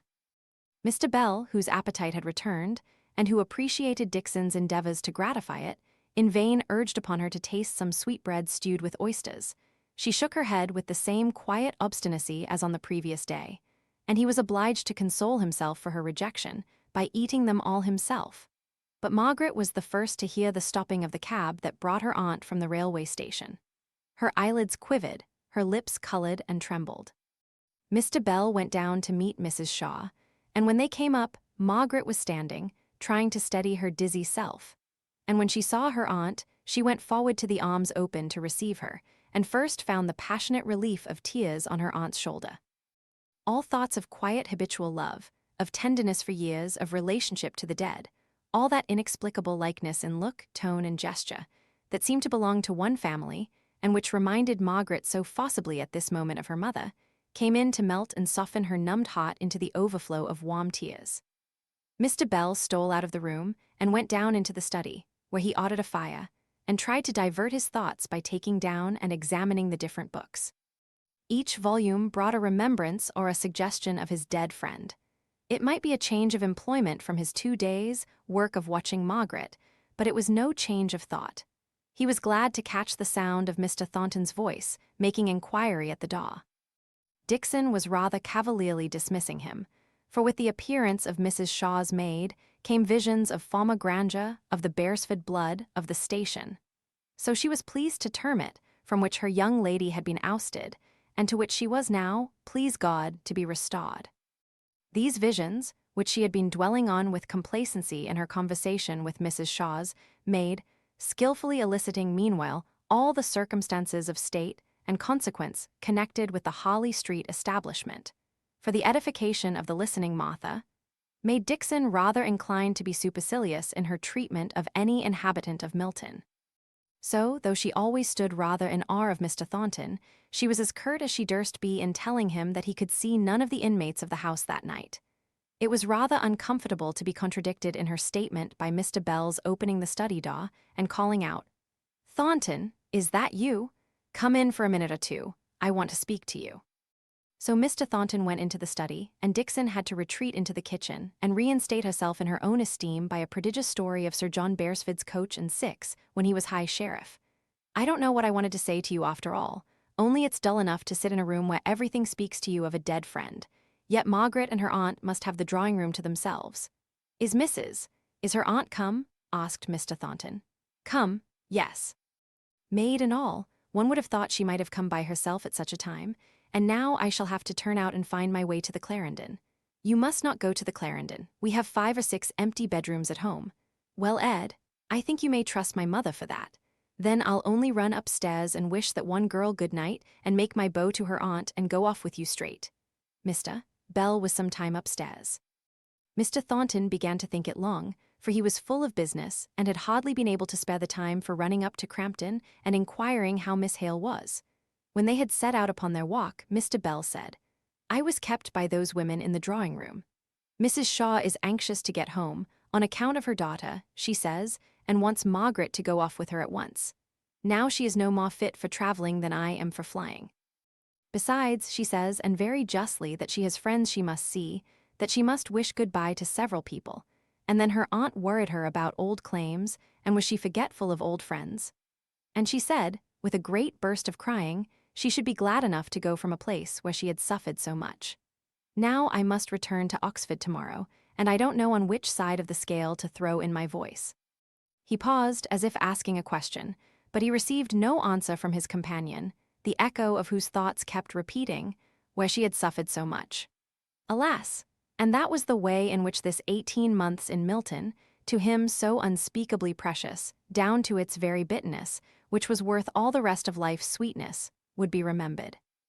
Neither loss of father nor loss of mother, dear as she was to Mr. Thornton, could have poisoned the remembrance of the weeks, the days, the hours, when a walk of 2 miles, every step of which was pleasant as it brought him nearer and nearer to her, took him to her sweet presence, every step of which was rich, as each recurring moment that bore him away from her made him recall some fresh grace in her demeanor, all pleasant pungency in her character.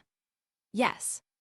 Whatever had happened to him, external to his relation to her, he could never have spoken of that time, when he could have seen her every day, when he had her within his grasp, as it were, as a time of suffering. It had been a royal time of luxury to him, with all its stings and contumelies, compared to the poverty that crept round and clipped the anticipation of the future down to sordid fact, and life without an atmosphere of either hope or fear. Mrs. Thornton and Fanny were in the dining-room, the latter in a flutter of small exultation, as the maid held up one glossy material after another to try the effect of the wedding dresses by candlelight. Her mother really tried to sympathize with her, but could not. Neither taste nor dress were in her line of subjects, and she heartily wished that Fanny had accepted her brother's offer of having the wedding clothes provided by some first-rate London dressmaker, without the endless troublesome discussions and unsettled waverings that arose out of Fanny's desire to choose and superintend everything herself. Mr. Thornton was only too glad to mark his grateful approbation of any sensible man, who could be captivated by Fanny's second-rate airs and graces, by giving her ample means for providing herself with the finery, which certainly rivaled, if it did not exceed, the lover in her estimation. When her brother and Mr. Bell came in, Fanny blushed and simpered, and fluttered over the signs of her employment, in a way which could not have failed to draw attention from anyone else but Mr. Bell. If he thought about her and her silks and satins at all, it was to compare her and them with the pale sorrow he had left behind him, sitting motionless, with bent head and folded hands, in a room where the stillness was so great that you might almost fancy the rush in your straining ears was occasioned by the spirits of the dead, yet hovering round their beloved. For when Mr. Bell had first gone upstairs, Mrs. Shaw lay asleep on the sofa, and no sound broke the silence. Mrs. Thornton gave Mr. Bell her formal, hospitable welcome. She was never so gracious as when receiving her son's friends in her son's house, and the more unexpected they were, the more honor to her admirable housekeeping preparations for comfort. "How is Miss Hale?" she asked. "About as broken down by this last stroke as she can be. I am sure it is very well for her that she has such a friend as you. I wish I were her only friend, madam. I dare say it sounds very brutal, but here have I been displaced, and turned out of my post of comforter and adviser by a fine lady aunt, and there are cousins and what not claiming her in London, as if she were a lapdog belonging to them.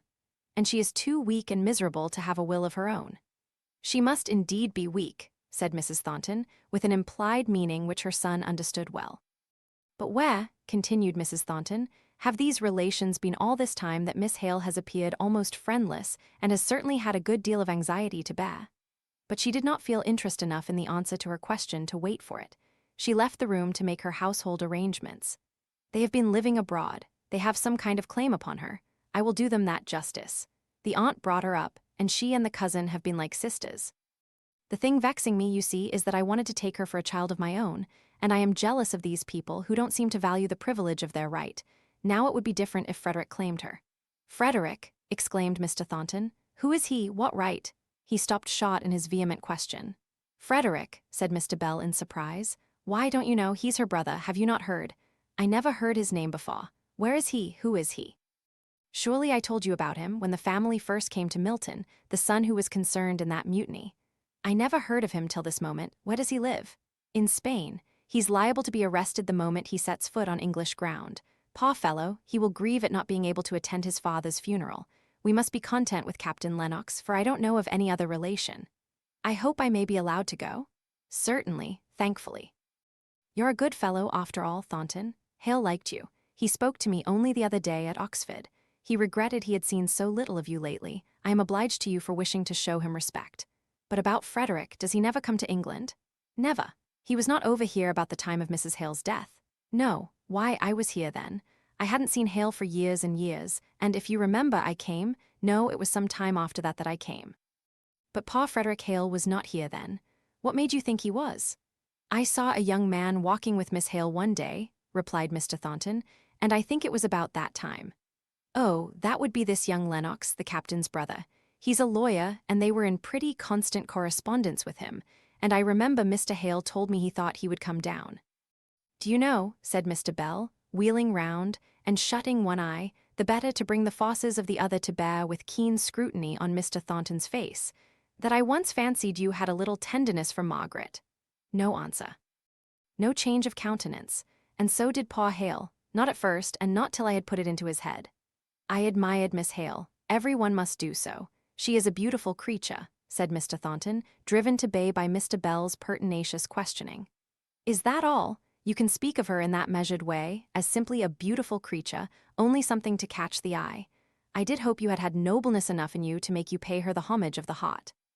Though I believe, in fact I know, she would have rejected you, still to have loved her without return would have lifted you higher than all those, be they who they may, that have ever known her to love.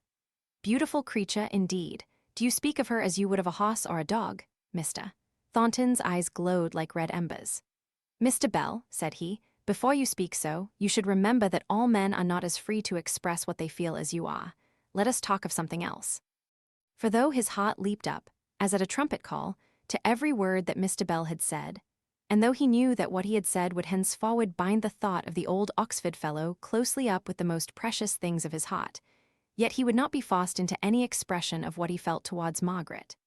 He was no mockingbird of praise to try, because another extolled what he reverenced and passionately loved, to outdo him in laudation.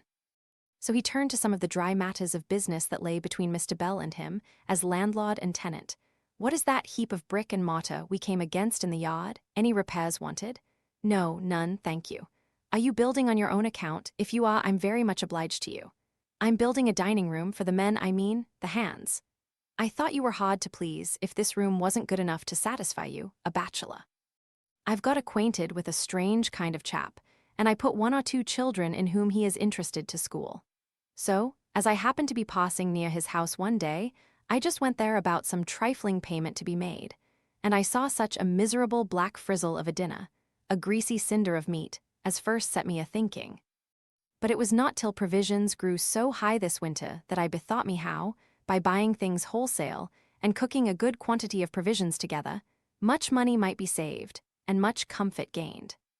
So I spoke to my friend or my enemy, the man I told you of, and he found fault with every detail of my plan, and in consequence I laid it aside, both as impracticable and also because if I forced it into operation, I should be interfering with the independence of my men.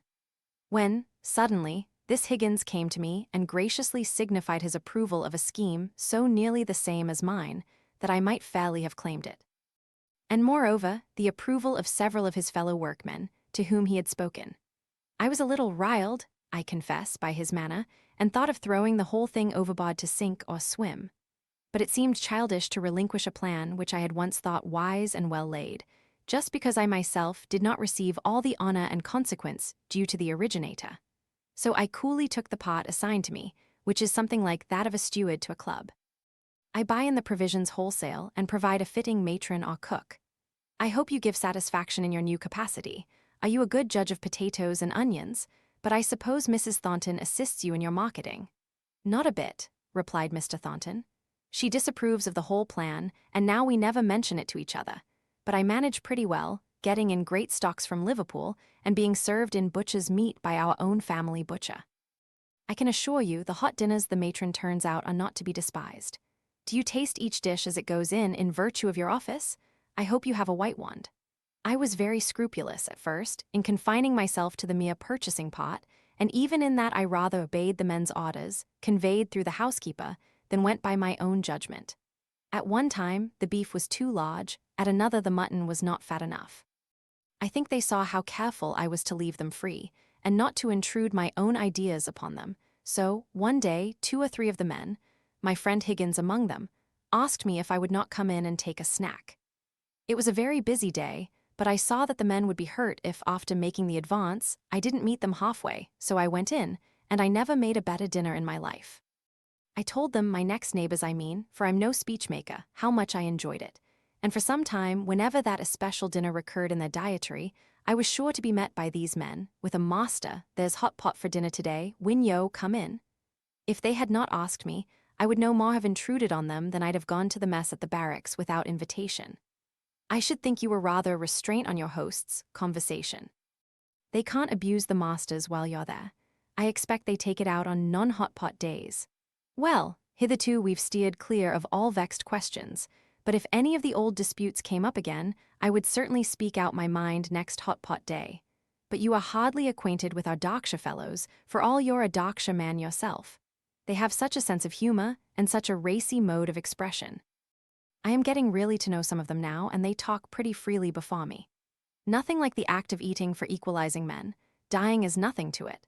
The philosopher dies sententiously, the Pharisee ostentatiously, the simple-hearted humbly, the poor idiot blindly as the sparrow falls to the ground. The philosopher and idiot, publican and Pharisee, all eat after the same fashion, given an equally good digestion. There's theory for you. Indeed, I have no theory. I hate theories. I beg your pardon. To show my penitence, will you accept a £10 note towards your marketing and give the poor fellows a feast? Thank you, but I'd rather not. They pay me rent for the oven and cooking places at the back of the mill, and will have to pay more for the new dining room. I don't want it to fall into a charity. I don't want donations. Once let in the principle, and I should have people going and talking and spoiling the simplicity of the whole thing. People will talk about any new plan. You can't help that. My enemies, if I have any, may make a philanthropic fuss about this dinner scheme, but you are a friend, and I expect that you will now pay my experiment the respect of silence. It is but a new broom at present, and sweeps clean enough, but by and by we shall meet with plenty of stumbling blocks, no doubt. Chapter 43. Margaret's Flittin.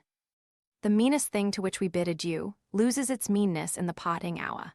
Eliot. Mrs. Shaw took as vehement a dislike as it was possible for one of her gentle nature to do, against Milton. It was noisy and smoky, and the poor people whom she saw in the streets were dirty, and the rich ladies overdressed, and not a man that she saw, high or low, had his clothes made to fit him. She was sure Margaret would never regain her lost strength while she stayed in Milton, and she herself was afraid of one of her old attacks of the nerves. Margaret must return with her, and that quickly.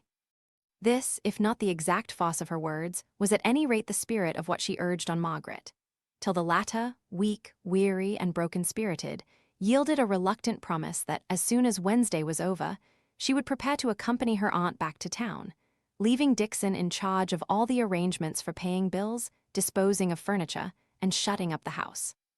Before that Wednesday, that mournful Wednesday, when Mr. Hale was to be interred, far away from either of the homes he had known in life, and far away from the wife who lay lonely among strangers, and this last was Margaret's great trouble, for she thought that if she had not given way to that overwhelming stupor during the first sad days, she could have arranged things otherwise.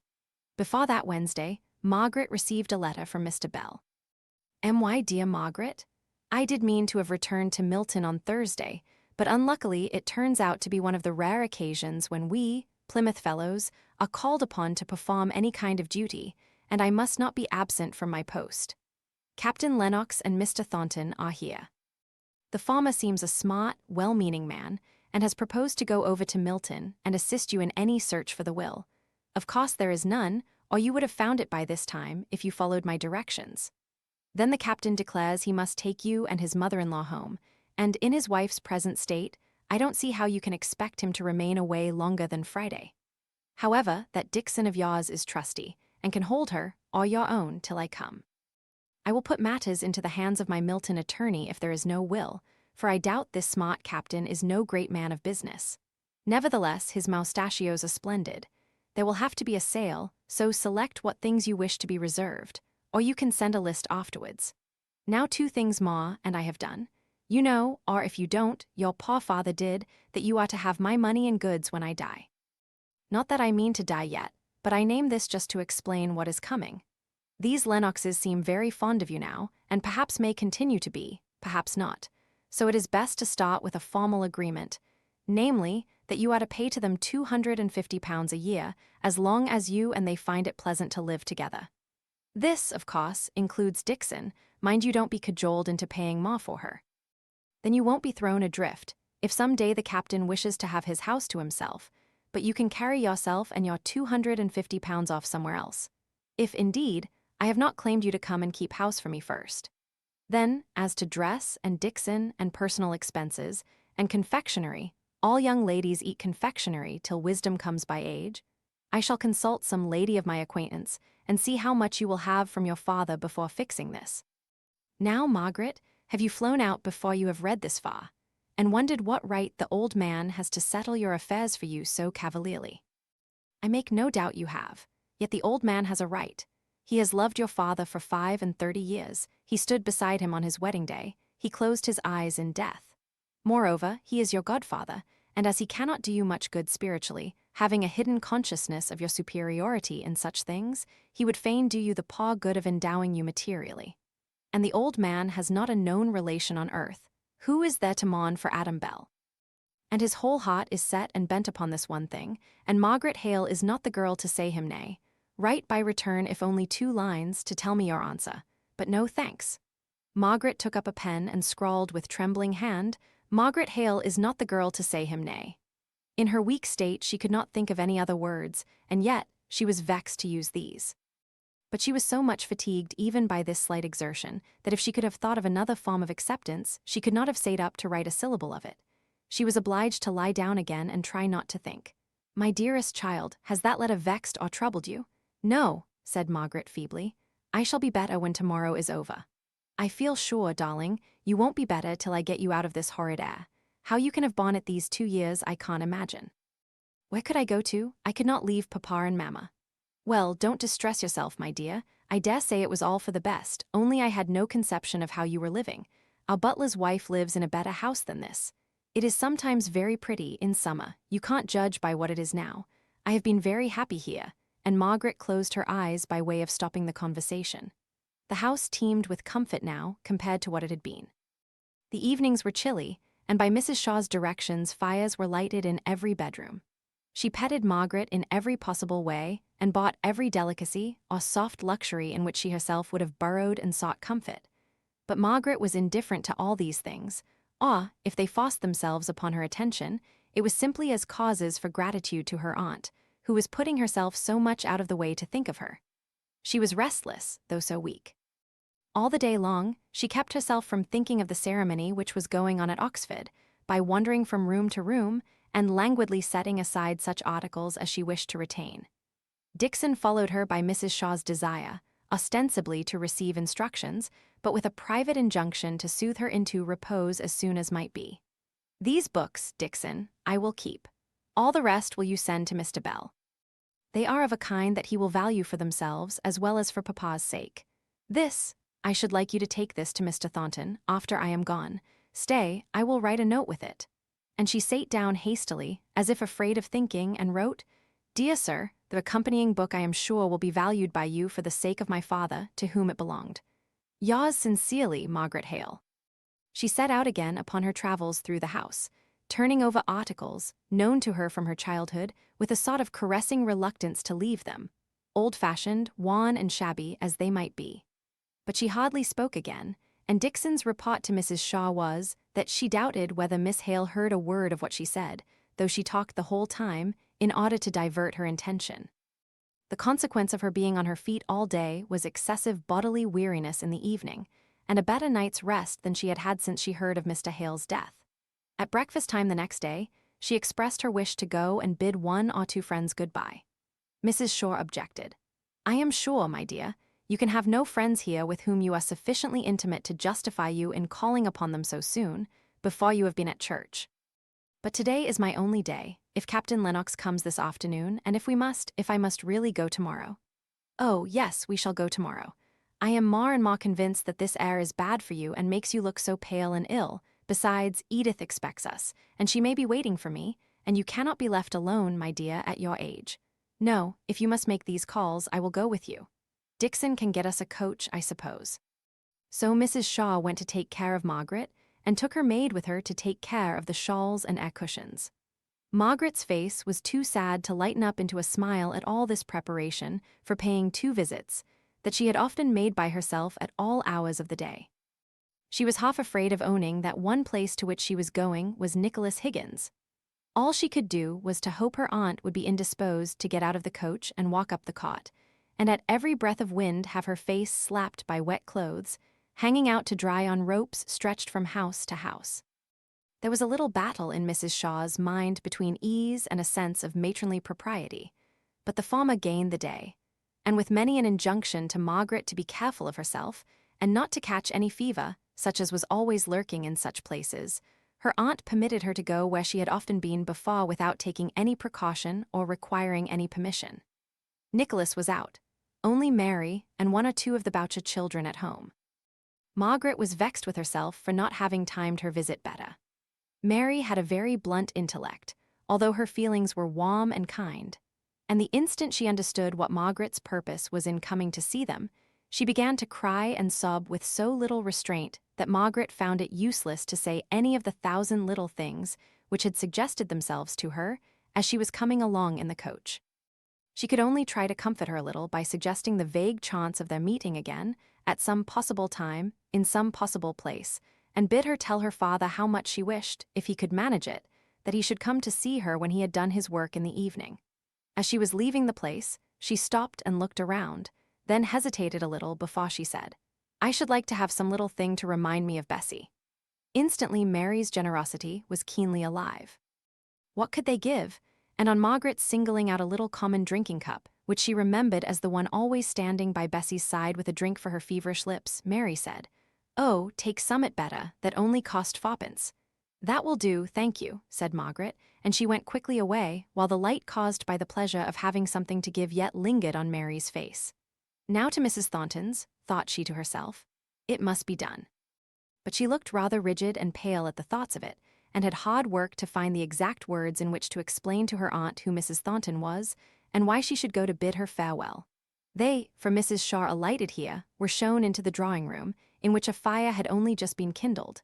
Mrs. Shaw huddled herself up in her shawl and shivered. "What an icy room," she said. They had to wait for some time before Mrs. Thornton entered.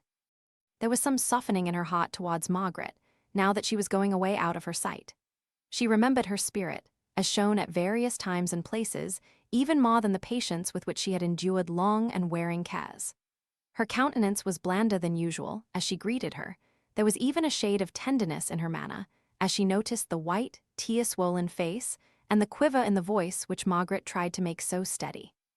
"Allow me to introduce my aunt, Mrs. Shaw. I am going away from Milton tomorrow. I do not know if you are aware of it, but I wanted to see you once again, Mrs. Thornton, to apologize for my manner the last time I saw you, and to say that I am sure you meant kindly, however much we may have misunderstood each other." Mrs. Shaw looked extremely perplexed by what Margaret had said. Thanks for kindness, and apologies for failure in good manners. But Mrs. Thornton replied, "Miss Hale, I am glad you do me justice. I did no more than I believed to be my duty in remonstrating with you as I did. I have always desired to act the part of a friend to you. I am glad you do me justice. And," said Margaret, blushing excessively as she spoke, "will you do me justice, and believe that though I do not choose, to give explanations of my conduct, I have not acted in the unbecoming way you apprehended." Margaret's voice was so soft, and her eyes so pleading, that Mrs. Thornton was for once affected by the charm of manner to which she had hitherto proved herself invulnerable. "Yes, I do believe you. Let us say no more about it. Where are you going to reside, Miss Hale? I understood from Mr. Bell that you were going to leave Milton." "You never liked Milton, you know," said Mrs. Thornton with a sort of grim smile, "but for all that you must not expect me to congratulate you on quitting it. Where shall you live?" With my aunt, replied Margaret, turning towards Mrs. Shaw. My niece will reside with me in Holly Street.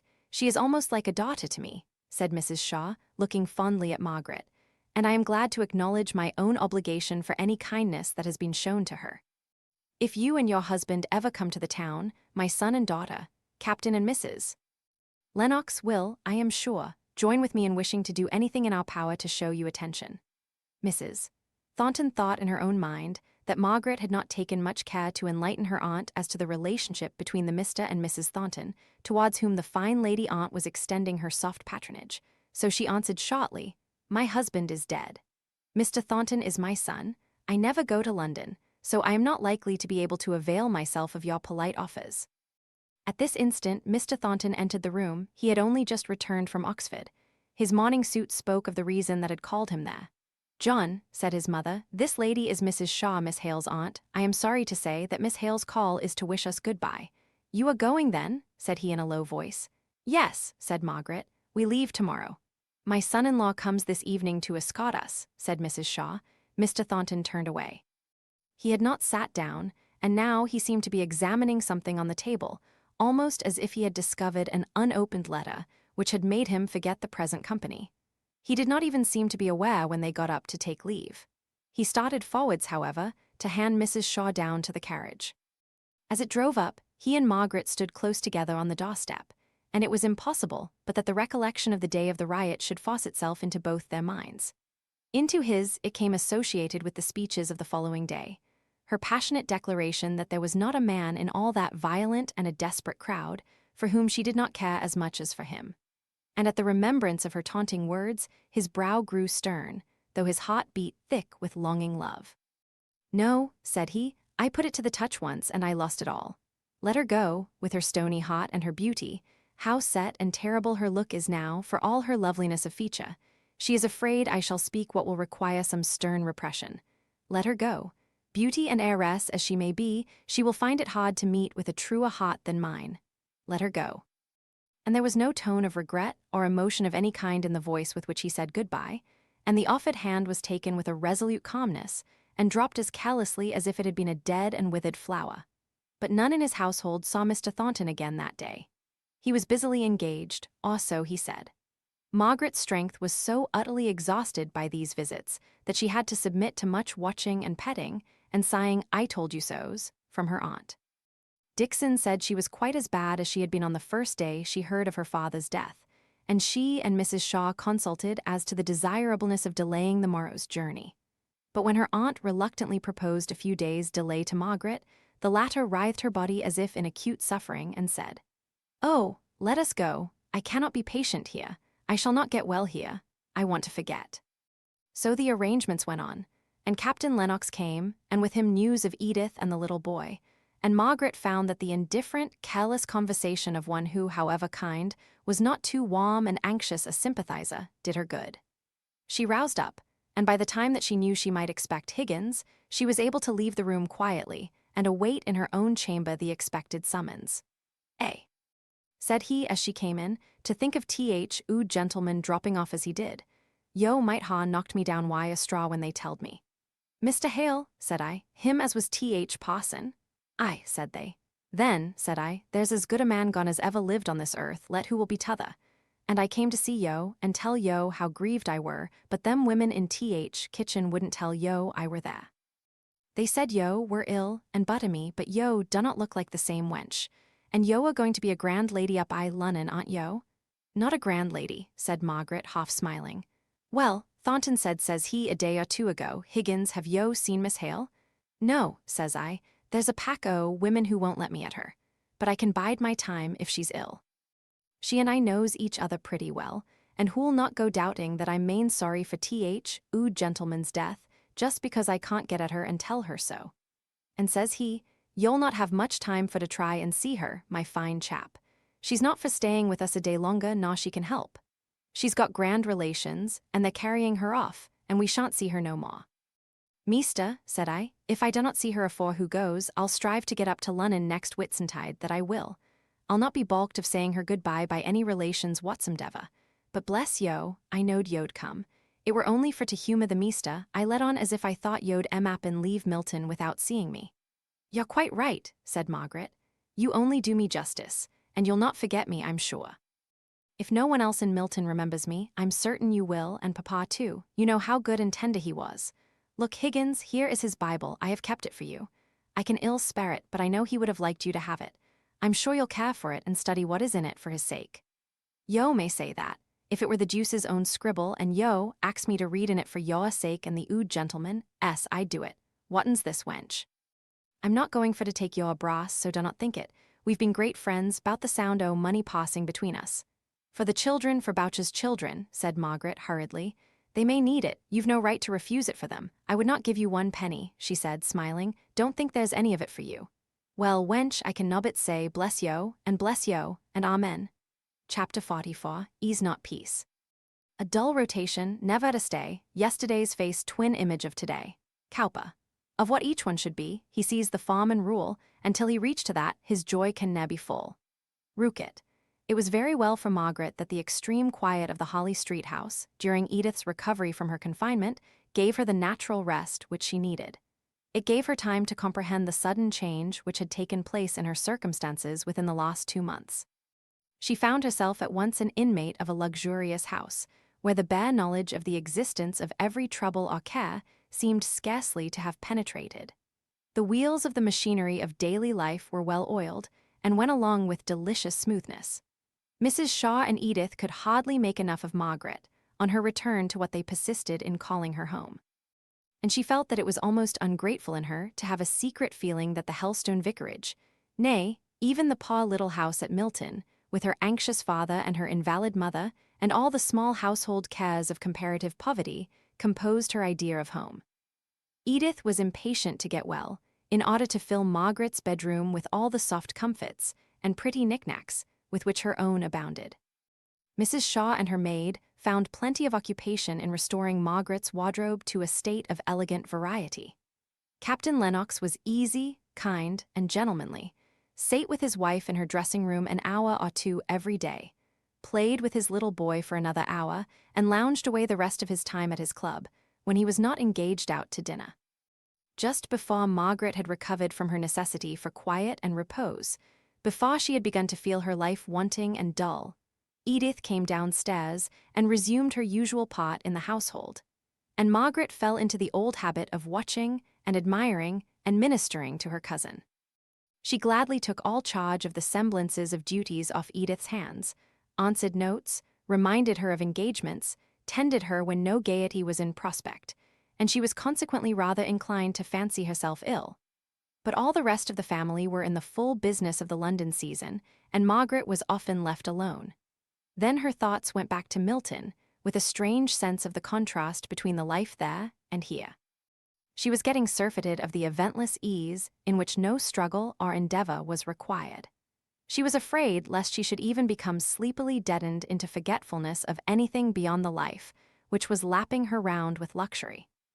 There might be toilers and moilers there in London, but she never saw them. The very servants lived in an underground world of their own, of which she knew neither the hopes nor the fears. They only seemed to start into existence when some want or whim of their master and mistress needed them. There was a strange, unsatisfied vacuum in Margaret's heart and mode of life, and once when she had dimly hinted this to Edith, the latter, wearied with dancing the night before, languidly stroked Margaret's cheek as she sat by her in the old attitude, she on a footstool by the sofa where Edith lay. "Poor child," said Edith. "It is a little sad for you to be left, night after night, just at this time when all the world is so gay. But we shall be having our dinner parties soon as Henry comes back from circuit, and then there will be a little pleasant variety for you. No wonder it is moped, poor darling." Margaret did not feel as if the dinner parties would be a panacea. But Edith piqued herself on her dinner parties. So different, as she said, from the old dowager dinners under Mamma's regime. And Mrs. Shaw herself seemed to take exactly the same kind of pleasure in the very different arrangements and circle of acquaintances which were to Captain and Mrs. Lennox's taste, as she did in the more formal and ponderous entertainments which she herself used to give. Captain Lennox was always extremely kind and brotherly to Margaret. She was really very fond of him, excepting when he was anxiously attentive to Edith's dress and appearance, with a view to her beauty making a sufficient impression on the world.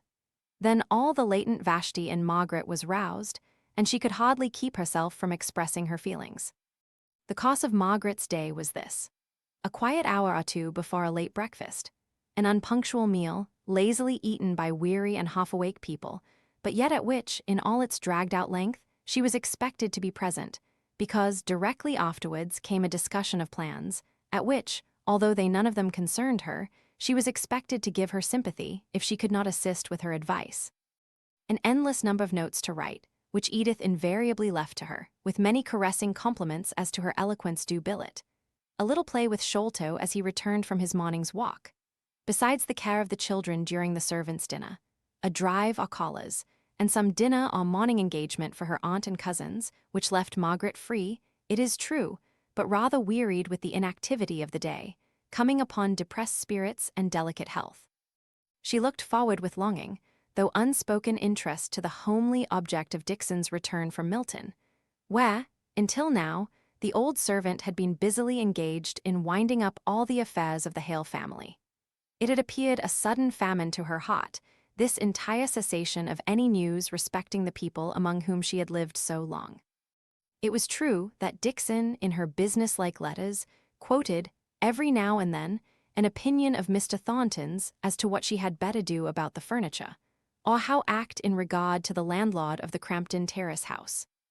But it was only here and there that the name came in, or any Milton name indeed. And Margaret was sitting one evening, all alone in the Lennoxes' drawing-room, not reading Dixon's letters, which yet she held in her hand, but thinking over them and recalling the days which had been, and picturing the busy life out of which her own had been taken and never missed, wondering if all went on in that whirl, just as if she and her father had never been.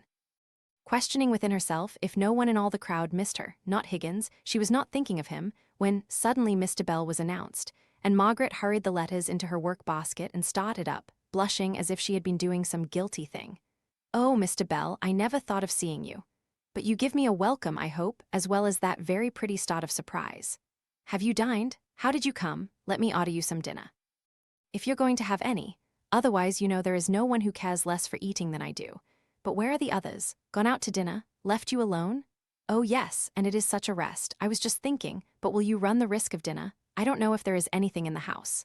Why, to tell you the truth, I dined at my club. Only they don't cook as well as they did, so I thought if you were going to dine, I might try and make out my dinner. But never mind, never mind.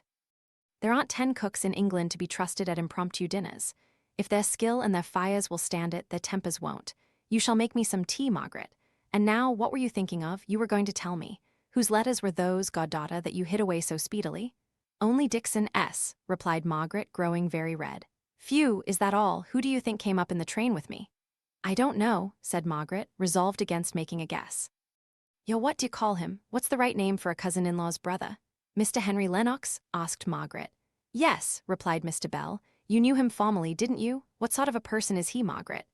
I liked him long ago, said Margaret, glancing down for a moment, and then she looked straight up and went on in her natural manner. You know we have been corresponding about Frederick since, but I have not seen him for nearly 3 years, and he may be changed. What did you think of him? I don't know. He was so busy trying to find out who I was in the first instance and what I was in the second that he never let out what he was, unless indeed that veiled curiosity of his as to what manner of man he had to talk to was not a good piece, and a fair indication of his character. Do you call him good-looking, Margaret? No, certainly not. Do you? Not I, but I thought perhaps you might. Is he a great deal here? I fancy he is when he is in town. He has been on circuit now since I came. But Mr. Bell, have you come from Oxford or from Milton? From Milton. Don't you see I'm smoke-dried? Certainly. But I thought that it might be the effect of the antiquities of Oxford. Come now, be a sensible woman. In Oxford, I could have managed all the landlords in the place, and had my own way, with half the trouble your Milton landlord has given me, and defeated me after all. He won't take the house off our hands till next June 12-month. Luckily, Mr. Thornton found a tenant for it. Why don't you ask after Mr. Thornton, Margaret? He has proved himself a very active friend of yours, I can tell you. Taken more than half the trouble off my hands. And how is he? How is Mrs. Thornton? Asked Margaret hurriedly and below her breath, though she tried to speak out. I suppose they're well. I've been staying at their house till I was driven out of it by the perpetual clack about that Thornton girl's marriage. It was too much for Thornton himself, though she was his sister. He used to go and sit in his own room perpetually. He's getting past the age for caring for such things, either as principal or accessory. I was surprised to find the old lady falling into the current and carried away by her daughter's enthusiasm for orange blossoms and lace. I thought Mrs. Thornton had been made of sterner stuff. She would put on any assumption of feeling to veil her daughter's weakness, said Margaret in a low voice. Perhaps so. You've studied her, have you? She doesn't seem over fond of you, Margaret. I know it, said Margaret. Oh, here is tea at last, exclaimed she as if relieved. And with tea came Mr. Henry Lennox, who had walked up to Harley Street after a late dinner and had evidently expected to find his brother and sister-in-law at home. Margaret suspected him of being as thankful as she was at the presence of a third party, on this their first meeting since the memorable day of his offer and her refusal at Hellstone. She could hardly tell what to say at first, and was thankful for all the tea-table occupations, which gave her an excuse for keeping silence and him an opportunity for recovering himself. For, to tell the truth, he had rather forced himself up to Harley Street this evening, with a view of getting over an awkward meeting, awkward even in the presence of Captain Lennox and Edith, and doubly awkward now that he found her the only lady there, and the person to whom he must naturally and perforce address a great part of his conversation. She was the first to recover her self-possession. She began to talk on the subject which came uppermost in her mind after the first flush of awkward shyness. Mr. Lennox, I have been so much obliged to you for all you have done about Frederick. I am only sorry it has been so unsuccessful, replied he, with a quick glance towards Mr. Bell, as if reconnoitering how much he might say before him. Margaret, as if she read his thought, addressed herself to Mr. Bell, both including him in the conversation and implying that he was perfectly aware of the endeavors that had been made to clear Frederick. That Horrocks, that very last witness of all, has proved as unavailing as all the others. Mr. Lennox has discovered that he sailed for Australia only last August, only 2 months before Frederick was in England, and gave us the names of Frederick in England. You never told me that, exclaimed Mr. Bell in surprise. I thought you knew. I never doubted you had been told. Of course, it was a great secret, and perhaps I should not have named it now, said Margaret, a little dismayed. I have never named it to either my brother or your cousin, said Mr. Lennox, with a little professional dryness of implied reproach. Never mind, Margaret. I am not living in a talking, babbling world, nor yet among people who are trying to worm facts out of me. You needn't look so frightened because you have let the cat out of the bag to a faithful old hermit like me. I shall never name his having been in England. I shall be out of temptation, for no one will ask me.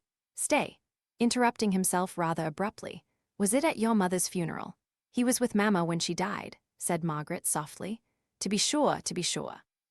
Why, someone asked me if he had not been over then, and I denied it stoutly. Not many weeks ago. Who could it have been? Oh, I recollect. But he did not say the name, and although Margaret would have given much to know if her suspicions were right, and it had been Mr. Thornton who had made the inquiry, she could not ask the question of Mr. Bell, much as she longed to do so. There was a pause for a moment or two. Then Mr. Lennox said, addressing himself to Margaret, I suppose as Mr. Bell is now acquainted with all the circumstances attending your brother's unfortunate dilemma, I cannot do better than inform him exactly how the research into the evidence we once hoped to produce in his favor stands at present. So, if he will do me the honor to breakfast with me tomorrow, we will go over the names of these missing gentry. I should like to hear all the particulars, if I may. Cannot you come here?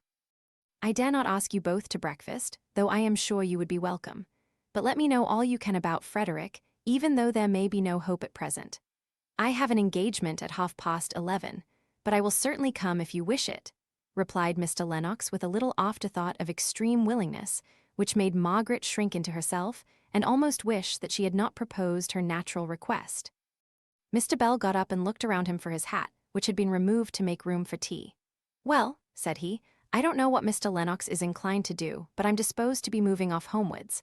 I've been a journey today, and journeys begin to tell upon my 60 and odd years. I believe I shall stay and see my brother and sister, said Mr. Lennox, making no movement of departure. Margaret was seized with a shy, awkward dread of being left alone with him.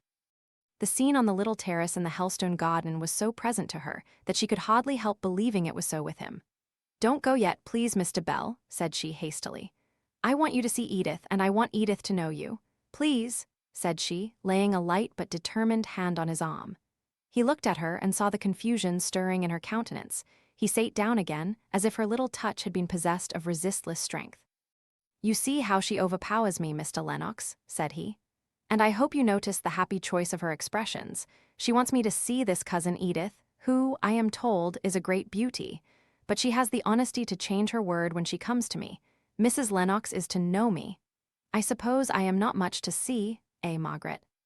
He joked, to give her time to recover from the slight flutter which he had detected in her manner on his proposal to leave, and she caught the tone and threw the ball back. Mr. Lennox wondered how his brother, the captain, could have reported her as having lost all her good looks. To be sure, in her quiet black dress, she was a contrast to Edith, dancing in her white crepe mourning and long floating golden hair, all softness and glitter. She dimpled and blushed most becomingly when introduced to Mr. Bell, conscious that she had her reputation as a beauty to keep up, and that it would not do to have a Mordecai refusing to worship and admire, even in the shape of an old fellow of a college, which nobody had ever heard of. Mrs. Shaw and Captain Lennox, each in their separate way, gave Mr. Bell a kind and sincere welcome, winning him over to like them almost in spite of himself, especially when he saw how naturally Margaret took her place as sister and daughter of the house. "What a shame that we were not at home to receive you," said Edith.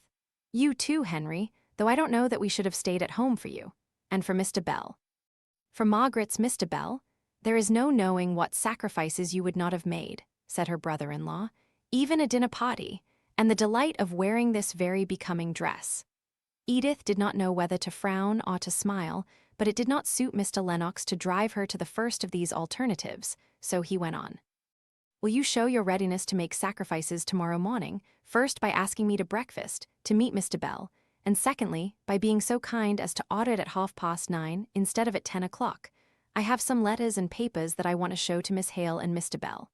"I hope Mr. Bell will make our house his own during his stay in London," said Captain Lennox. "I am only so sorry we cannot offer him a bedroom." "Thank you. I am much obliged to you."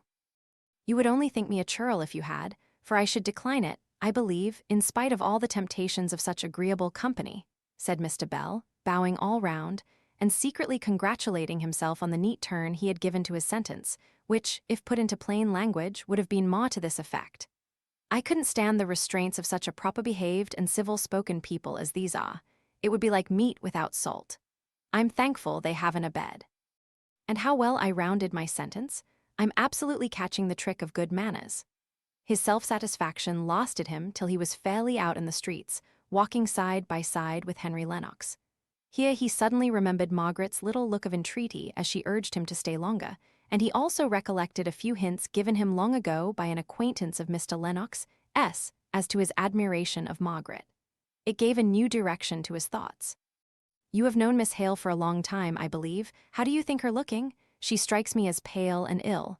"I thought her looking remarkably well, perhaps not when I first came, now I think of, but certainly, when she grew animated, she looked as well as ever I saw her do." "She has had a great deal to go through," said Mr. Bell. "Yes. I have been sorry to hear of all she has had to bear, not merely the common and universal sorrow arising from death, but all the annoyance which her father's conduct must have caused her, and then—" "Her father's conduct," said Mr. Bell, in an accent of surprise. "You must have heard some wrong statement. He behaved in the most conscientious manner. He showed more resolute strength than I should ever have given him credit for formerly. Perhaps I have been wrongly informed. But I have been told, by his successor in the living, a clever, sensible man and a thoroughly active clergyman, that there was no call upon Mr. Hale to do what he did, relinquish the living, and throw himself and his family on the tender mercies of private teaching in a manufacturing town. The bishop had offered him another living, it is true, but if he had come to entertain certain doubts, he could have remained where he was, and so had no occasion to resign. But the truth is, these country clergymen live such isolated lives. Isolated, I mean, from all intercourse with men of equal cultivation with themselves, by whose minds they might regulate their own, and discover when they were going either too fast or too slow, that they are very apt to disturb themselves with imaginary doubts as to the articles of faith, and throw up certain opportunities of doing good for very uncertain fancies of their own. I differ from you. I do not think they are very apt to do as my poor friend Hale did. Mr. Bell was inwardly chafing. Perhaps I used too general an expression in saying very apt. But certainly, their lives are such as very often to produce either inordinate self-sufficiency or a morbid state of conscience, replied Mr. Lennox with perfect coolness. You don't meet with any self-sufficiency among the lawyers, for instance? Asked Mr. Bell. And seldom, I imagine, any cases of morbid conscience. He was becoming more and more vexed, and forgetting his lately caught trick of good manners. Mr. Lennox saw now that he had annoyed his companion. And as he had talked pretty much for the sake of saying something, and so passing the time away while their road lay together, he was very indifferent as to the exact side he took upon the question, and quietly came round by saying, To be sure, there is something fine in a man of Mr. Hale's age leaving his home of 20 years, and giving up all settled habits, for an idea which was probably erroneous. But that does not matter, an untangible thought. One cannot help admiring him, with a mixture of pity in one's admiration, something like what one feels for Don Quixote. Such a gentleman as he was too, I shall never forget the refined and simple hospitality he showed to me that last day at Hellstone. Only half mollified, and yet anxious in order to lull certain qualms of his own conscience, to believe that Mr. Hale's conduct had a tinge of quixotism in it, Mr. Bell growled out, Aye, and you don't know Milton. Such a change from Hellstone. It is years since I have been at Hellstone, but I'll answer for it, it is standing there yet, every stick and every stone as it has done for the last century, while Milton. I go there every 4 or 5 years, and I was born there, yet I do assure you I often lose my way, among the very piles of warehouses that are built upon my father's orchard. Do we part here? Well, good night, sir. One suppose we shall meet in Holly Street tomorrow morning. Chapter 45, Not All a Dream. Where are the sounds that swam along the buoyant air when I was young? The lost vibration now is o'er, and they who listened are no more? Ah, let me close my eyes and dream. W.S.Landoa.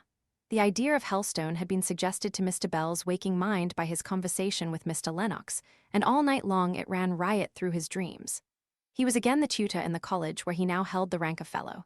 It was again a long vacation, and he was staying with his newly married friend, the proud husband, and happy vicar of Hellstone.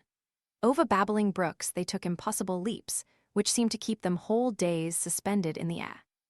Time and space were not, though all other things seemed real. Every event was measured by the emotions of the mind, not by its actual existence, for existence it had none.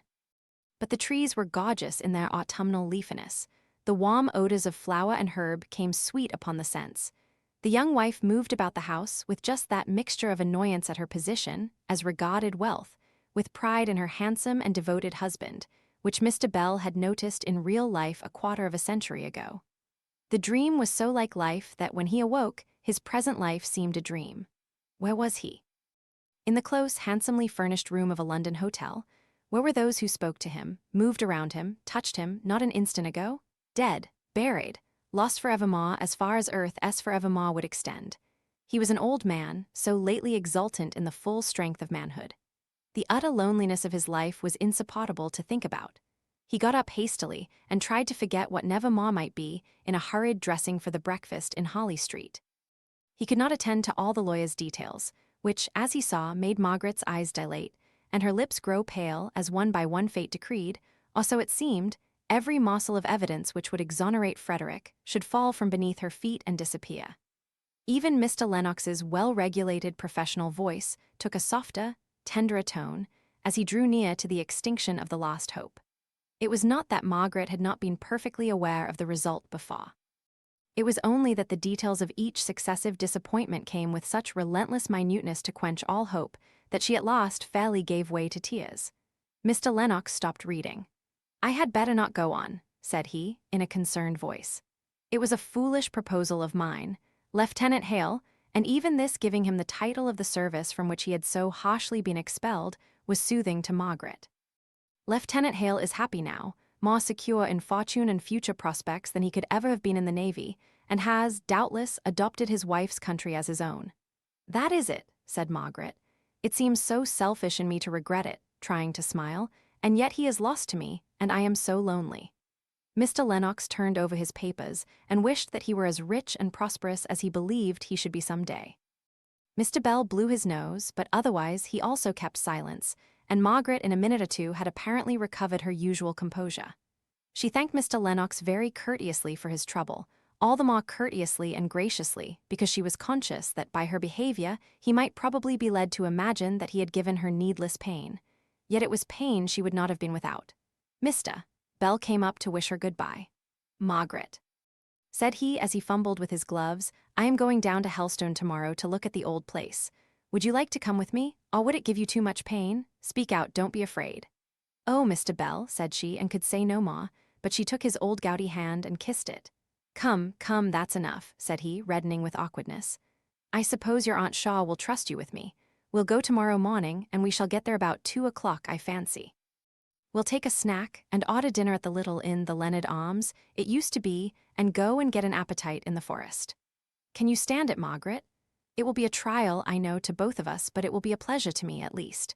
And there we'll dine. It will be but doe venison, if we can get it at all, and then I'll take my nap, while you go out and see old friends. I'll give you back safe and sound, barring railway accidents, and I'll insure your life for £1,000 before starting, which may be some comfort to your relations. But otherwise, I'll bring you back to Mrs. Shaw by lunchtime on Friday. So, if you say yes, I'll just go upstairs and propose it." "It's no use my trying to say how much I shall like it," said Margaret, through her tears. "Well then, prove your gratitude by keeping those fountains of yours dry for the next 2 days. If you don't, I shall feel queer myself about the lacrymal ducts, and I don't like that." "I won't cry a drop," said Margaret, winking her eyes to shake the tears off her eyelashes and forcing a smile. "There's my good girl. Then we'll go upstairs and settle it all." Margaret was in a state of almost trembling eagerness, while Mr. Bell discussed his plan with her Aunt Shaw, who was first startled, then doubtful and perplexed, and in the end, yielding rather to the rough force of Mr. Bell's words than to her own conviction. For to the last, whether it was right or wrong, proper or improper, she could not settle to her own satisfaction, till Margaret's safe return, the happy fulfillment of the project, gave her decision enough to say, she was sure it had been a very kind thought of Mr. Bell, and just what she herself had been wishing for Margaret, as giving her the very change which she required, after all the anxious time she had had. Chapter 46. Once and Now. "So on those happy days of yore oft as I dare to dwell once more, still must I miss the friends so tried, whom death has severed from my side. But ever when true friendship binds, spirit it is that spirit finds. In spirit then our bliss we found, in spirit yet to them I'm bound." Uhland. Margaret was ready long before the appointed time, and had leisure enough to cry a little, quietly, when unobserved, and to smile brightly when anyone looked at her. Her last alarm was lest they should be too late and miss the train.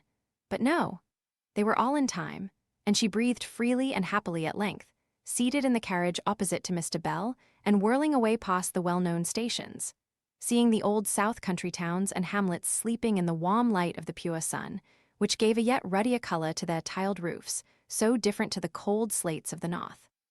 Broods of pigeons hovered around these peaked, quaint gables, slowly settling here and there, and ruffling their soft, shiny feathers, as if exposing every fiber to the delicious warmth. There were few people about at the stations. It almost seemed as if they were too lazily content to wish to travel. None of the bustle and stir that Margaret had noticed in her 2 journeys on the London and Northwestern line. Later on in the year, this line of railway should be stirring and alive with rich pleasure-seekers. But as to the constant going to and fro of busy tradespeople, it would always be widely different from the northern lines. Here a spectator or two stood lounging at nearly every station, with his hands in his pockets, so absorbed in the simple act of watching, that it made the travelers wonder what he could find to do when the train whirled away, and only the blank of a railway, some sheds, and a distant field or two were left for him to gaze upon. The hot air danced over the golden stillness of the land, farm after farm was left behind, each reminding Margaret of German idylls, of Herman and Dorothea, of Evangeline. From this waking dream she was roused. It was the place to leave the train and take the fly to Helstone, and now sharper feelings came shooting through her heart, whether pain or pleasure she could hardly tell. Every mile was redolent of associations, which she would not have missed for the world, but each of which made her cry upon the days that are no more, with ineffable longing. The last time she had passed along this road was when she had left it with her father and mother. The day, the season had been gloomy, and she herself hopeless, but they were there with her. Now she was alone, and often, and they, strangely, had gone away from her and vanished from the face of the earth. It hurt her to see the Hellstone road so flooded in the sunlight, and every turn and every familiar tree so precisely the same in its summer glory as it had been in former years. Nature felt no change and was ever young. Mr. Bell knew something of what would be passing through her mind, and wisely and kindly held his tongue. They drove up to the Leonard Arms, half farmhouse, half inn, standing a little apart from the road, as much as to say that the host did not so depend on the custom of travellers as to have to caught it by any obtrusiveness. They, rather, must seek him out. The house fronted the village green, and right before it stood an immemorial lime tree benched all round, in some hidden recesses of whose leafy wealth hung the grim escutcheon of the Leonards. The door of the inn stood wide open, but there was no hospitable hurry to receive the travellers. When the landlady did appear, and they might have abstracted many an article first, she gave them a kind welcome, almost as if they had been invited guests, and apologized for her coming having been so delayed by saying that it was hay time and the provisions for the men had to be sent afield, and she had been too busy packing up the baskets to hear the noise of wheels over the road, which, since they left the highway, ran over soft shot turf. "Why, bless me!" exclaimed she, as at the end of her apology a glint of sunshine showed her Margaret's face, hitherto unobserved in that shady parlor. "It's Miss Hale, Jenny," said she, running to the door and calling to her daughter. "Come here, come directly, it's Miss Hale," and then she went up to Margaret and shook hands with motherly fondness. "And how are you all? How's the vicar and Miss Dixon? The vicar above all. God bless him, we've never ceased to be sorry that he left." Margaret tried to speak and tell her of her father's death. Of her mother's, it was evident that Mrs. Perkys was aware from her omission of her name. But she choked in the effort, and could only touch her deep mourning and say the one word, "Papa." "Surely, sir, it's never so," said Mrs. Perkys, turning to Mr. Bell for confirmation of the sad suspicion that now entered her mind. "There was a gentleman here in the spring, might have been as long ago as last winter, who told us a deal of Mr. Hale and Miss Margaret, and he said Mrs. Hale was gone, poor lady, but never a word of the vicar's being ailing. It is so, however," said Mr. Bell. "He died quite suddenly, when on a visit to me at Oxford. He was a good man, Mrs. Perkys, and there's many of us that might be thankful to have as calm an end as his. Come, Margaret, my dear. Her father was my oldest friend, and she's my goddaughter, so I thought we would just come down together and see the old place. And I know of old you can give us comfortable rooms and a capital dinner. You don't remember me, I see, but my name is Bell, and once or twice when the parsonage has been full, I've slept here and tasted your good ale. To be sure, I ask your pardon, but you see I was taken up with Miss Hale. Let me show you to a room, Miss Margaret, where you can take off your bonnet and wash your face.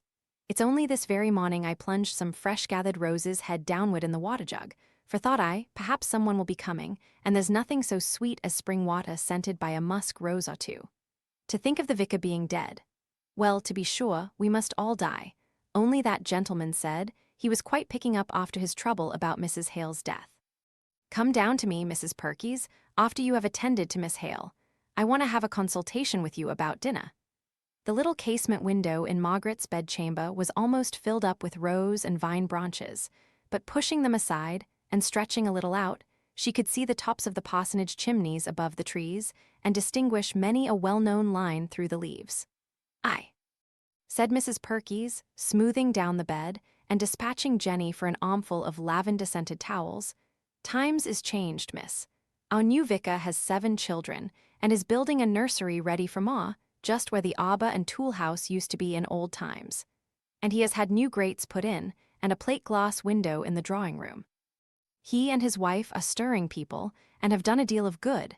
At least they say it's doing good. If it were not, I should call it turning things upside down for very little purpose. The new vicar is a teetotaler, miss, and a magistrate, and his wife has a deal of receipts for economical cooking and is for making bread without yeast. And they both talk so much, and both at a time, that they knock one down as it were, and it's not till they're gone, and one's a little at peace, that one can think that there were things one might have said on one's own side of the question. He'll be off to the men's cans in the hayfield and peeping in, and then there'll be an ado because it's not ginger beer, but I can't help it.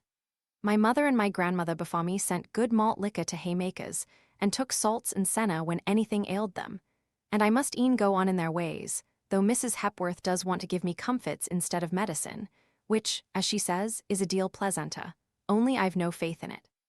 But I must go, miss, though I'm wanting to hear many a thing, I'll come back to you before long. Mr. Bell had strawberries and cream, a loaf of brown bread, and a jug of milk, together with a Stilton cheese and a bottle of port for his own private refreshment, ready for Margaret on her coming downstairs. And after this rustic luncheon they set out for a walk, hardly knowing in what direction to turn, so many old familiar inducements were there in each. "Shall we go past the vicarage?" asked Mr. Bell. "No, not yet. We will go this way and make a round so as to come back by it," said Margaret. Here and there old trees had been felled the autumn before, or a squatter's cottage roughly built and decaying cottage had disappeared. Margaret missed them each and all, and grieved over them like old friends. They came past the spot where she and Mr. Lennox had sketched. The white, lightning-scarred trunk of the venerable beech, among whose roots they had sate down, was there no more. The old man, the inhabitant of the ruinous cottage, was dead. The cottage had been pulled down, and a new one, tidy and respectable, had been built in its stead. There was a small garden on the place where the beech tree had been. "I did not think I had been so old," said Margaret after a pause of silence, and she turned away sighing. "Yes," said Mr. Bell. "It is the first changes among familiar things that make such a mystery of time to the young. Afterwards we lose the sense of the mysterious. I take changes in all I see as a matter of course. The instability of all human things is familiar to me. To you it is new and oppressive." "Let us go on to see little Susan," said Margaret, drawing her companion up a grassy roadway, leading under the shadow of a forest glade. "With all my heart, though I have not an idea who little Susan may be. But I have a kindness for all Susans, for simple Susan's sake. My little Susan was disappointed when I left without wishing her goodbye, and it has been on my conscience ever since that I gave her pain which a little more exertion on my part might have prevented. But it is a long way. Are you sure you will not be tired?" "Quite sure. That is, if you don't walk so fast. You see, here there are no views that can give one an excuse for stopping to take breath. You would think it romantic to be walking with a person, fat and scant o' breath if I were Hamlet, Prince of Denmark. Have compassion on my infirmities for his sake. I will walk slower for your own sake. I like you 20 times better than Hamlet. On the principle that a living ass is better than a dead lion? Perhaps so. I don't analyze my feelings. I am content to take your liking me, without examining too curiously into the materials it is made of. Only we need not walk at a snail's pace. Very well, walk at your own pace, and I will follow. Or stop still and meditate like the Hamlet you compare yourself to if I go too fast. Thank you, but as my mother has not murdered my father and afterwards married my uncle, I shouldn't know what to think about, unless it were balancing the chances of our having a well-cooked dinner or not. What do you think? I am in good hopes." She used to be considered a famous cook as far as Helstone opinion went. But have you considered the distraction of mind produced by all this haymaking? Margaret felt all Mr. Bell's kindness in trying to make cheerful talk about nothing, to endeavor to prevent her from thinking too curiously about the past. But she would rather have gone over these dear-loved walks in silence, if indeed she were not ungrateful enough to wish that she might have been alone. They reached the cottage where Susan's widowed mother lived. Susan was not there. She was gone to the parochial school. Margaret was disappointed, and the poor woman saw it and began to make a kind of apology. "Oh, it is quite right," said Margaret. "I am very glad to hear it. I might have thought of it, only she used to stop at home with you." "Yes, she did, and I miss her sadly. I used to teach her what little I knew at nights. It were not much, to be sure. But she were getting such a handy girl that I miss her saw. But she's a deal above me in learning now." And the mother sighed. "I'm all wrong," growled Mr. Bell. "Don't mind what I say. I'm 100 years behind the world. But one should say that the child was getting a better and simpler and more natural education stopping at home and helping her mother and learning to read a chapter in the New Testament every night by her side than from all the schooling under the sun." Margaret did not want to encourage him to go on by replying to him and so prolonging the discussion before the mother. So she turned to her and asked, "How is old Betty Barnes?" "I don't know," said the woman rather shortly. "We ze not friends." "Why not?" asked Margaret, who had formerly been the peacemaker of the village. "She stole my cat." "Did she know it was yours?" "I don't know, I reckon not." "Well, could not you get it back again when you told her it was yours?" "No, for she'd burnt it." "Burnt it!" exclaimed both Margaret and Mr. Bell. "Roasted it," explained the woman. It was no explanation. By dint of questioning, Margaret extracted from her the horrible fact that Betty Barnes, having been induced by a gypsy fortune-teller to lend the latter her husband's Sunday clothes, on promise of having them faithfully returned on the Saturday night before Goodman Barnes should have missed them, became alarmed by their non-appearance and her consequent dread of her husband's anger, and as, according to one of the savage country superstitions, the cries of a cat in the agonies of being boiled or roasted alive. Compelled, as it were, the powers of darkness to fulfill the wishes of the executioner, resort had been had to the charm. The poor woman evidently believed in its efficacy. Her only feeling was indignation that her cat had been chosen out from all others for a sacrifice. Margaret listened in horror and endeavored in vain to enlighten the woman's mind, but she was obliged to give it up in despair. Step by step, she got the woman to admit certain facts, of which the logical connection and sequence was perfectly clear to Margaret. But at the end, the bewildered woman simply repeated her first assertion, namely, that it were very cruel for sure, and she should not like to do it, but that there was nothing like it for giving a person what they wished for. She had heard it all her life, but it were very cruel for all that. Margaret gave it up in despair and walked away sick at heart. "You are a good girl not to triumph over me," said Mr. Bell. "How? What do you mean? I own I am wrong about schooling. Anything rather than have that child brought up in such practical paganism. Oh, I remember. Poor little Susan, I must go and see her. Would you mind calling at the school?" "Not a bit. I am curious to see something of the teaching she is to receive." They did not speak much more, but thridded their way through many a bosky dell, whose soft green influence could not charm away the shock and the pain in Margaret's heart, caused by the recital of such cruelty. A recital, too, the manner of which betrayed such utter want of imagination, and therefore of any sympathy with the suffering animal. The buzz of voices, like the murmur of a hive of busy human bees, made itself heard as soon as they emerged from the forest on the more open village green on which the school was situated. The door was wide open, and they entered. A brisk lady in black, here, there, and everywhere, perceived them, and bade them welcome with somewhat of the hostess air which Margaret remembered her mother was wont to assume, only in a more soft and languid manner, when any rare visitors strayed in to inspect the school. She knew at once it was the present vicar's wife, her mother's successor, and she would have drawn back from the interview had it been possible. But in an instant she had conquered this feeling and modestly advanced, meeting many a bright glance of recognition, and hearing many a half-suppressed murmur of "It's Miss Hale." The vicar's lady heard the name, and her manner at once became more kindly. Margaret wished she could have helped feeling that it also became more patronizing. The lady held out a hand to Mr. Bell with, "Your father, I presume, Miss Hale. I see it by the likeness. I am sure I am very glad to see you, sir, and so will the vicar be." Margaret explained that it was not her father, and stammered out the fact of his death, wondering all the time how Mr. Hale could have borne coming to revisit Helstone if it had been as the vicar's lady supposed. She did not hear what Mrs. Hepworth was saying, and left it to Mr. Bell to reply, looking round, meanwhile, for her old acquaintances. "Ah, I see you would like to take a class, Miss Hale. I know it by myself. First class stand up for a pausing lesson with Miss Hale." Poor Margaret, whose visit was sentimental, not in any degree inspective, felt herself taken in. But as in some way bringing her in contact with little eager faces, once well known, and who had received the solemn rite of baptism from her father, she sate down, half losing herself in tracing out the changing features of the girls, and holding Susan's hand for a minute or two, unobserved by all, while the first class sought for their books, and the vicar's lady went as near as a lady could towards holding Mr. Bell by the button, while she explained the phonetic system to him, and gave him a conversation she had had with the inspector about it. Margaret bent over her book, and seeing nothing but that, hearing the buzz of children's voices, old times rose up and she thought of them, and her eyes filled with tears, till all at once there was a pause. One of the girls was stumbling over the apparently simple word "a," uncertain what to call it. "A, an indefinite article," said Margaret mildly. "I beg your pardon," said the vicar's wife, all eyes and ears, "but we are taught by Mr. Milsom to call "n" who can remember." "An adjective absolute," said half a dozen voices at once, and Margaret sate abashed. The children knew more than she did. Mr. Bell turned away and smiled. Margaret spoke no more during the lesson, but after it was over, she went quietly round to one or two old favorites and talked to them a little. They were growing out of children into great girls, passing out of their recollection in their rapid development, as she, by her 3 years' absence, was vanishing from theirs. Still, she was glad to have seen them all again, though a tinge of sadness mixed itself with her pleasure.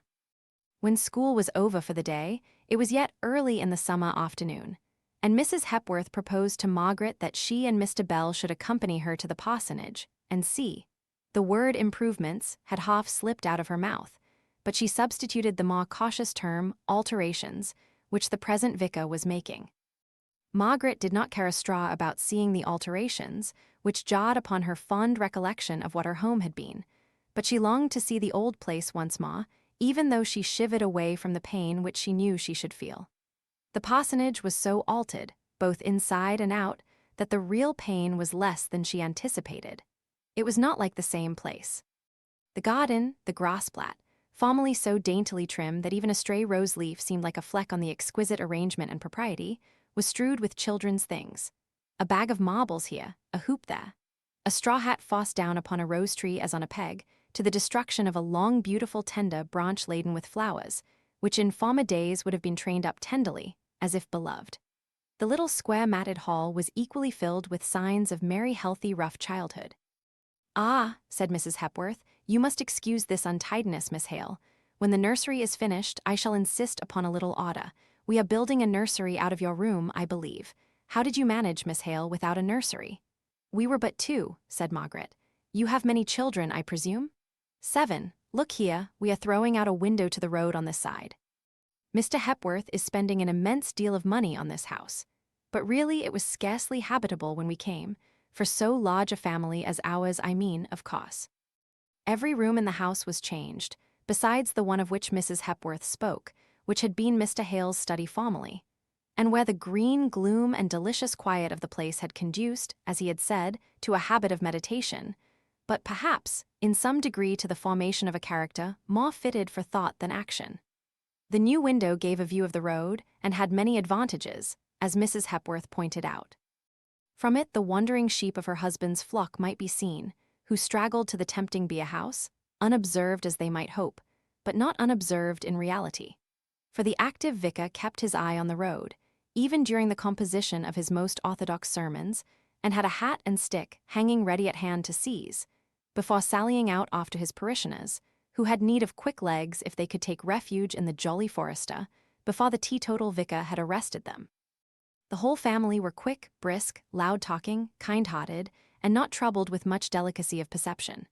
Margaret feared that Mrs. Hepworth would find out that Mr. Bell was playing upon her, in the admiration he thought fit to express for everything that especially grated on his taste. But no, she took it all literally, and with such good faith that Margaret could not help remonstrating with him as they walked slowly away from the parsonage back to their inn. "Don't scold, Margaret. It was all because of you. If she had not shown you every change with such evident exultation in their superior sense, in perceiving what an improvement this and that would be, I could have behaved well. But if you must go on preaching, keep it till after dinner, when it will send me to sleep and help my digestion." They were both of them tired, and Margaret herself so much so that she was unwilling to go out as she had proposed to do, and have another ramble among the woods and fields so close to the home of her childhood. And somehow, this visit to Helstone had not been exactly what she had expected. There was change everywhere, slight, yet pervading all. Households were changed by absence, or death, or marriage, or the natural mutations brought by days and months and years, which carry us on imperceptibly from childhood to youth, and thence through manhood to age, whence we drop like fruit, fully ripe, into the quiet Mother Earth. Places were changed, a tree gone here, a bough there, bringing in a long ray of light where no light was before. A road was trimmed and narrowed, and the green straggling pathway by its side enclosed and cultivated. A great improvement it was called, but Margaret sighed over the old picturesqueness, the old gloom, and the grassy wayside of former days. She sate by the window on the little settle, sadly gazing out upon the gathering shades of night, which harmonized well with her pensive thought. Mr. Bell slept soundly, after his unusual exercise through the day. At last he was roused by the entrance of the tea-tray, brought in by a flushed-looking country girl, who had evidently been finding some variety from her usual occupation of waiter, in assisting this day in the hayfield. "Hallo, who's there? Where are we? Who's that, Margaret? Oh, now I remember all." I could not imagine what woman was sitting there in such a doleful attitude, with her hands clasped straight out upon her knees, and her face looking so steadfastly before her. "What are you looking at?" asked Mr. Bell, coming to the window and standing behind Margaret. Nothing, said she, rising up quickly and speaking as cheerfully as she could at a moment's notice. Nothing indeed. A bleak background of trees, some white linen hung out on the sweetbriar hedge, and a great waft of damp air. Shut the window and come in and make tea. Margaret was silent for some time. She played with her teaspoon and did not attend particularly to what Mr. Bell said. He contradicted her, and she took the same sort of smiling notice of his opinion as if he had agreed with her. Then she sighed, and putting down her spoon, she began, apropos of nothing at all, and in the high-pitched voice which usually shows that the speaker has been thinking for some time on the subject that they wish to introduce. Mr. Bell, you remember what we were saying about Frederick last night, don't you? Last night. Where was I? Oh, I remember. Why, it seems a week ago. Yes, to be sure, I recollect we talked about him, poor fellow. Yes, and do you remember that Mr. Lennox spoke about his having been in England about the time of dear mamma's death? Asked Margaret, her voice now lower than usual. I recollect. I hadn't heard of it before. And I always thought that Papa had told you about it. No, he never did, but what about it, Margaret? I want to tell you of something I did that was very wrong about that time, said Margaret, suddenly looking up at him with her clear, honest eyes. I told a lie? And her face became scarlet. True, that was bad, I own. Not but what I have told a pretty round number in my life, not all in downright words, as I suppose you did, but in actions, or in some shabby circumlocutory way, leading people either to disbelieve the truth or believe a falsehood. You know who is the father of lies, Margaret? Well, a great number of folk, thinking themselves very good, have odd sorts of connection with lies, left-hand marriages, and second cousins once removed.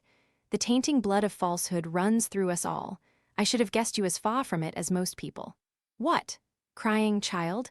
Nay, now we'll not talk of it if it ends in this way. I dare say you have been sorry for it, and that you won't do it again, and it's long ago now, and in short I want you to be very cheerful, and not very sad, this evening. Margaret wiped her eyes, and tried to talk about something else, but suddenly she burst out afresh. Please, Mr. Bell, let me tell you about it. You could perhaps help me a little. No, not help me, but if you knew the truth, perhaps you could put me to rights. That is not it, after all, said she, in despair at not being able to express herself more exactly as she wished. Mr. Bell's whole manner changed. Tell me all about it, child, said he. It's a long story, but when Fred came, Mamma was very ill, and I was undone with anxiety, and afraid, too, that I might have drawn him into danger. And we had an alarm just after her death, for Dixon met someone in Milton, a man called Leonards, who had known Fred, and who seemed to owe him a grudge, or at any rate to be tempted by the recollection of the reward offered for his apprehension. And with this new fright, I thought I had better hurry off Fred to London, where, as you would understand from what we said the other night, he was to go to consult Mr. Lennox as to his chances if he stood trial. So we, that is, he and I, went to the railway station. It was one evening, and it was just getting rather dusk, but still light enough to recognize and be recognized, and we were too early, and went out to walk in a field just close by. I was always in a panic about this Leonards, who was, I knew, somewhere in the neighborhood. And then, when we were in the field, the low red sunlight just in my face, someone came by on horseback in the road just below the field stile on which we stood. I saw him look at me, but I did not know who it was at first. The sun was so in my eyes, but in an instant the dazzle went off, and I saw it was Mr. Thornton, and we bowed. And he saw Frederick, of course, said Mr. Bell, helping her on with her story, as he thought. Yes, and then at the station a man came up, tipsy and reeling, and he tried to call a Fred and overbalanced himself as Fred wrenched himself away and fell over the hedge of the platform, not far, not deep, not above 3 feet, but oh, Mr. Bell, somehow that fall killed him. How awkward. It was this Leonards, I suppose. And how did Fred get off? Oh, he went off immediately after the fall, which we never thought could have done the poor fellow any harm. It seemed so slight an injury. Then he did not die directly? No, not for 2 or 3 days. And then, oh, Mr. Bell, now comes the bad part, said she, nervously twining her fingers together. A police inspector came and taxed me with having been a companion of the young man, whose push or blow had occasioned Leonard's death. That was a false accusation, you know, but we had not heard that Fred had sailed. He might still be in London and liable to be arrested on this false charge, and his identity with the Lieutenant Hale, accused of causing the mutiny, discovered, he might be shot. All this flashed through my mind, and I said it was not me. I was not at the railway station that night. I knew nothing about it. I had no conscience or thought but to save Frederick. I say it was right, I should have done the same. You forgot yourself in thought for another, I hope I should have done the same. No, you would not. It was wrong, disobedient, faithless. At that very time Fred was safely out of England, and in my blindness I forgot that there was another witness who could testify to my being there. Who? Mr. Thornton. You know he had seen me close to the station, we had bowed to each other. Well, he would know nothing of this riot about the drunken fellow's death. I suppose the injury never came to anything. No, the proceedings they had begun to talk about on the inquest were stopped. Mr. Thornton did know all about it. He was a magistrate, and he found out that it was not the fall that had caused the death, but not before he knew what I had said. Oh, Mr. Bell. She suddenly covered her face with her hands, as if wishing to hide herself from the presence of the recollection. Did you have any explanation with him? Did you ever tell him the strong, instinctive motive? The instinctive one of faith and clutching at a sin to keep myself from sinking, said she bitterly. No, how could I? He knew nothing of Frederick. To put myself to rights in his good opinion, was I to tell him the secrets of our family, involving, as they seemed to do, the chances of Pa Frederick's entire exculpation? Fred's last words had been to enjoin me to keep his visit a secret from all. You see, Papa never told, even you. No, I could bear the shame, I thought I could at least. I did bear it. Mr. Thornton has never respected me since. He respects you, I am sure, said Mr. Bell. To be sure, it accounts a little for. But he always speaks of you with regard and esteem, though now I understand certain reservations in his manner. Margaret did not speak, did not attend to what Mr. Bell had to say, lost all sense of it. By and by she said, Will you tell me what you refer to about reservations in his manner of speaking to me? Oh, simply he has annoyed me by not joining in my praises of you. Like an old fool, I thought that everyone would have the same opinion as I had, and he evidently could not agree with me. I was puzzled at the time, but he must be perplexed if the affair has never been in the least explained. There was first your walking out with a young man in the dock, but it was my brother, said Margaret, surprised. True, but how was he to know that? I don't know, I never thought anything of that kind, said Margaret, reddening and looking hurt and offended.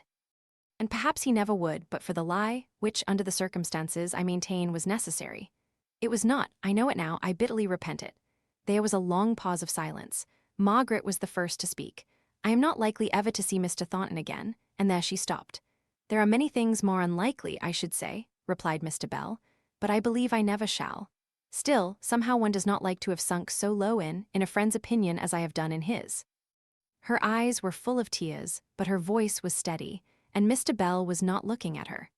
And now that Frederick has given up all hope and almost all wish of ever clearing himself, and returning to England, it would be only doing myself justice to have all this explained. If you please, and if you can, if there is a good opportunity, don't force an explanation upon him, pray. But if you can, will you tell him the whole circumstances, and tell him also that I gave you leave to do so, because I felt that for Papa's sake I should not like to lose his respect, though we may never be likely to meet again. Certainly. I think he ought to know. I do not like you to rest even under a shadow of an impropriety. He would not know what to think of seeing you alone with a young man. As for that, said Margaret rather haughtily, I hold it is honi soit qui mal vi pense.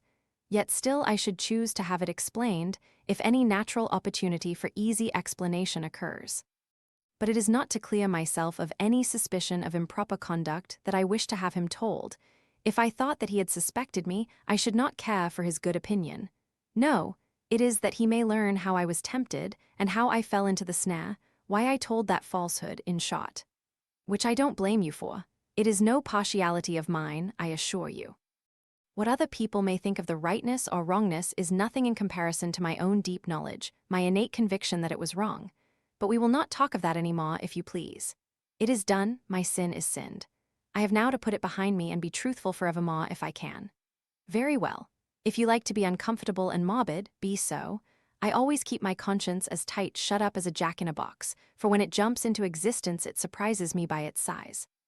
So I coax it down again, as the fisherman coaxed the genii. Wonderful, says I, to think that you have been concealed so long and in so small a compass that I really did not know of your existence.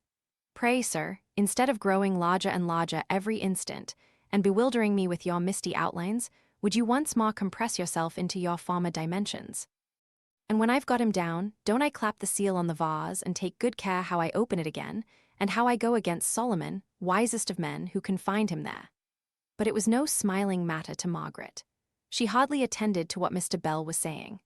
Her thoughts ran upon the idea, before entertained, but which now had assumed the strength of a conviction, that Mr. Thornton no longer held his former good opinion of her, that he was disappointed in her. She did not feel as if any explanation could ever reinstate her, not in his love, for that and any return on her part she had resolved never to dwell upon, and she kept rigidly to her resolution. But in the respect and high regard which she had hoped would have ever made him willing, in the spirit of Gerald Griffin's beautiful lines, to turn and look back when thou hearest the sound of my name. She kept choking and swallowing all the time that she thought about it. She tried to comfort herself with the idea that what he imagined her to be did not alter the fact of what she was. But it was a truism, a phantom, and broke down under the weight of her regret. She had 20 questions on the tip of her tongue to ask Mr. Bell, but not one of them did she utter. Mr. Bell thought that she was tired, and sent her early to her room, where she sate long hours by the open window, gazing out on the purple dome above, where the stars arose, and twinkled and disappeared behind the great umbrageous trees before she went to bed. All night long, too, there burnt a little light on earth. A candle in her old bedroom, which was the nursery with the present inhabitants of the parsonage, until the new one was built. A sense of change, of individual nothingness, of perplexity and disappointment overpowered Margaret.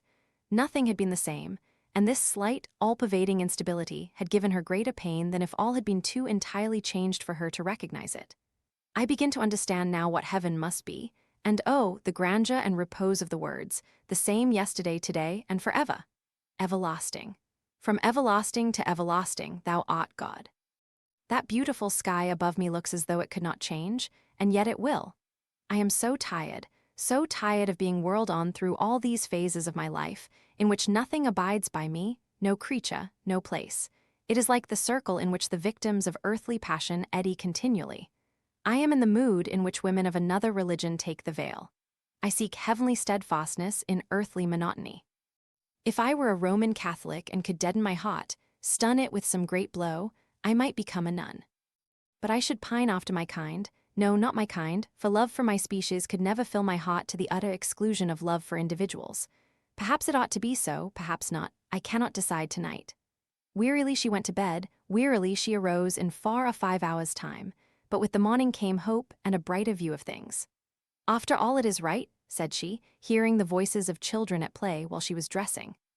If the world stood still, it would retrograde and become corrupt if that is not Irish. Looking out of myself and my own painful sense of change, the progress of all around me is right and necessary. I must not think so much of how circumstances affect me myself, but how they affect others, if I wish to have a right judgment or a hopeful, trustful heart. And with a smile ready in her eyes to quiver down to her lips, she went into the parlor and greeted Mr. Bell. Ah, missy. You were up late last night, and so you're late this morning. Now I've got a little piece of news for you. What do you think of an invitation to dinner? A morning call, literally in the dewy morning. Why, I've had the vicar here already, on his way to the school. How much the desire of giving our hostess a teetotal lecture for the benefit of the haymakers had to do with his earliness, I don't know, but here he was when I came down just before 9, and we are asked to dine there today. But Edith expects me back. I cannot go, said Margaret, thankful to have so good an excuse. Yes, I know, so I told him. I thought you would not want to go. Still it is open, if you would like it. Oh no, said Margaret. Let us keep to our plan. Let us start at 12. It is very good and kind of them, but indeed I could not go. Very well, don't fidget yourself, and I'll arrange it all. Before they left, Margaret stole round to the back of the vicarage garden and gathered a little straggling piece of honeysuckle. She would not take a flower the day before, for fear of being observed, and her motives and feelings commented upon. But as she returned across the common, the place was reinvested with the old enchanting atmosphere. The common sounds of life were more musical there than anywhere else in the whole world, the light more golden, the life more tranquil and full of dreamy delight. As Margaret remembered her feelings yesterday, she said to herself, "And I too change perpetually, now this, now that, now disappointment and peevish because all is not exactly as I had pictured it, and now suddenly discovering that the reality is far more beautiful than I had imagined it. Oh, Helstone, I shall never love any place like you." A few days afterwards, she had found her level, and decided that she was very glad to have been there, and that she had seen it again, and that to her it would always be the prettiest spot in the world, but that it was so full of associations with former days, and especially with her father and mother, that if it were all to come over again, she should shrink back from such another visit as that which she had paid with Mr. Bell. Chapter 47. Something Wanting. Experience, like a pale musician, holds a dulcimer of patience in his hand, whence harmonies we cannot understand of God's will in his worlds, the strain unfolds in sad, perplexed minors. Mrs. Browning. About this time Dixon returned from Milton and assumed her post as Margaret's maid. She brought endless pieces of Milton gossip. How Martha had gone to live with Miss Thornton on the latter's marriage, with an account of the bridesmaids, dresses, and breakfasts at that interesting ceremony. How people thought that Mr. Thornton had made too grand a wedding of it, considering he had lost a deal by the strike and had had to pay so much for the failure of his contracts. How little money articles of furniture, long cherished by Dixon, had fetched at the sale, which was a shame considering how rich folks were at Milton.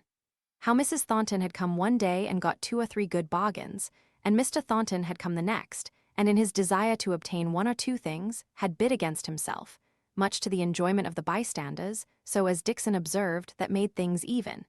If Mrs. Thornton paid too little, Mr. Thornton paid too much. Mr. Bell had sent all sorts of orders about the books. There was no understanding him, he was so particular.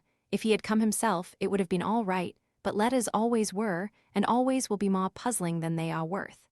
Dixon had not much to tell about the Higginses. Her memory had an aristocratic bias, and was very treacherous whenever she tried to recall any circumstance connected with those below her in life. Nicholas was very well, she believed. He had been several times at the house asking for news of Miss Margaret, the only person who ever did ask, except once Mr. Thornton. And Mary? Oh, of course she was very well, a great, stout, slatternly thing. She did hear, or perhaps it was only a dream of hers, though it would be strange if she had dreamt of such people as the Higginses, that Mary had gone to work at Mr. Thornton's mill, because her father wished her to know how to cook. But what nonsense that could mean she didn't know. Margaret rather agreed with her that the story was incoherent enough to be like a dream. Still, it was pleasant to have someone now with whom she could talk of Milton and Milton people. Dixon was not over-fond of the subject, rather wishing to leave that part of her life in shadow. She liked much more to dwell upon speeches of Mr. Bell's, which had suggested an idea to her of what was really his intention, making Margaret his heiress. But her young lady gave her no encouragement, nor in any way gratified her insinuating inquiries, however disguised in the form of suspicions or assertions.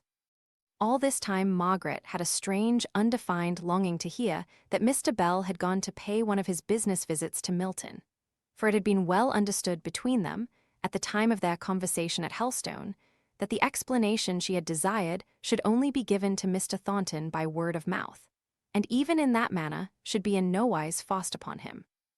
Mr. Bell was no great correspondent, but he wrote from time to time long or short letters, as the humour took him, and although Margaret was not conscious of any definite hope on receiving them, yet she always put away his notes with a little feeling of disappointment. He was not going to Milton, he said nothing about it at any rate. Well, she must be patient. Sooner or later the mists would be cleared away. Mr. Bell's letters were hardly like his usual self. They were short and complaining, with every now and then a little touch of bitterness that was unusual. He did not look forward to the future. He rather seemed to regret the past and be weary of the present. Margaret fancied that he could not be well, but in answer to some inquiry of hers as to his health, he sent her a short note, saying there was an old-fashioned complaint called the spleen, that he was suffering from that, and it was for her to decide if it was more mental or physical, but that he should like to indulge himself in grumbling without being obliged to send a bulletin every time. In consequence of this note, Margaret made no more inquiries about his health. One day Edith let out accidentally a fragment of a conversation which she had had with Mr. Bell, when he was lost in London, which possessed Margaret with the idea that he had some notion of taking her to pay a visit to her brother and new sister-in-law at Cadiz in the autumn. She questioned and cross-questioned Edith, till the latter was weary, and declared that there was nothing more to remember. All he had said was that he half thought he should go and hear for himself what Frederick had to say about the mutiny, and that it would be a good opportunity for Margaret to become acquainted with her new sister-in-law, that he always went somewhere during the long vacation and did not see why he should not go to Spain as well as anywhere else. That was all. Edith hoped Margaret did not want to leave them, that she was so anxious about all this. And then, having nothing else particular to do, she cried, and said that she knew she cared much more for Margaret than Margaret did for her. Margaret comforted her as well as she could, but she could hardly explain to her how this idea of Spain, mere Chateau and Espagny as it might be, charmed and delighted her. Edith was in the mood to think that any pleasure enjoyed away from her was a tacit affront, or at best a proof of indifference. So Margaret had to keep her pleasure to herself, and could only let it escape by the safety valve of asking Dixon, when she dressed for dinner, if she would not like to see Master Frederick and his new wife very much indeed. "She's a papist, miss, isn't she?" "I believe, oh yes, certainly," said Margaret, a little damped for an instant at this recollection. "And they live in a popish country?" "Yes. Then I'm afraid I must say that my soul is dearer to me than even Master Frederick, his own dear self. I should be in a perpetual terror, miss, lest I should be converted." "Oh," said Margaret, "I do not know that I am going, and if I go I am not such a fine lady as to be unable to travel without you. No, dear old Dixon, you shall have a long holiday if we go, but I'm afraid it is a long if." Now Dixon did not like this speech. In the first place, she did not like Margaret's trick of calling her dear old Dixon whenever she was particularly demonstrative. She knew that Miss Hale was apt to call all people that she liked old, as a sort of term of endearment, but Dixon always winced away from the application of the word to herself, who, being not much past 50, was, she thought, in the very prime of life. Secondly, she did not like being so easily taken at her word. She had, with all her terror, a lurking curiosity about Spain, the Inquisition, and popish mysteries. So, after clearing her throat, as if to show her willingness to do away with difficulties, she asked Miss Hale whether she thought, if she took care never to see a priest, or enter into one of their churches, there would be so very much danger of her being converted. Master Frederick, to be sure, had gone over unaccountably. "I fancy it was love that first predisposed him to conversion," said Margaret, sighing. "Indeed, miss," said Dixon. "Well, I can preserve myself from priests and from churches, but love steals in unawares. I think it's as well I should not go." Margaret was afraid of letting her mind run too much upon this Spanish plan, but it took off her thoughts from too impatiently dwelling upon her desire to have all explained to Mr. Thornton. Mr. Bell appeared for the present to be stationary at Oxford, and to have no immediate purpose of going to Milton, and some secret restraint seemed to hang over Margaret, and prevent her from even asking or alluding again to any probability of such a visit on his part. Nor did she feel at liberty to name what Edith had told her of the idea he had entertained. It might be but for 5 minutes, of going to Spain. He had never named it at Helstone during all that sunny day of leisure. It was very probably but the fancy of a moment, but if it were true, what a bright outlet it would be from the monotony of her present life, which was beginning to fall upon her.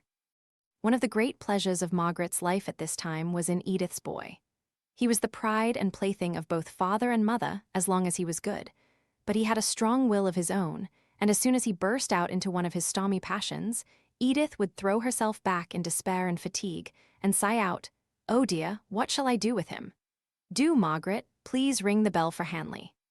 But Margaret almost liked him better in these manifestations of character than in his good blue-sashed moods. She would carry him off into a room, where they two alone battled it out.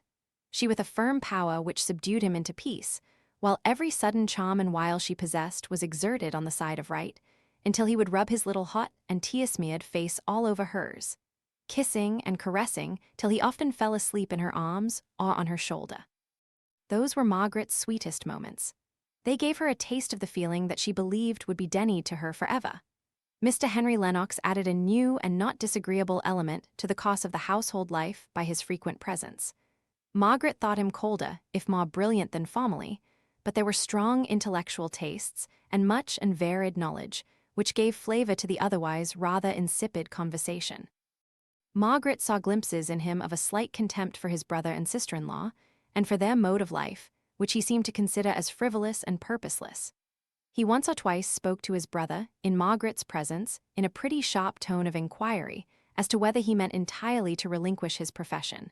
And on Captain Lennox's reply that he had quite enough to live upon, she had seen Mr. Lennox's curl of the lip as he said, "And is that all you live for?" But the brothers were much attached to each other, in the way that any two persons are, when the one is cleverer and always leads the other, and this last is patiently content to be led. Mr. Lennox was pushing on in his profession, cultivating, with profound calculation, all those connections that might eventually be of service to him, keen-sighted, far-seeing, intelligent, sarcastic, and proud. Since the one long conversation relating to Frederick's affairs, which she had with him the first evening in Mr. Bell's presence, she had had no great intercourse with him, further than that which arose out of their close relations with the same household. But this was enough to wear off the shyness on her side, and any symptoms of modified pride and vanity on his. They met continually, of course, but she thought that he rather avoided being alone with her. She fancied that he, as well as she, perceived that they had drifted strangely apart from their former anchorage, side by side, in many of their opinions and all their tastes. And yet, when he had spoken unusually well, or with remarkable epigrammatic point, she felt that his eye sought the expression of her countenance first of all, if but for an instant, and that, in the family intercourse which constantly threw them together, her opinion was the one to which he listened with a deference, the more complete, because it was reluctantly paid and concealed as much as possible. Chapter 48. Ne'er to be found again. My own, my father's friend, I cannot part with thee. I ne'er have shown, thou ne'er hast known, how dear thou art to me. Anon. The elements of the dinner parties which Mrs. Lennox gave were these. Her friends contributed the beauty, Captain Lennox the easy knowledge of the subjects of the day. And Mr. Henry Lennox, and the sprinkling of rising men who were received as his friends, brought the wit, the cleverness, the keen and extensive knowledge of which they knew well enough how to avail themselves without seeming pedantic or burdening the rapid flow of conversation. These dinners were delightful, but even here Margaret's dissatisfaction found her out. Every talent, every feeling, every acquirement, nay, even every tendency towards virtue, was used up as materials for fireworks. The hidden, sacred fire exhausted itself in sparkle and crackle. They talked about art in a merely sensuous way, dwelling on outside effects, instead of allowing themselves to learn what it has to teach. They lashed themselves up into an enthusiasm about high subjects in company, and never thought about them when they were alone. They squandered their capabilities of appreciation into a mere flow of appropriate words. One day, after the gentlemen had come up into the drawing-room, Mr. Lennox drew near to Margaret, and addressed her in almost the first voluntary words he had spoken to her since she had returned to live in Holly Street. You did not look pleased at what Shirley was saying at dinner. Didn't I? My face must be very expressive, replied Margaret. It always was. It has not lost the trick of being eloquent. I did not like, said Margaret hastily, his way of advocating what he knew to be wrong, so glaringly wrong even in jest. But it was very clever. How every word told. Did you remember the happy epithets? Yes. And despise them, you would like to add. Pray don't scruple, though he is my friend. There, that is the exact tone in you that, she stopped short. He listened for a moment to see if she would finish her sentence, but she only reddened and turned away. Before she did so, however, she heard him say in a very low, clear voice, If my tones or modes of thought are what you dislike, will you do me the justice to tell me so, and so give me the chance of learning to please you? All these weeks there was no intelligence of Mr. Bell's going to Milton. He had spoken of it at Helstone, as of a journey which he might have to take in a very short time from then, but he must have transacted his business by writing. Margaret thought, now, and she knew that if he could, he would avoid going to a place which he disliked, and moreover would little understand the secret importance which she affixed to the explanation that could only be given by word of mouth. She knew that he would feel that it was necessary that it should be done, but whether in summer, autumn, or winter, it would signify very little. It was now August, and there had been no mention of the Spanish journey to which he had alluded to Edith, and Margaret tried to reconcile herself to the fading away of this illusion. But one morning she received a letter, saying that next week he meant to come up to town. He wanted to see her about a plan which he had in his head. And moreover, he intended to treat himself to a little doctoring, as he had begun to come round to her opinion, that it would be pleasanter to think that his health was more in fault than he, when he found himself irritable and cross. There was altogether a tone of false cheerfulness in the letter, as Margaret noticed afterwards, but at the time her attention was taken up by Edith's exclamations. Coming up to town? Oh dear, and I am so worn out by the heat that I don't believe I have strength enough in me for another dinner. Besides, everybody has left but our dear stupid selves, who can't settle where to go to. there would be nobody to meet him. I'm sure he would much rather come and dine with us quite alone than with the most agreeable strangers you could pick up. Besides, if he is not well, he won't wish for invitations. I am glad he has owned it at last. I was sure he was ill from the whole tone of his letters, and yet he would not answer me when I asked him, and I had no third person to whom I could apply for news. Oh, he is not very ill, or he would not think of Spain. He never mentions Spain. No, but his plan that is to be proposed evidently relates to that. But would you really go in such weather as this? Oh, it will get cooler every day. Yes, think of it. I am only afraid I have thought and wished too much, in that absorbing wilful way which is sure to be disappointed, or else gratified, to the letter, while in the spirit it gives no pleasure. But that's superstitious, I'm sure, Margaret. No, I don't think it is. Only it ought to warn me and check me from giving way to such passionate wishes.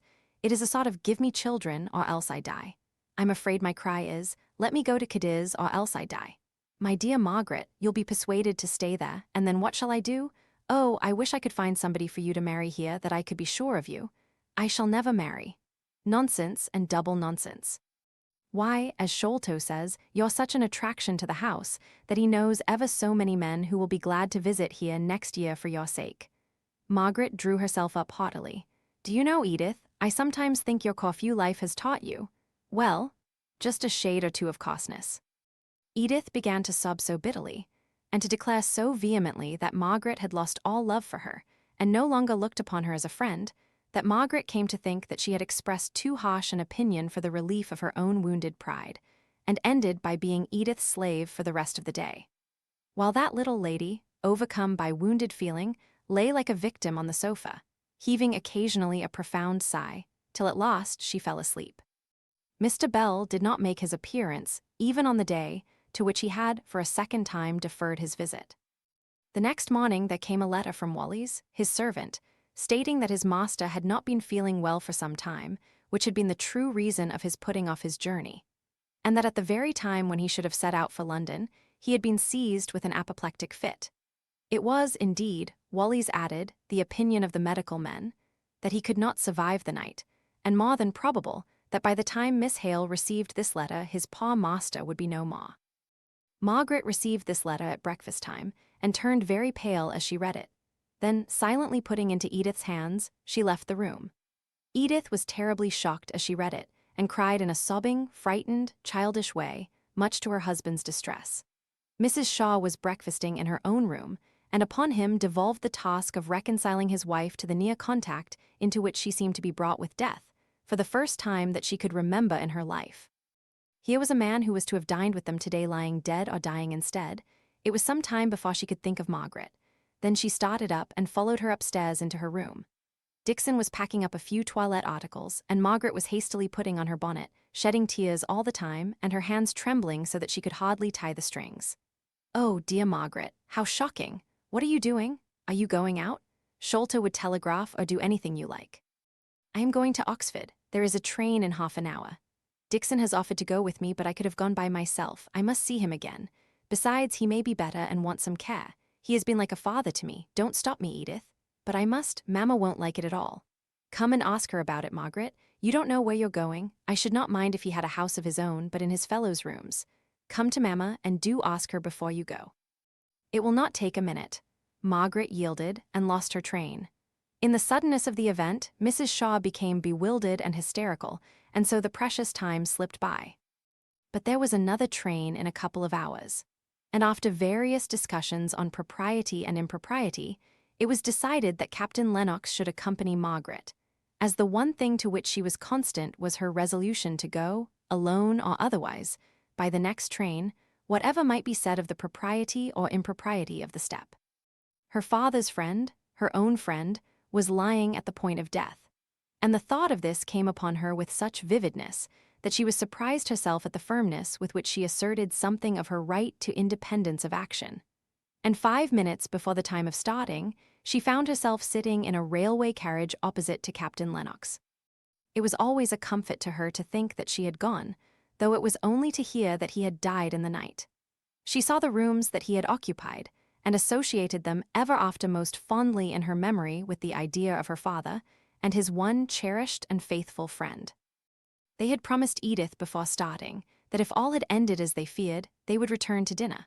So that long, lingering look around the room in which her father had died had to be interrupted, and a quiet farewell taken of the kind old face that had so often come out with pleasant words and merry quips and cranks. Captain Lennox fell asleep on their journey home, and Margaret could cry at leisure and bethink her of this fatal year and all the woes it had brought to her. No sooner was she fully aware of one loss than another came, not to supersede her grief for the one before, but to reopen wounds and feelings scarcely healed. But at the sound of the tender voices of her aunt and Edith, of merry little Sholto's glee at her arrival, and at the sight of the well-lighted rooms, with their mistress, pretty in her paleness and her eager, sorrowful interest, Margaret roused herself from her heavy trance of almost superstitious hopelessness, and began to feel that even around her joy and gladness might gather. She had Edith's place on the sofa. Sholto was taught to carry Aunt Margaret's cup of tea very carefully to her, and by the time she went up to dress, she could thank God for having spared her dear old friend a long or a painful illness. Chapter 49. Breathing Tranquility. And down the sunny beach she paces slowly, with many doubtful pauses by the way. Grief hath an influence so hushed and holy. Hood. Is not Margaret the heiress? Whispered Edith to her husband, as they were in their room alone at night after the sad journey to Oxford. She had pulled his tall head down and stood upon tiptoe and implored him not to be shocked before she ventured to ask this question. Captain Lennox was, however, quite in the dark. If he had ever heard, he had forgotten.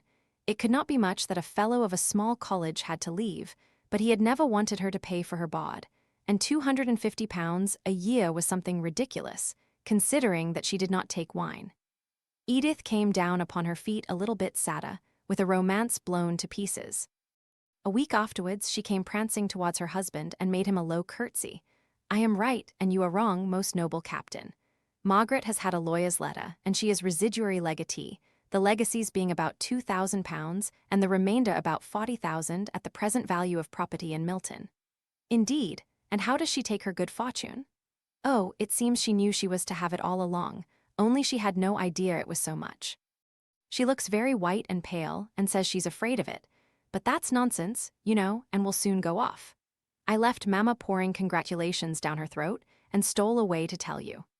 It seemed to be supposed, by general consent, that the most natural thing was to consider Mr. Lennox henceforward as Margaret's legal adviser.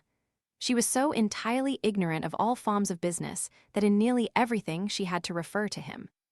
He chose out her attorney. He came to her with papers to be signed. He was never so happy as when teaching her of what all these mysteries of the law were, the signs and types. Henry, said Edith one day archly, do you know what I hope and expect all these long conversations with Margaret will end in? No, I don't, said he, reddening, and I desire you not to tell me. Oh, very well, then I need not tell Sholto not to ask Mr. Montagu so often to the house. Just as you choose, said he with forced coolness. What you are thinking of may or may not happen, but this time, before I commit myself, I will see my ground clear. Ask whom you choose. It may not be very civil, Edith, but if you meddle in it, you will maw it. She has been very farouche with me for a long time, and is only just beginning to thaw a little from her Zenobia ways. She has the making of a Cleopatra in her, if only she were a little more pagan. For my part, said Edith, a little maliciously, I am very glad she is a Christian. I know so very few. Thea was no Spain for Margaret that autumn, although to the last she hoped that some fortunate occasion would call Frederick to Paris, whither she could easily have met with a convoy. Instead of Cadiz, she had to content herself with Cromer. To that place her Aunt Shaw and the Lennoxes were bound. They had all along wished her to accompany them, and consequently, with their characters, they made but lazy efforts to forward her own separate wish. Perhaps Cromer was, in one sense of the expression, the best for her. She needed bodily strengthening and bracing as well as rest. Among other hopes that had vanished was the hope, the trust she had had, that Mr. Bell would have given Mr. Thornton the simple facts of the family circumstances which had preceded the unfortunate accident that led to Leonard's death. Whatever opinion, however changed it might be from what Mr. Thornton had once entertained, she had wished it to be based upon a true understanding of what she had done and why she had done it. It would have been a pleasure to her, would have given her rest on a point on which she should now all her life be restless, unless she could resolve not to think upon it. It was now so long after the time of these occurrences that there was no possible way of explaining them save the one which she had lost by Mr. Bell's death. She might just submit, like many another, to be misunderstood. But though reasoning herself into the belief that in this hers was no uncommon lot, her heart did not ache the less with longing that sometime, years and years hence, before he died at any rate, he might know how much she had been tempted. She thought that she did not want to hear that all was explained to him, if only she could be sure that he would know. But this wish was vain, like so many others. And when she had schooled herself into this conviction, she turned with all her heart and strength to the life that lay immediately before her, and resolved to strive and make the best of that. She used to sit long hours upon the beach, gazing intently on the waves as they chafed with perpetual motion against the pebbly shore, or she looked out upon the more distant heave and sparkle against the sky, and heard, without being conscious of hearing, the eternal psalm, which went up continually. She was soothed without knowing how or why. Listlessly she sat there on the ground, her hands clasped round her knees, while her Aunt Shaw did small shoppings, and Edith and Captain Lennox rode far and wide on shore and inland. The nurses, sauntering on with their charges, would pass and repass her, and wonder in whispers what she could find to look at so long, day after day. And when the family gathered at dinner-time, Margaret was so silent and absorbed that Edith voted her moped, and hailed a proposal of her husband, S. with great satisfaction, that Mr. Henry Lennox should be asked to take Cromer for a week, on his return from Scotland in October. But all this time for thought enabled Margaret to put events in their right places, as to origin and significance, both as regarded her past life and her future. Those hours by the seaside were not lost, as anyone might have seen who had had the perception to read, or the care to understand, the look that Margaret's face was gradually acquiring. Mr. Henry Lennox was excessively struck by the change. "The sea has done Miss Hale an immense deal of good, I should fancy," said he, when she first left the room after his arrival in their family circle. "She looks 10 years younger than she did in Holly Street. That's the bonnet I got her," said Edith triumphantly. "I knew it would suit her the moment I saw it." "I beg your pardon," said Mr. Lennox, in the half-contemptuous, half-indulgent tone he generally used to Edith, "but I believe I know the difference between the charms of a dress and the charms of a woman. No mere bonnet would have made Miss Hale's eyes so lustrous, and yet so soft, or her lips so ripe and red, and her face altogether so full of peace and light. She is like, and yet ma," he dropped his voice, "like the Margaret Hale of Helstone." From this time the clever and ambitious man bent all his powers to gaining Margaret. He loved her sweet beauty. He saw the latent sweep of her mind, which could easily, he thought, be led to embrace all the objects on which he had set his heart. He looked upon her fortune only as a part of the complete and superb character of herself and her position, yet he was fully aware of the rise which it would immediately enable him, the poor barrister, to take. Eventually he would earn such success, and such honors, as would enable him to pay her back, with interest, that first advance in wealth which he should owe to her. He had been to Milton on business connected with her property, on his return from Scotland, and with the quick eye of a skilled lawyer, ready ever to take in and weigh contingencies, he had seen that much additional value was yearly accruing to the lands and tenements which she owned in that prosperous and increasing town. He was glad to find that the present relationship between Margaret and himself, of client and legal adviser, was gradually superseding the recollection of that unlucky, mismanaged day at Helstone. He had thus unusual opportunities of intimate intercourse with her, besides those that arose from the connection between the families. Margaret was only too willing to listen as long as he talked of Milton, though he had seen none of the people whom she more especially knew. It had been the tone with her aunt and cousin to speak of Milton with dislike and contempt, just such feelings as Margaret was ashamed to remember she had expressed and felt on first going to live there. But Mr. Lennox almost exceeded Margaret in his appreciation of the character of Milton and its inhabitants. Their energy, their power, their indomitable courage in struggling and fighting, their lurid vividness of existence, captivated and arrested his attention. He was never tired of talking about them, and had never perceived how selfish and material were too many of the ends they proposed to themselves as the result of all their mighty, untiring endeavor, till Margaret, even in the midst of her gratification, had the candor to point this out, as the tainting sin in so much that was noble and to be admired. Still, when other subjects palled upon her, and she gave but short answers to many questions, Henry Lennox found out that an inquiry as to some Daksha peculiarity of character called back the light into her eye, the glow into her cheek. When they returned to town, Margaret fulfilled one of her seaside resolves and took her life into her own hands. Before they went to Cromer, she had been as docile to her aunt's laws as if she were still the scared little stranger who cried herself to sleep that first night in the Harley Street nursery. But she had learnt, in those solemn hours of thought, that she herself must one day answer for her own life and what she had done with it. And she tried to settle that most difficult problem for woman: how much was to be utterly merged in obedience to authority, and how much might be set apart for freedom in working. Mrs. Shaw was as good-tempered as could be, and Edith had inherited this charming domestic quality. Margaret herself had probably the worst temper of the three, for her quick perceptions and over-lively imagination made her hasty, and her early isolation from sympathy had made her proud. But she had an indescribable childlike sweetness of heart, which made her manners, even in her rarely willful moods, irresistible of old. And now, chastened even by what the world called her good fortune, she charmed her reluctant aunt into acquiescence with her will. So Margaret gained the acknowledgement of her right to follow her own ideas of duty. "Only don't be strong-minded," pleaded Edith. "Mamma wants you to have a footman of your own, and I'm sure you're very welcome for their great plagues. Only to please me, darling, don't go and have a strong mind. It's the only thing I ask. Footman or no footman, don't be strong-minded. Don't be afraid, Edith. I'll faint on your hands at the servants' dinner time, the very first opportunity, and then, what with Sholto playing with the fire and the baby crying, you'll begin to wish for a strong-minded woman, equal to any emergency. And you'll not grow too good to joke and be merry. Not I shall be merrier than I have ever been, now I have got my own way. And you'll not go a figure, but let me buy your dresses for you. Indeed, I mean to buy them for myself. You shall come with me if you like, but no one can please me but myself. Oh, I was afraid you'd dress in brown and dust color, not to show the dirt you'll pick up in all those places. I'm glad you're going to keep one or two vanities, just by way of specimens of the old Adam. I am going to be just the same, Edith, if you and my aunt could but fancy so. Only as I have neither husband nor child to give me natural duties, I must make myself some, in addition to ordering my gowns."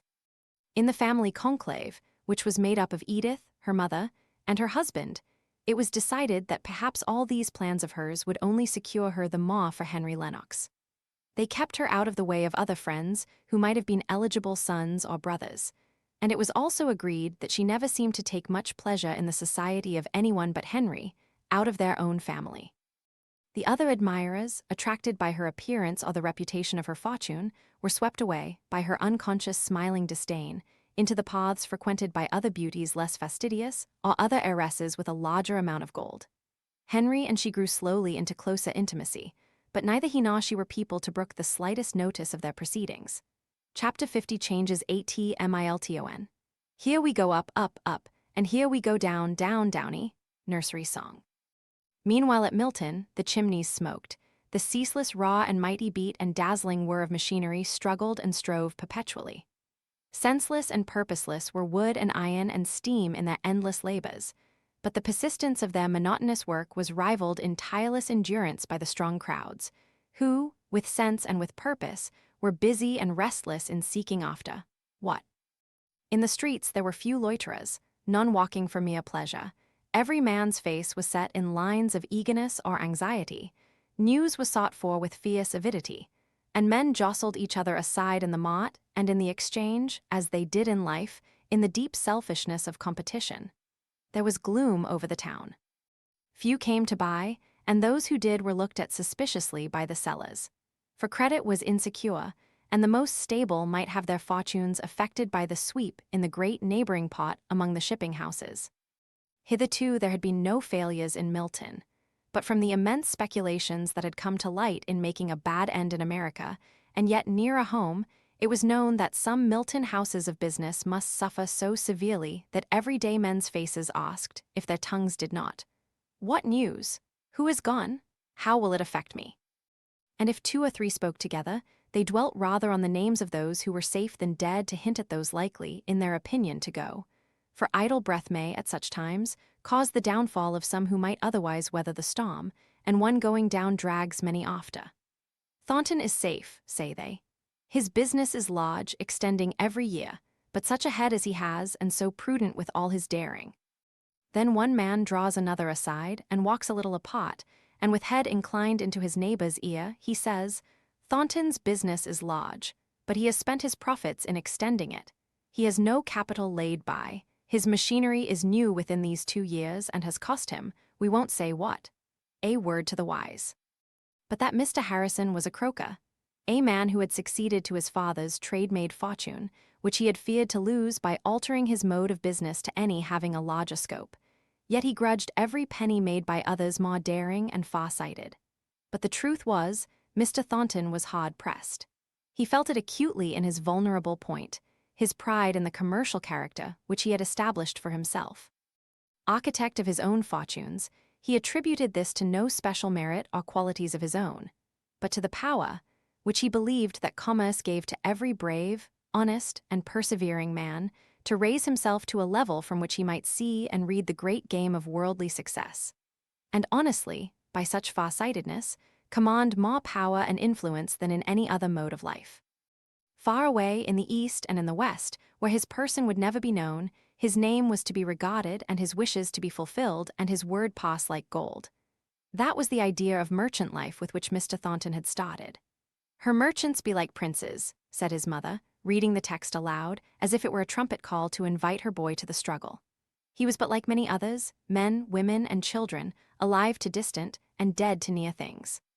He sought to possess the influence of a name in foreign countries and faraway seas, to become the head of a firm that should be known for generations, and it had taken him long silent years to come even to a glimmering of what he might be now, today, here in his own town, his own factory, among his own people. He and they had led parallel lives, very close, but never touching, till the accident, or so it seemed, of his acquaintance with Higgins.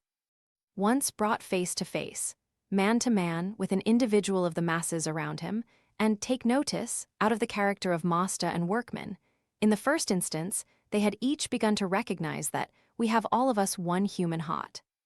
It was the fine point of the wedge, and until now, when the apprehension of losing his connection with 2 or 3 of the workmen whom he had so lately begun to know as men, of having a plan or two, which were experiments lying very close to his heart, roughly nipped off without trial, gave a new poignancy to the subtle fear that came over him from time to time. Until now, he had never recognized how much and how deep was the interest he had grown of late to feel in his position of manufacturer, simply because it led him into such close contact and gave him the opportunity of so much power among a race of people strange, shrewd, ignorant, but above all, full of character and strong human feeling. He reviewed his position as a Milton manufacturer. The strike a year and a half ago, for it was now untimely wintry weather in a late spring, that strike, when he was young, and he now was old, had prevented his completing some of the large orders he had then on hand.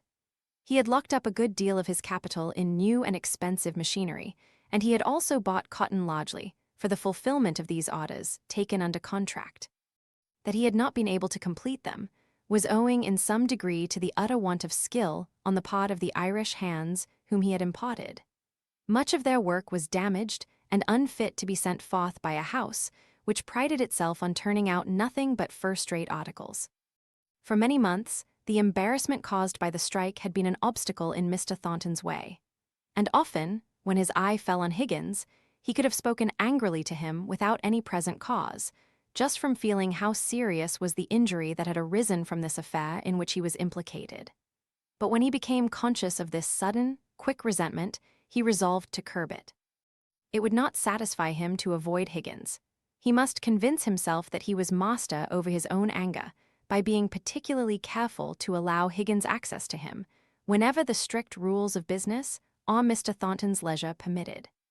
And by, he lost all sense of resentment in wonder how it was, or could be, that 2 men like himself and Higgins, living by the same trade, working in their different ways at the same object, could look upon each other's position and duties in so strangely different a way.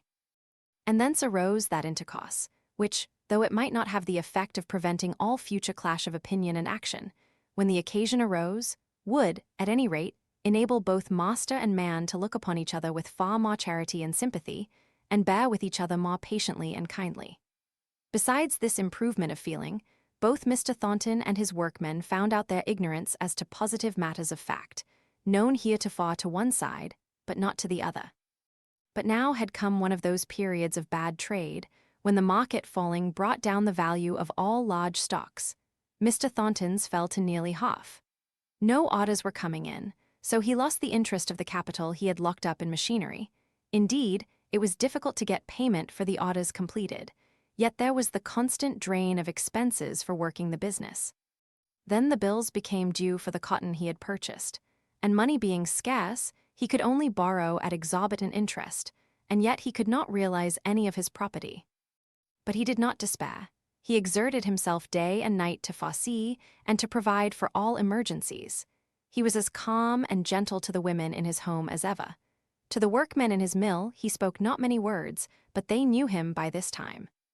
And many a curt, decided answer was received by them, rather with sympathy for the care they saw pressing upon him, than with the suppressed antagonism which had formerly been smouldering, and ready for hard words and hard judgments on all occasions. Meesters a deal to potter him," said Higgins, one day, as he heard Mr. Thornton's sharp inquiry why such a command had not been obeyed, and caught the sound of the suppressed sigh which he heaved in going past the room where some of the men were working. Higgins and another man stopped over hours that night, unknown to anyone, to get the neglected piece of work done, and Mr. Thornton never knew but that the overlooker, to whom he had given the command in the first instance, had done it himself. I reckon I know who'd ha been sorry for to see our meester sitting so like a piece o' grey calico. Ood parson would ha fretted his woman's heart out if he'd seen the woeful looks I have seen on our meester's face, thought Higgins, one day, as he was approaching Mr. Thornton in Marlborough Street. "Meester," said he, stopping his employer in his quick, resolved walk, and causing that gentleman to look up with a sudden annoyed start, as if his thoughts had been far away. "Have yo heerd aught of Miss Margaret lately?" "Miss who?" replied Mr. Thornton. "Miss Margaret, Miss Hale, Ood parson's daughter, yo known who I mean well enough, if yo'll only think a bit." There was nothing disrespectful in the tone in which this was said. "Oh, yes." And suddenly the wintry, frost-bound look of care had left Mr. Thornton's face, as if some soft summer gale had blown all anxiety away from his mind, and though his mouth was as much compressed as before, his eyes smiled out benignly on his questioner. "She's my landlord now, you know, Higgins. I hear of her through her agent here every now and then. She's well and among friends, thank you, Higgins."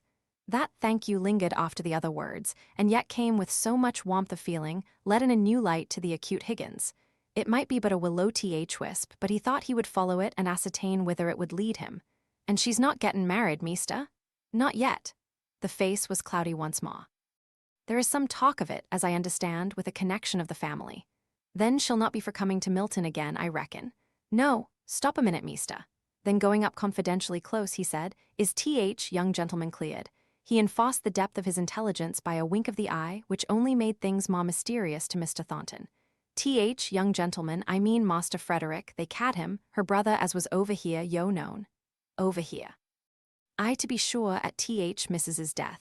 Yo need na be feared of my telling, for Mary and me, we knowed it all along, only we held our peace, for we got it through Mary working in house. And he was over, it was her brother. Sure enough, and I reckoned yo knowed it, or I'd never ha let on. Yo knowed she had a brother?"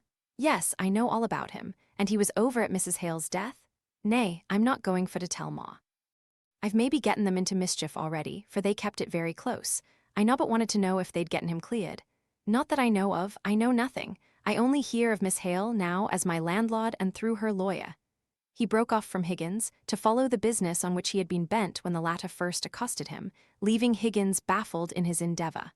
"It was her brother," said Mr. Thornton to himself. "I am glad. I may never see her again, but it is a comfort, a relief, to know that much. I knew she could not be unmaidenly, and yet I yearned for conviction. Now I am glad." It was a little golden thread running through the dark web of his present fortunes, which were growing ever gloomier and more gloomy. His agent had largely trusted a house in the American trade, which went down, along with several others, just at this time, like a pack of cards, the fall of one compelling other failures. What were Mr. Thornton's engagements? Could he stand? Night after night, he took books and papers into his own private room, and sate up there long after the family were gone to bed. He thought no one knew of this occupation of the hours he should have spent in sleep. One morning, when daylight was stealing in through the crevices of his shutters, and he had never been in bed, and in hopeless indifference of mind, was thinking that he could do without the hour or two of rest, which was all that he should be able to take before the stir of daily labor began again, the door of his room opened, and his mother stood there, dressed as she had been the day before. She had never laid herself down to slumber any more than he. Their eyes met. Their faces were cold and rigid and wan from long watching. "Mother, why are you not in bed?" "Son John," said she, "do you think I can sleep with an easy mind while you keep awake full of care? You have not told me what your trouble is, but saw trouble you have had these many days past. Trade is bad. And you dread?" "I dread nothing," replied he, drawing up his head and holding it erect. "I know that no man will suffer by me. That was my anxiety. But how do you stand? Will it be a failure?" Her steady voice trembling in an unwonted manner. "Not a failure. I must give up business, but I pay all men. I might redeem myself. I am sorely tempted." "How? Oh, John, keep up your name, try all risks for that. How redeem it?" "By a speculation offered to me, but full of risk. But if successful, placing me high above watermark, so that no one need ever know the strait I am in." "Still, if it fails?" "And if it fails," said she, advancing and laying her hand on his arm, her eyes full of eager light. She held her breath to hear the end of his speech. "Honest men are ruined by a rogue," said he gloomily.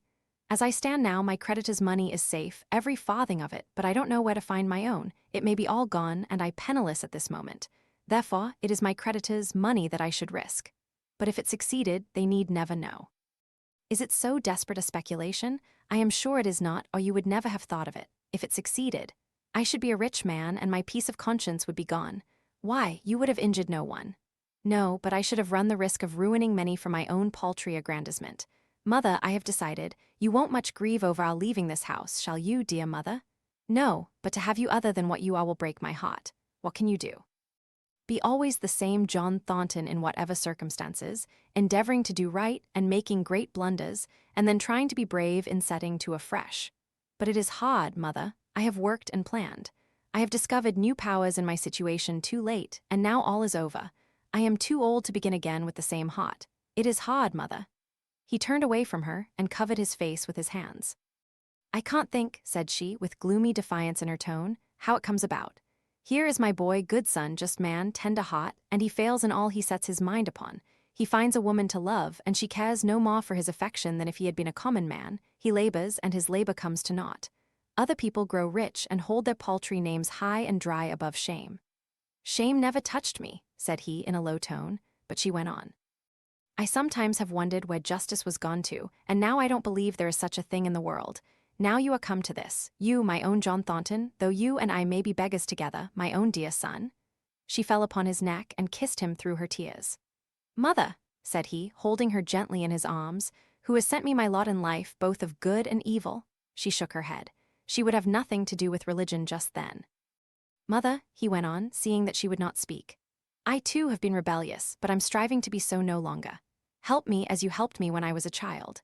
Then you said many good words when my father died, and we were sometimes sorely short of comforts, which we shall never be now. You said brave, noble, trustful words then, mother, which I have never forgotten, though they may have lain dormant. Speak to me again in the old way, mother. Do not let us have to think that the world has too much hardened our hearts. If you would say the old good words, it would make me feel something of the pious simplicity of my childhood. I say them to myself, but they would come differently from you, remembering all the cares and trials you have had to bear." "I have had a many," said she, sobbing, "but none so sore as this, to see you cast down from your rightful place. I could say it for myself, John, but not for you, not for you. God has seen fit to be very hard on you, very." She shook with the sobs that come so convulsively when an old person weeps. The silence around her struck her at last, and she quieted herself to listen. No sound. She looked. Her son sate by the table, his arms thrown half across it, his head bent face downwards. "Oh, John," she said, and she lifted his face up. Such a strange, pallid look of gloom was on it, that for a moment it struck her that this look was the forerunner of death. But as the rigidity melted out of the countenance, and the natural color returned, and she saw that he was himself once again, all worldly mortification sank to nothing before the consciousness of the great blessing that he himself, by his simple existence, was to her. She thanked God for this, and this alone, with a fervor that swept away all rebellious feelings from her mind. He did not speak readily, but he went and opened the shutters and let the ruddy light of dawn flood the room. But the wind was in the east, the weather was piercing cold, as it had been for weeks. There would be no demand for light summer goods this year. That hope for the revival of trade must utterly be given up. It was a great comfort to have had this conversation with his mother, and to feel sure that, however they might henceforward keep silence on all these anxieties, they yet understood each other's feelings, and were, if not in harmony, at least in discord with each other, in their way of viewing them. Fanny's husband was vexed at Thornton's refusal to take any share in the speculation which he had offered to him, and withdrew from any possibility of being supposed able to assist him with the ready money, which indeed the speculator needed for his own venture. There was nothing for it at last, but that which Mr. Thornton had dreaded for many weeks. He had to give up the business in which he had been so long engaged with so much honor and success, and look out for a subordinate situation. Marlborough Mills and the adjacent dwelling were held under a long lease. They must, if possible, be relet. There was an immediate choice of situations offered to Mr. Thornton. Mr. Hamper would have been only too glad to have secured him as a steady and experienced partner for his son, whom he was setting up with a large capital in a neighboring town. But the young man was half-educated as regarded information, and wholly uneducated as regarded any other responsibility than that of getting money, and brutalized both as to his pleasures and his pains. Mr. Thornton declined having any share in a partnership, which would frustrate what few plans he had that survived the wreck of his fortunes. He would sooner consent to be only a manager, where he could have a certain degree of power beyond the mere money-getting part, than have to fall in with the tyrannical humors of a moneyed partner with whom he felt sure that he should quarrel in a few months. So he waited and stood on one side with profound humility as the news swept through the exchange of the enormous fortune which his brother-in-law had made by his daring speculation. It was a 9 days' wonder. Success brought with it its worldly consequence of extreme admiration. No one was considered so wise and far-seeing as Mr. Watson. Chapter Li. Meeting again. Bear up, brave heart.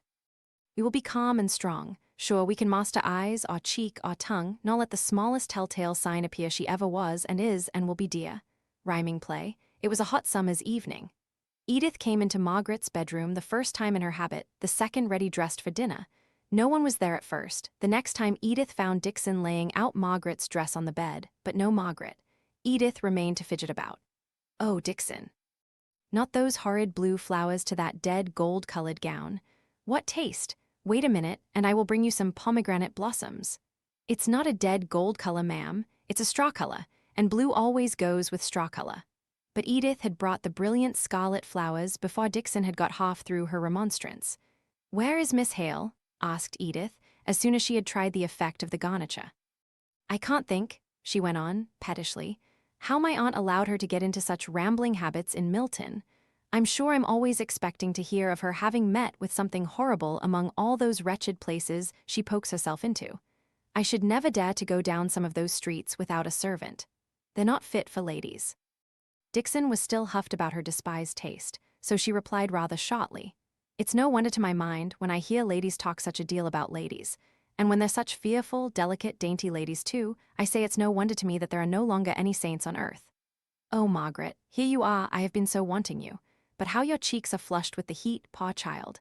But only think what that tiresome Henry has done. Really, he exceeds brother-in-law's limits. Just when my party was made up so beautifully, fitted in so precisely for Mr. Colthurst, there has Henry come, with an apology it is true, and making use of your name for an excuse, and asked me if he may bring that Mr. Thornton of Milton, your tenant, you know, who is in London about some law business. It will spoil my number quite. I don't mind dinner. I don't want any, said Margaret in a low voice. Dixon can get me a cup of tea here, and I will be in the drawing-room by the time you come up. I shall really be glad to lie down. No, no, that will never do. You do look wretchedly white, to be sure, but that is just the heat, and we can't do without you possibly. Those flowers a little lower, Dixon. They look glorious flames, Margaret, in your black hair. You know we planned you to talk about Milton to Mr. Colthurst. Oh, to be sure, and this man comes from Milton. I believe it will be capital, after all. Mr. Colthurst can pump him well on all the subjects in which he is interested, and it will be great fun to trace out your experiences, and this Mr. Thornton's wisdom, in Mr. Colthurst's next speech in the House. Really, I think it is a happy hit of Henry's. I asked him if he was a man one would be ashamed of, and he replied, not if you've any sense in you, my little sister. So I suppose he is able to sound his H's, which is not a common Darkshire accomplishment, eh, Margaret? Mr. Lennox did not say why Mr. Thornton was come up to town. Was it law business connected with the property? Asked Margaret in a constrained voice. Oh, he's failed or something of the kind that Henry told you of that day you had such a headache. What was it? There, that's capital, Dixon. Miss Hale does us credit, does she not? I wish I was as tall as a queen and as brown as a gypsy, Margaret. But about Mr. Thornton? Oh, I really have such a terrible head for law business. Henry will like nothing better than to tell you all about it. I know the impression he made upon me was that Mr. Thornton is very badly off and a very respectable man, and that I'm to be very civil to him. And as I did not know how, I came to you to ask you to help me. And now come down with me and rest on the sofa for a quarter of an hour. The privileged brother-in-law came early, and Margaret, reddening as she spoke, began to ask him the questions she wanted to hear answered about Mr. Thornton. He came up about this subletting the property, Marlborough Mills, and the house and premises adjoining, I mean. He is unable to keep it on, and there are deeds and leases to be looked over and agreements to be drawn up. I hope Edith will receive him properly, but she was rather put out, as I could see, by the liberty I had taken in begging for an invitation for him. But I thought you would like to have some attention shown him, and one would be particularly scrupulous in paying every respect to a man who is going down in the world. He had dropped his voice to speak to Margaret, by whom he was sitting, but as he ended, he sprang up and introduced Mr. Thornton, who had that moment entered, to Edith and Captain Lennox. Margaret looked with an anxious eye at Mr. Thornton while he was thus occupied. It was considerably more than a year since she had seen him, and events had occurred to change him much in that time. His fine figure yet bore him above the common height of men, and gave him a distinguished appearance from the ease of motion which arose out of it and was natural to him. But his face looked older and careworn, yet a noble composure sate upon it, which impressed those who had just been hearing of his changed position with a sense of inherent dignity and manly strength. He was aware, from the first glance he had given round the room, that Margaret was there. He had seen her intent look of occupation as she listened to Mr. Henry Lennox, and he came up to her with the perfectly regulated manner of an old friend. With his first calm words, a vivid color flashed into her cheeks, which never left them again during the evening. She did not seem to have much to say to him. She disappointed him by the quiet way in which she asked what seemed to him to be the merely necessary questions respecting her old acquaintances in Milton, but others came in, more intimate in the house than he, and he fell into the background, where he and Mr. Lennox talked together from time to time. "You think Miss Hale looking well," said Mr. Lennox, "don't you?" Milton didn't agree with her, I imagine, for when she first came to London I thought I had never seen anyone so much changed. Tonight she is looking radiant, but she is much stronger. Last autumn she was fatigued with a walk of a couple of miles. On Friday evening we walked up to Hampstead and back, yet on Saturday she looked as well as she does now. We? Who? They two alone? Mr. Colthurst was a very clever man and a rising member of Parliament. He had a quick eye at discerning character, and was struck by a remark which Mr. Thornton made at dinner-time. He inquired from Edith who that gentleman was, and, rather to her surprise, she found, from the tone of his indeed, that Mr. Thornton of Milton was not such an unknown name to him as she had imagined it would be. Her dinner was going off well. Henry was in good humor, and brought out his dry, caustic wit admirably. Mr. Thornton and Mr. Colthurst found one or two mutual subjects of interest, which they could only touch upon then, reserving them for more private after-dinner talk. Margaret looked beautiful in the pomegranate flowers, and if she did lean back in her chair and speak but little, Edith was not annoyed, for the conversation flowed on smoothly without her. Margaret was watching Mr. Thornton's face. He never looked at her, so she might study him unobserved and note the changes which even this short time had wrought in him. Only at some unexpected mow of Mr. Lennox's, his face flashed out into the old look of intense enjoyment. The merry brightness returned to his eyes, the lips just parted to suggest the brilliant smile of former days, and for an instant his glance instinctively sought hers, as if he wanted her sympathy. But when their eyes met, his whole countenance changed. He was grave and anxious once more, and he resolutely avoided even looking near her again during dinner. There were only two ladies beside their own party, and as these were occupied in conversation by her aunt and Edith, when they went up into the drawing room, Margaret languidly employed herself about some work. Presently the gentlemen came up, Mr. Colthurst and Mr. Thornton, in close conversation. Mr. Lennox drew near to Margaret and said in a low voice, "I really think Edith owes me thanks for my contribution to her party. You've no idea what an agreeable, sensible fellow this tenant of yours is. He has been the very man to give Colthurst all the facts he wanted coaching in. I can't conceive how he contrived to mismanage his affairs." "With his powers and opportunities you would have succeeded," said Margaret. He did not quite relish the tone in which she spoke, although the words but expressed a thought which had passed through his own mind. As he was silent, they caught a swell in the sound of conversation going on near the fireplace between Mr. Colthurst and Mr. Thornton. "I assure you, I heard it spoken of with great interest, curiosity as to its result, perhaps I should rather say. I heard your name frequently mentioned during my short stay in the neighborhood." Then they lost some words, and when next they could hear, Mr. Thornton was speaking. "I have not the elements for popularity. If they spoke of me in that way, they were mistaken. I fall slowly into new projects, and I find it difficult to let myself be known, even by those whom I desire to know, and with whom I would fain have no reserve. Yet even with all these drawbacks, I felt that I was on the right path, and that, starting from a kind of friendship with one, I was becoming acquainted with many. The advantages were mutual. We were both unconsciously and consciously teaching each other." "You say were. I trust you are intending to pursue the same course." "I must stop Colthurst," said Henry Lennox hastily. And by an abrupt, yet apropos question, he turned the current of the conversation, so as not to give Mr. Thornton the mortification of acknowledging his want of success and consequent change of position. But as soon as the newly started subject had come to a close, Mr. Thornton resumed the conversation just where it had been interrupted, and gave Mr. Colthurst the reply to his inquiry. "I have been unsuccessful in business, and have had to give up my position as a master. I am on the lookout for a situation in Milton, where I may meet with employment under someone who will be willing to let me go along my own way in such matters as these. I can depend upon myself for having no go-ahead theories that I would rashly bring into practice. My only wish is to have the opportunity of cultivating some intercourse with the hands beyond the mere cash nexus. But it might be the point Archimedes sought from which to move the earth, to judge by the importance attached to it by some of our manufacturers, who shake their heads and look grave as soon as I name the one or two experiments that I should like to try." "You call them experiments, I notice," said Mr. Colthurst, with a delicate increase of respect in his manner, "because I believe them to be such. I am not sure of the consequences that may result from them. But I am sure they ought to be tried.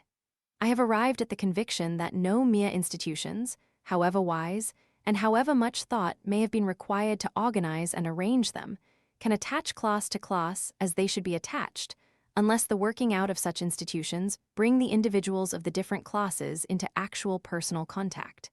Such intercourse is the very breath of life. A working man can hardly be made to feel and know how much his employer may have labored in his study at plans for the benefit of his work people. A complete plan emerges like a piece of machinery, apparently fitted for every emergency. But the hands accept it as they do machinery, without understanding the intense mental labor and forethought required to bring it to such perfection. But I would take an idea, the working out of which would necessitate personal intercourse. It might not go well at first, but at every hitch interest would be felt by an increasing number of men, and at last its success in working come to be desired by all, as all had borne a part in the formation of the plan.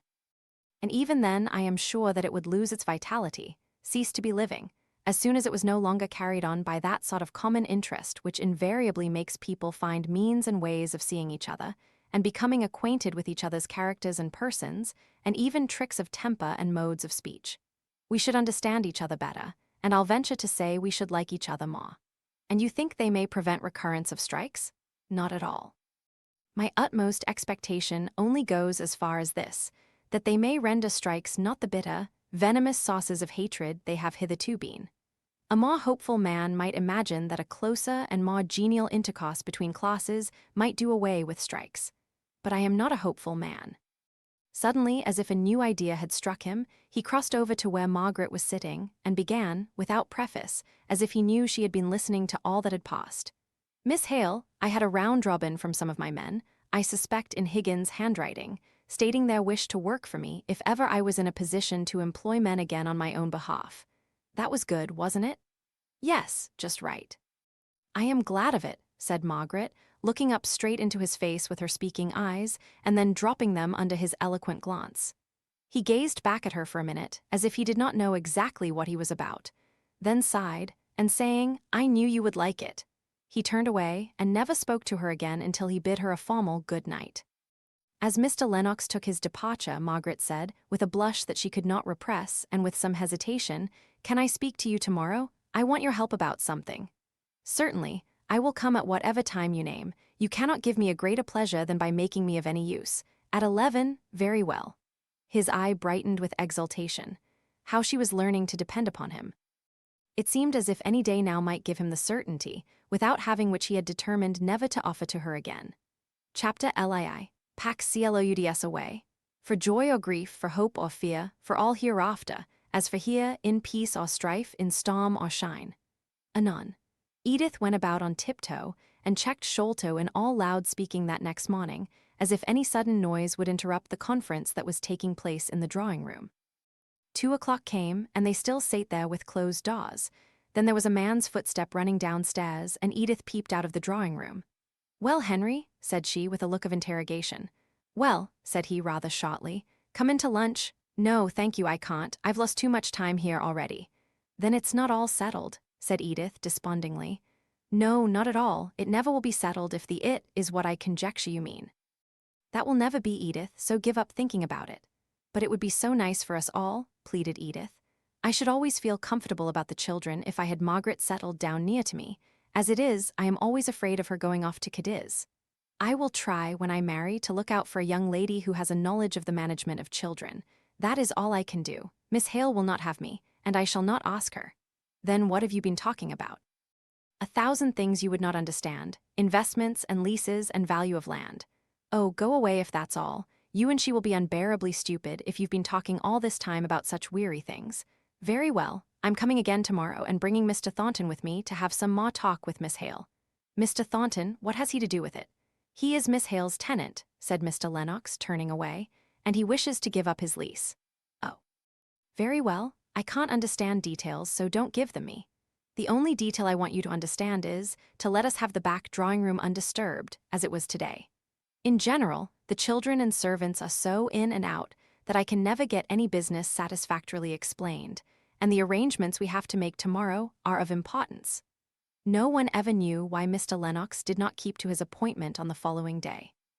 Mr. Thornton came true to his time, and after keeping him waiting for nearly an hour, Margaret came in looking very white and anxious. She began hurriedly, "I am so sorry Mr. Lennox is not here. He could have done it so much better than I can. He is my adviser in this. I am sorry that I came, if it troubles you. Shall I go to Mr. Lennox's chambers and try and find him?" "No, thank you. I wanted to tell you how grieved I was to find that I am to lose you as a tenant." "But Mr. Lennox says things are sure to brighten." "Mr. Lennox knows little about it," said Mr. Thornton quietly. "Happy and fortunate in all a man cares for, he does not understand what it is to find oneself no longer young, yet thrown back to the starting point which requires the hopeful energy of youth, to feel one half of life gone, and nothing done, nothing remaining of wasted opportunity, but the bitter recollection that it has been. Miss Hale, I would rather not hear Mr. Lennox's opinion of my affairs. Those who are happy and successful themselves are too apt to make light of the misfortunes of others." "You are unjust," said Margaret gently. "Mr. Lennox has only spoken of the great probability which he believes there to be of your more than redeeming what you have lost. Don't speak till I have ended, pray don't." And collecting herself once more, she went on rapidly turning over some law papers and statement of accounts in a trembling, hurried manner. "Oh, here it is. And he drew me out a proposal. I wish he was here to explain it, showing that if you would take some money of mine, £1,857, lying just at this moment unused in the bank, and bringing me in only 2.5%. You could pay me much better interest, and might go on working Marlborough Mills." Her voice had cleared itself and become more steady. Mr. Thornton did not speak, and she went on looking for some paper on which were written down the proposals for security, for she was most anxious to have it all looked upon in the light of a mere business arrangement, in which the principal advantage would be on her side. While she sought for this paper, her very hot pulse was arrested by the tone in which Mr. Thornton spoke. His voice was hoarse and trembling with tender passion as he said, "Margaret!" For an instant she looked up, and then sought to veil her luminous eyes by dropping her forehead on her hands. Again, stepping nearer, he besought her with another tremulous, eager call upon her name. "Margaret!" Still lower went the head, more closely hidden was the face, almost resting on the table before her. He came close to her. He knelt by her side to bring his face to a level with her ear, and panted out the words, "Take care. If you do not speak, I shall claim you as my own in some strange, presumptuous way. Send me away at once if I must go, Margaret." At that third call she turned her face, still covered with her small white hands, towards him, and laid it on his shoulder, even hiding it there, and it was too delicious to feel her soft cheek against his, for him to wish to see either deep blushes or loving eyes. He clasped her close, but they both kept silence. At length she murmured in a broken voice, "Oh, Mr. Thornton, I am not good enough." "Not good enough, don't mock my own deep feeling of unworthiness." After a minute or two he gently disengaged her hands from her face and laid her arms as they had once before been placed to protect him from the rioters. "Do you remember, love?" he murmured, "and how I requited you with my insolence the next day? I remember how wrongly I spoke to you, that is all. Look here, lift up your head, I have something to show you." She slowly faced him, glowing with beautiful shame. "Do you know these roses?" he said, drawing out his pocketbook in which were treasured up some dead flowers. "No," she replied with innocent curiosity. "Did I give them to you?" "No, vanity, you did not. You may have worn sister roses very probably." She looked at them, wondering for a minute, then she smiled a little as she said, "They are from Helstone, are they not? I know the deep indentations round the leaves." "Oh, have you been there? When were you there?" "I wanted to see the place where Margaret grew to what she is, even at the worst time of all, when I had no hope of ever calling her mine. I went there on my return from Havre." "You must give them to me," she said, trying to take them out of his hand with gentle violence. "Very well. Only you must pay me for them." "How shall I ever tell Aunt Shaw?" she whispered after some time of delicious silence. "Let me speak to her." "Oh no, I owe to her, but what will she say?" "I can guess. Her first exclamation will be, 'That man.'" "Hush," said Margaret, "or I shall try and show you your mother's indignant tones as she says, 'That